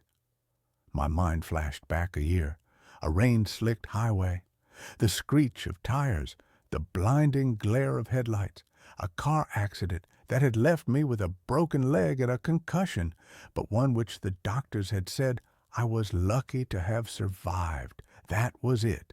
That had to be it. The moment I had almost died, a copy, a shadow of myself had been created, born from the trauma and the glitch in reality. This echo had been lying dormant, observing, learning, and now it was making its move. I knew I had to confront him, but a physical confrontation was useless. He looked like me. He sounded like me. He probably even bled like me. No, I had to expose him. I had to prove to the one person who mattered that he was a fraud. I had to get to Chloe. The plan was desperate, probably insane. The echo knew my memories, my secrets, but he didn't have my soul. He didn't have my capacity for genuine, spontaneous emotion. He was a recording, a perfect but lifeless imitation. I had to create a situation where that difference would become glaringly obvious. I called Chloe from a payphone. She answered, her voice wary. "Chloe, it's me," I said, my voice raw. "I don't know who this is anymore," she whispered. I know you're scared and confused, but I need you to listen to me. I can prove it. I can prove that the man you've been talking to is not me. Meet me tonight at the old observatory." The observatory was our place. It was where I had proposed to her on a clear summer night under a canopy of 1,000,000 stars. It was a place of deep, shared meaning, a place I hoped the echo wouldn't understand on an emotional level. "Why should I?" she asked, her voice trembling. "Because a small part of you still knows it's me," I said, praying I was right. "Because you know the man you've been living with for the past week is off, a little too perfect, a little too calm. He's what I've always tried to be, but he's not what I am. 8 o'clock. Please, Chloe, my life depends on it." I hung up before she could refuse. Then I called my own number. The echo answered on the first ring. "Getting desperate, are we?" he said, his voice dripping with condescending amusement. "It's over," I said, trying to keep my voice steady. "I'm meeting Chloe at the observatory at 8. I'm going to tell her everything." "You do that?"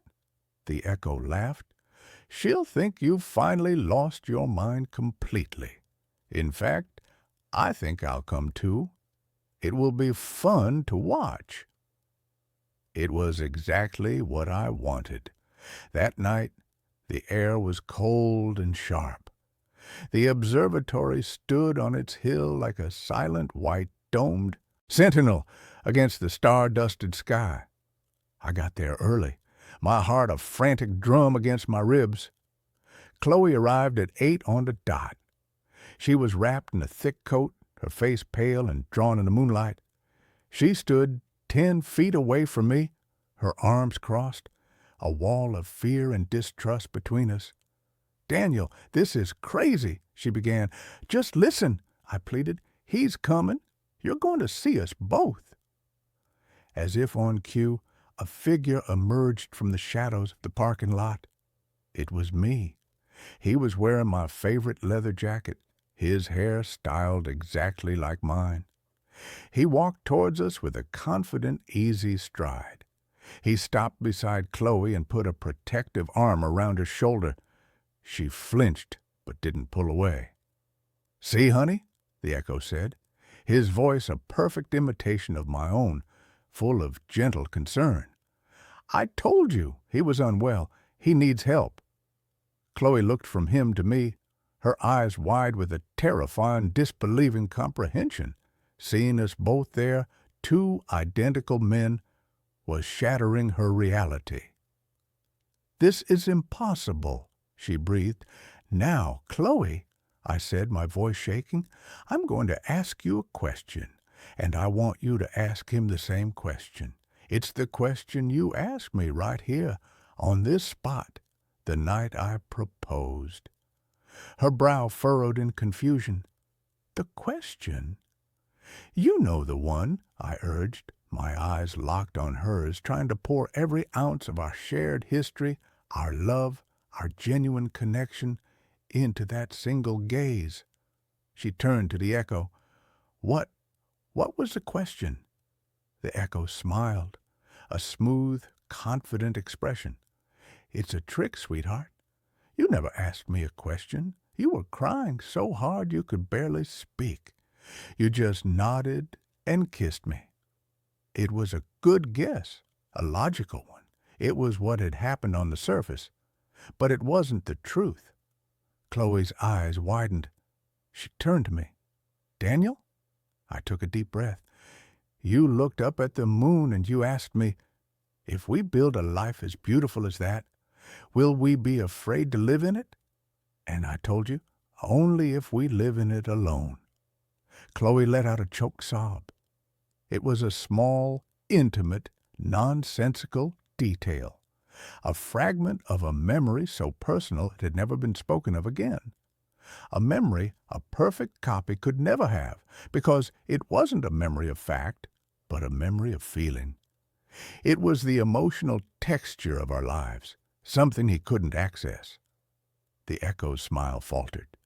For the first time, I saw a flicker of something other than confidence in his eyes. Confusion, and then rage. "It's a lucky guess," he snarled, his voice losing its perfect mimicry, becoming harsher, flatter. "He's been stalking us, listening to us." But the spell was broken. Chloe took a step away from him towards me. "Get away from me," she whispered to the echo. The echo's face contorted, the mask of me slipping to reveal the monster beneath. "You can't have her. You can't have this life. It's mine. I earned it. I'm better than you. I'm the version of you without the anxiety, without the doubt, without the crippling fear of failure. I'm what you always wanted to be." "You're a ghost," I said, my own voice finding a strength I didn't know it possessed. "You're an echo of a bad memory. You're nothing." He lunged at me, his face a mask of fury. But he wasn't lunging at me in the physical world. I felt a sudden psychic pressure, a crushing assault on my mind. He was trying to invade my consciousness, to overwrite me. I saw flashes of the car crash, felt the phantom pain in my leg, the terror of the spinning metal. He was using my own trauma as a weapon against me. But I wasn't the same man who had been in that crash. The last few weeks had forged a new kind of resilience in me. I had been stripped of everything I thought defined me, my job, my home, my identity, and I was still standing.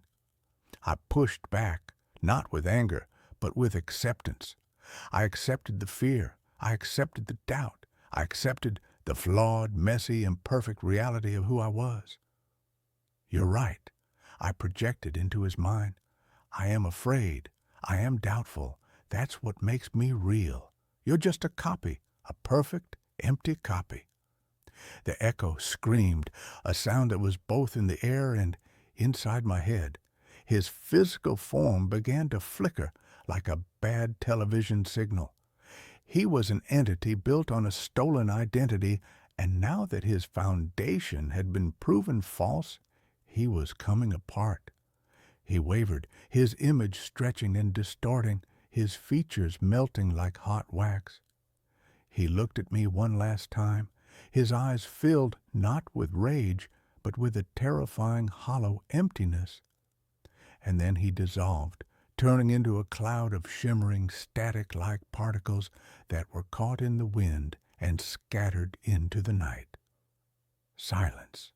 The only sound was Chloe's ragged breathing and the distant hum of the city.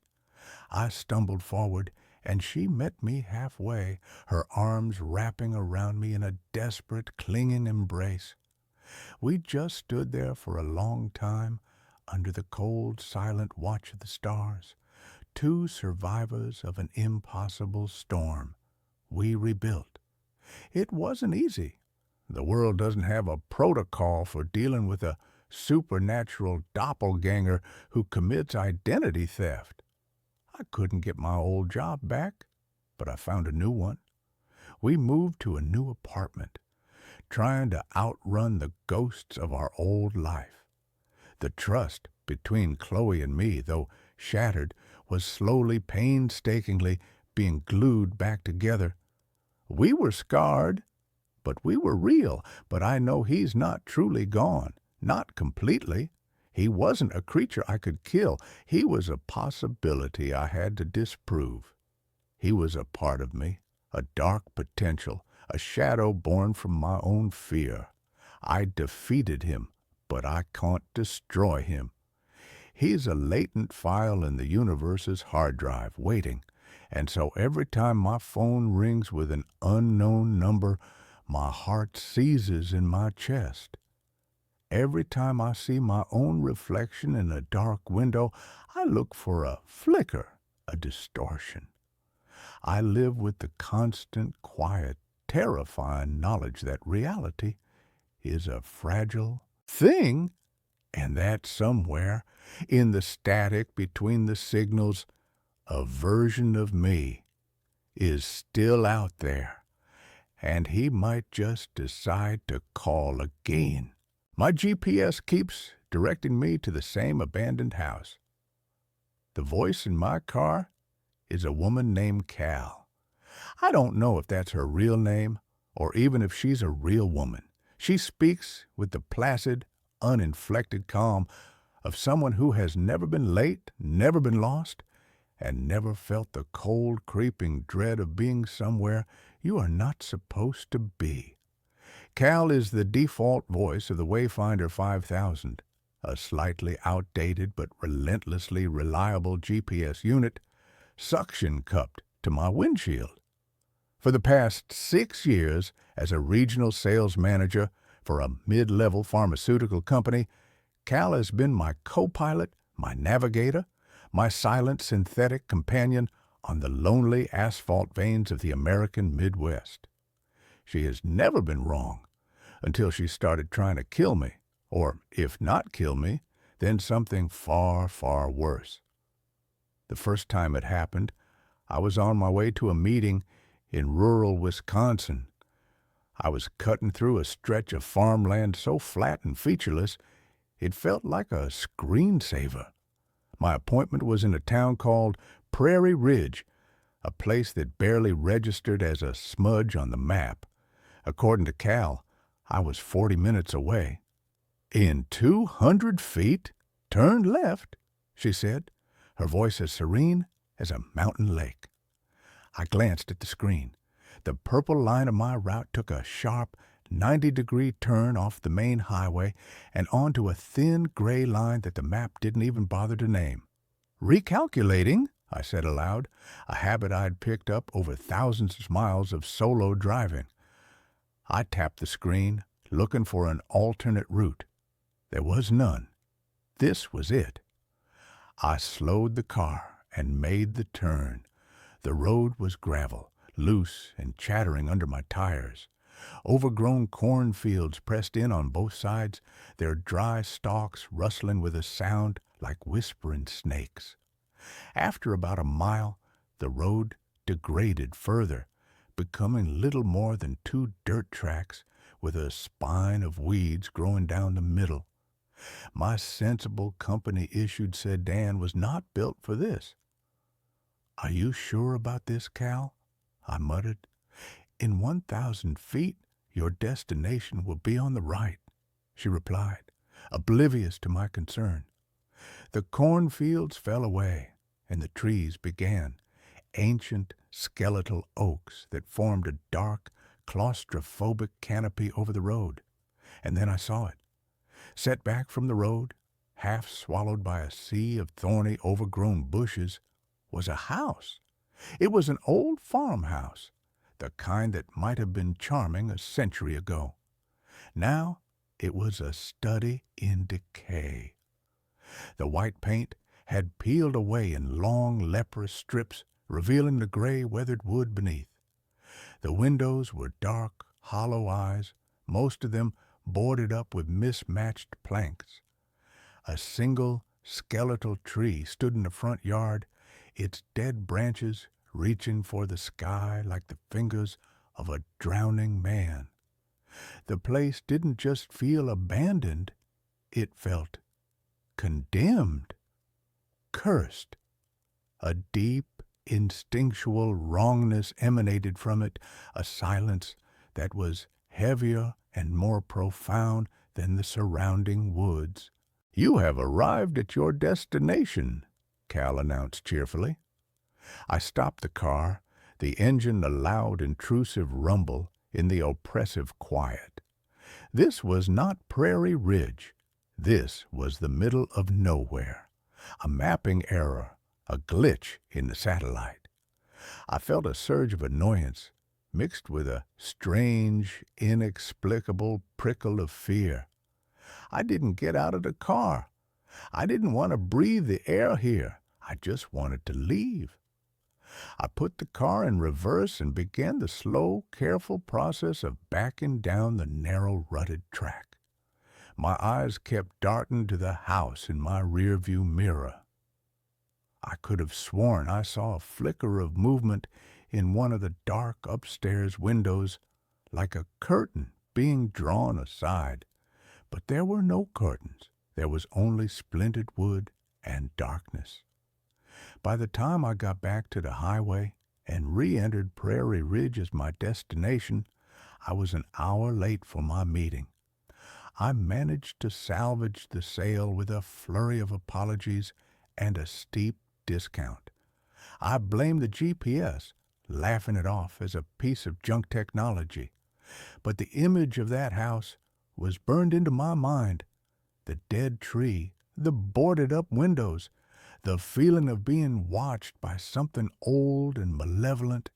2 weeks later, I was in eastern Ohio, on my way to a conference, a different state, a different highway, hundreds of miles away.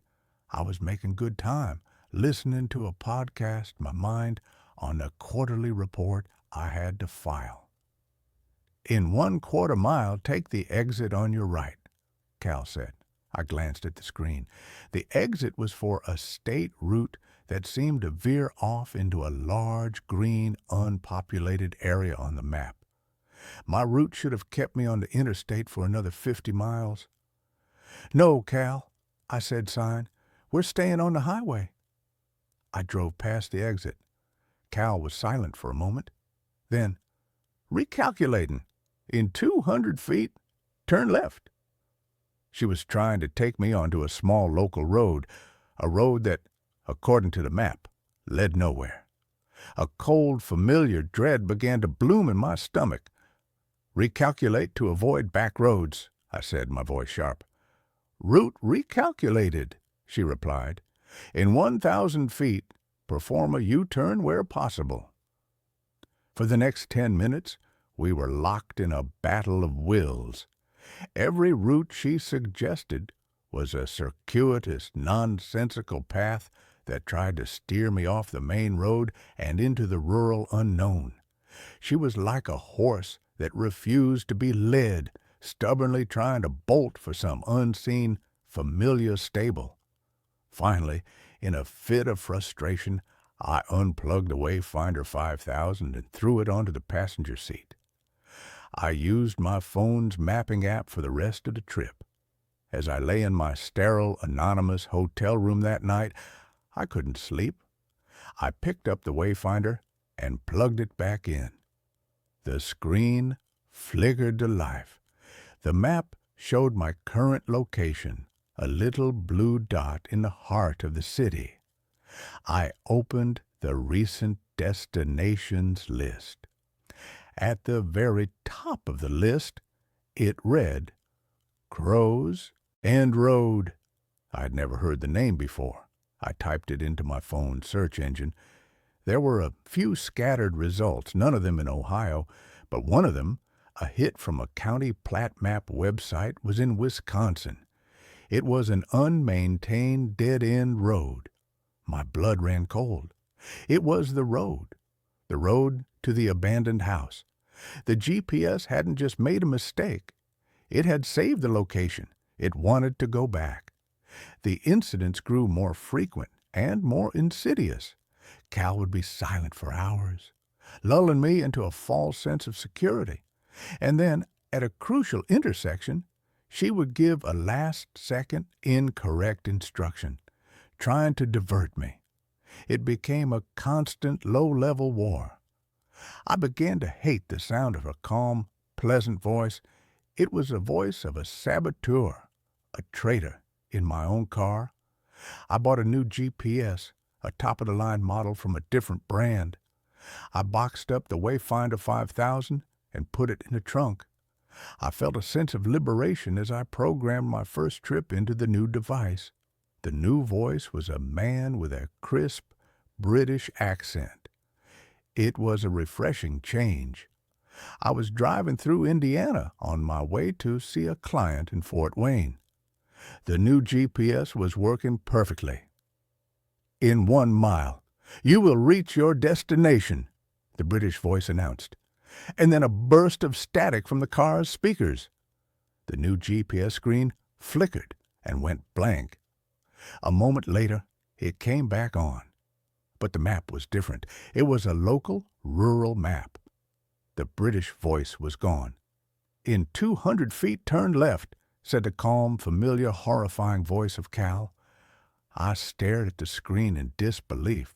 It was Cal's interface, her purple line, her familiar fonts.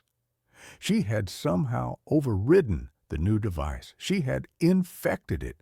My car, my sanctuary, the one place where I was supposed to be in control, had been completely and utterly compromised. I pulled over to the side of the road, my hands shaking. This was not a glitch. This was not a technological error. This was something else. This was an intelligence, a malevolent, focused intelligence that was fixated on one thing, getting me back to that house. That was when my life began to unravel.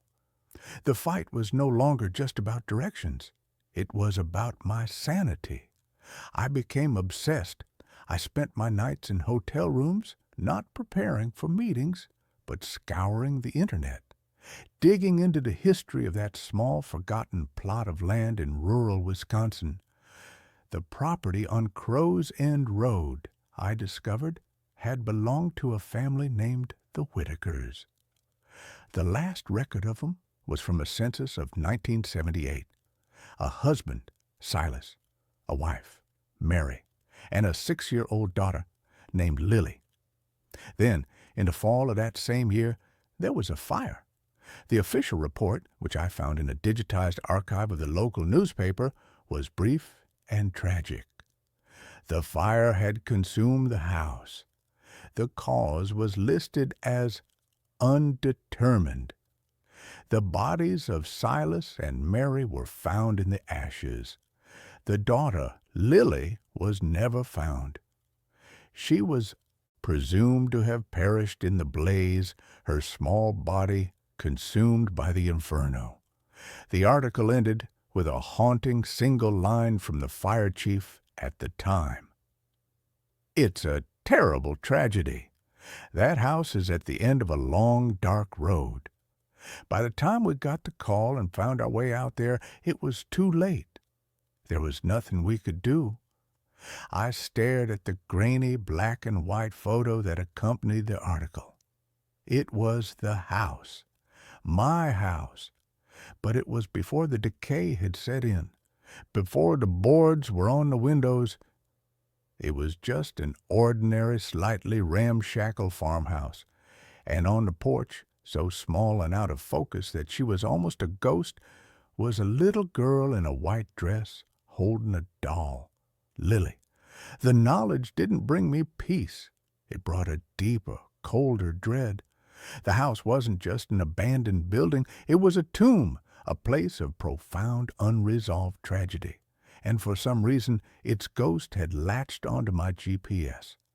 The haunting escalated. Cal began to speak to me even when the GPS was turned off. I'd be driving in silence, and her voice would suddenly emanate from the car's speakers, soft and clear. "Are you lost, Alan?" she'd ask. My name is Alan. I had never programmed my name into the device. The first time it happened, I almost drove off the road. I tore the GPS from the windshield, unplugged it, and threw it in the trunk, burying it under a suitcase. But her voice still came through the speakers. She was in the car's Bluetooth system, in its very wiring. She began to use details from my life. "Sarah is wondering when you will be home," she said one night as I was driving through a rainstorm. Sarah was my wife. "Emily has a piano recital on Friday. You shouldn't miss it." Emily was my 7-year-old daughter. The voice was using my own life, my love for my family, as a weapon against me, a way to anchor my fear, to make it more real. My work suffered. I missed meetings. I lost clients. I was constantly exhausted, living on a knife's edge of paranoia and fear. My boss put me on probation. I tried to explain, but how do you tell your boss that your car is haunted by a ghost who is obsessed with a tragic fire from the 1970s?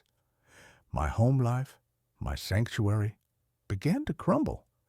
Sarah knew something was wrong. I was distant, jumpy, prone to long, silent stares out the window. I had lost weight.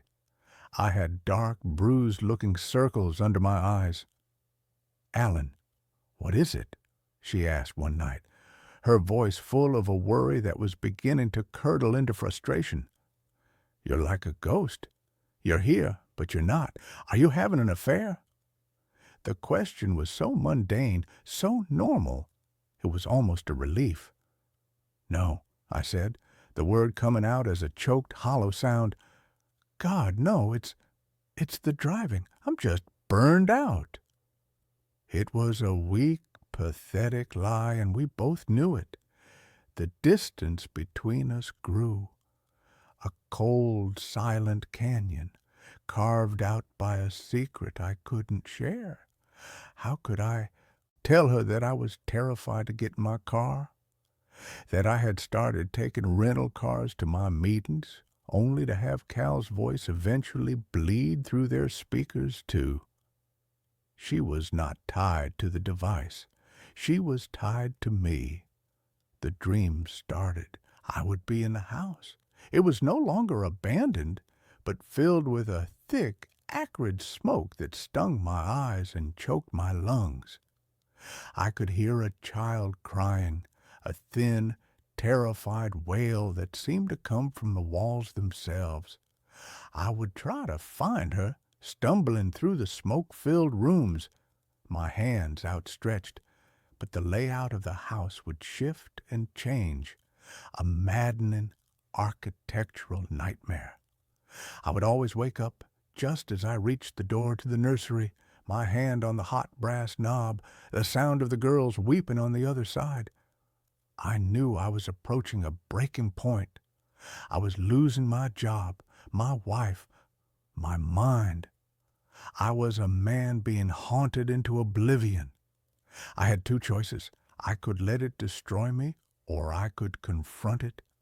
I had to go back to the house. I had to go to Crow's End Road, not as a lost, accidental tourist, but as a man looking for an answer. I had to understand why this was happening to me, why I had been chosen. I told Sarah I was going on a weekend sales retreat. Another lie to add to the growing pile.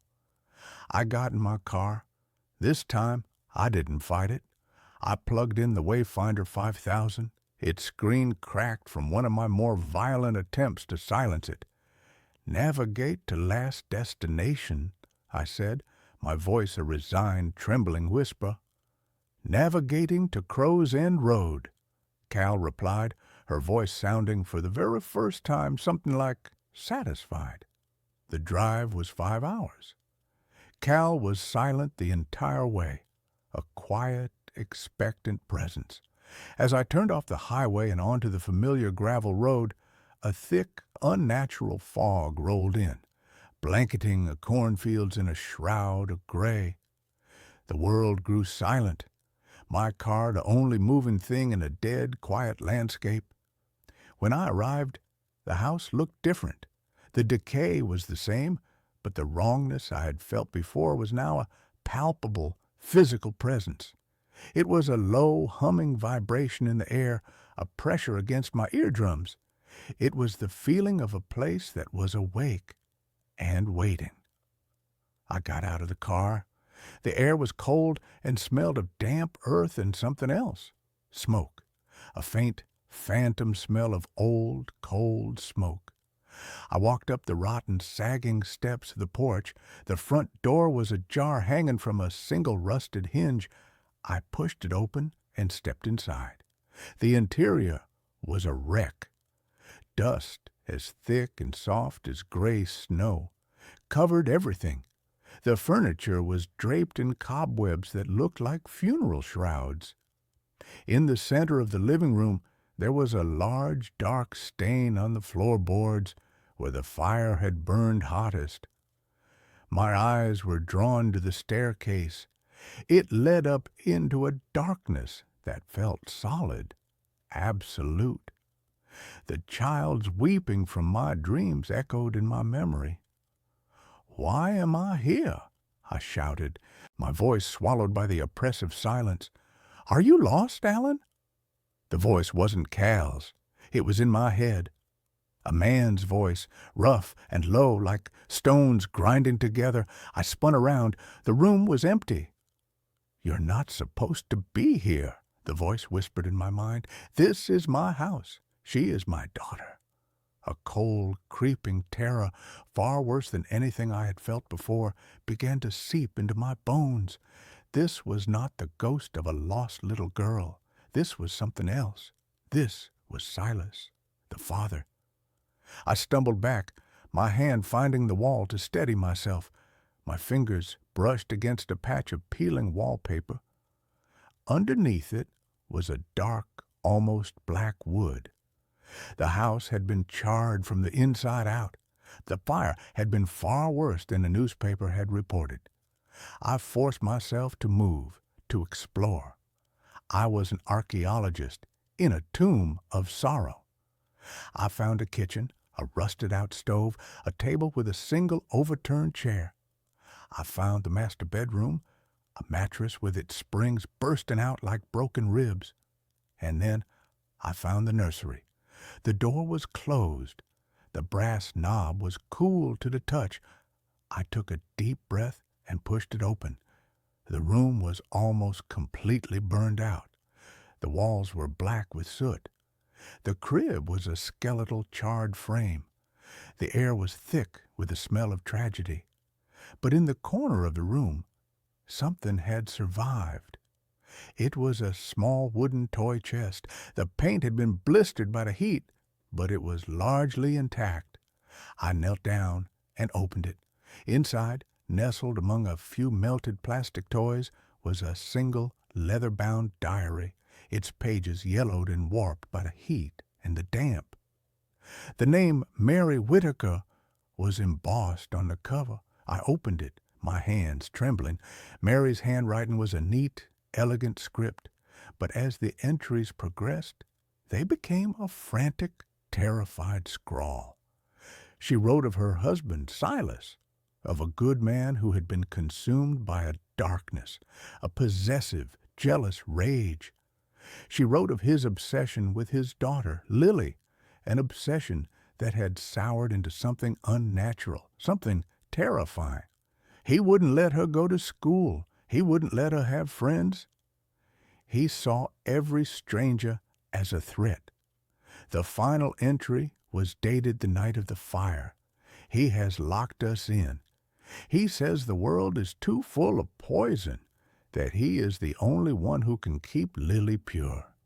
He has been talking to himself all day. I can smell gasoline. He is not going to let us leave. He is going to keep us here with him forever. If anyone ever finds this, know that I tried to save my daughter. Know that I loved her. A single hot tear dripped onto the fragile page. It wasn't a tragic accident. It was a murder-suicide. Silas had been a monster. He had trapped his family, and when he couldn't control them in life, he had bound them to this place in death. But that didn't explain me. It didn't explain the GPS. I heard a floorboard creak behind me. I spun around, my heart leaping into my throat. Nothing but the feeling of being watched, of Silas's malevolent presence, was suffocating. I had to get out. I stumbled out of the nursery, clutching the diary, and ran for the stairs. As I reached the bottom step, I saw it. On a small, dusty table by the front door, half hidden under a pile of rotted mail, was an object that had no business being there. It was a Wayfinder 5000 GPS unit, the exact same model as mine. Its screen was cracked, and it was caked in dust and grime, but it was unmistakable. And then the final, horrifying piece of the puzzle clicked into place. My GPS wasn't haunted by a ghost from the house. My GPS was from the house. Silas Whitaker, a traveling salesman, perhaps, like me. A man who relied on a piece of technology to guide him. A man who had programmed his home address into the device. A single, final destination. On that last, terrible night, as he drove home with his can of gasoline and his murderous intent, that GPS had been in his car, charting his final fatal course. The device had absorbed the trauma, the rage, the violent possessive energy of that night. It had become a vessel for his will. It was a cursed object, a relic of a murder. And somehow, through the strange, convoluted currents of second-hand sales and forgotten electronics, it had found its way to me. Or, more terrifyingly, it had chosen me. A man just like him, a traveling father with a wife and a daughter at home. It was trying to repeat the pattern. It was trying to bring me home, to its home, to make me a part of its endless tragic loop. You can stay, the voice of Silas whispered in my head. We can be a family. I heard the front door slam shut with a deafening final boom. The air grew cold. The shadows in the room deepened and seemed to coalesce. A figure began to form in the doorway. A tall, gaunt man made of smoke and rage and decades of festering hate. But another presence was in the room now, too. A small, cold spot by the foot of the stairs. I could hear a faint, sobbing sound. It was her, Lily. She wasn't a part of his rage. She was his victim, his prisoner. And she was just as trapped as he was. I knew then what I had to do. I couldn't fight him. He was too strong here. This was his house. But maybe I could free her. The GPS. It was a beacon for him, but maybe it could be a key for her.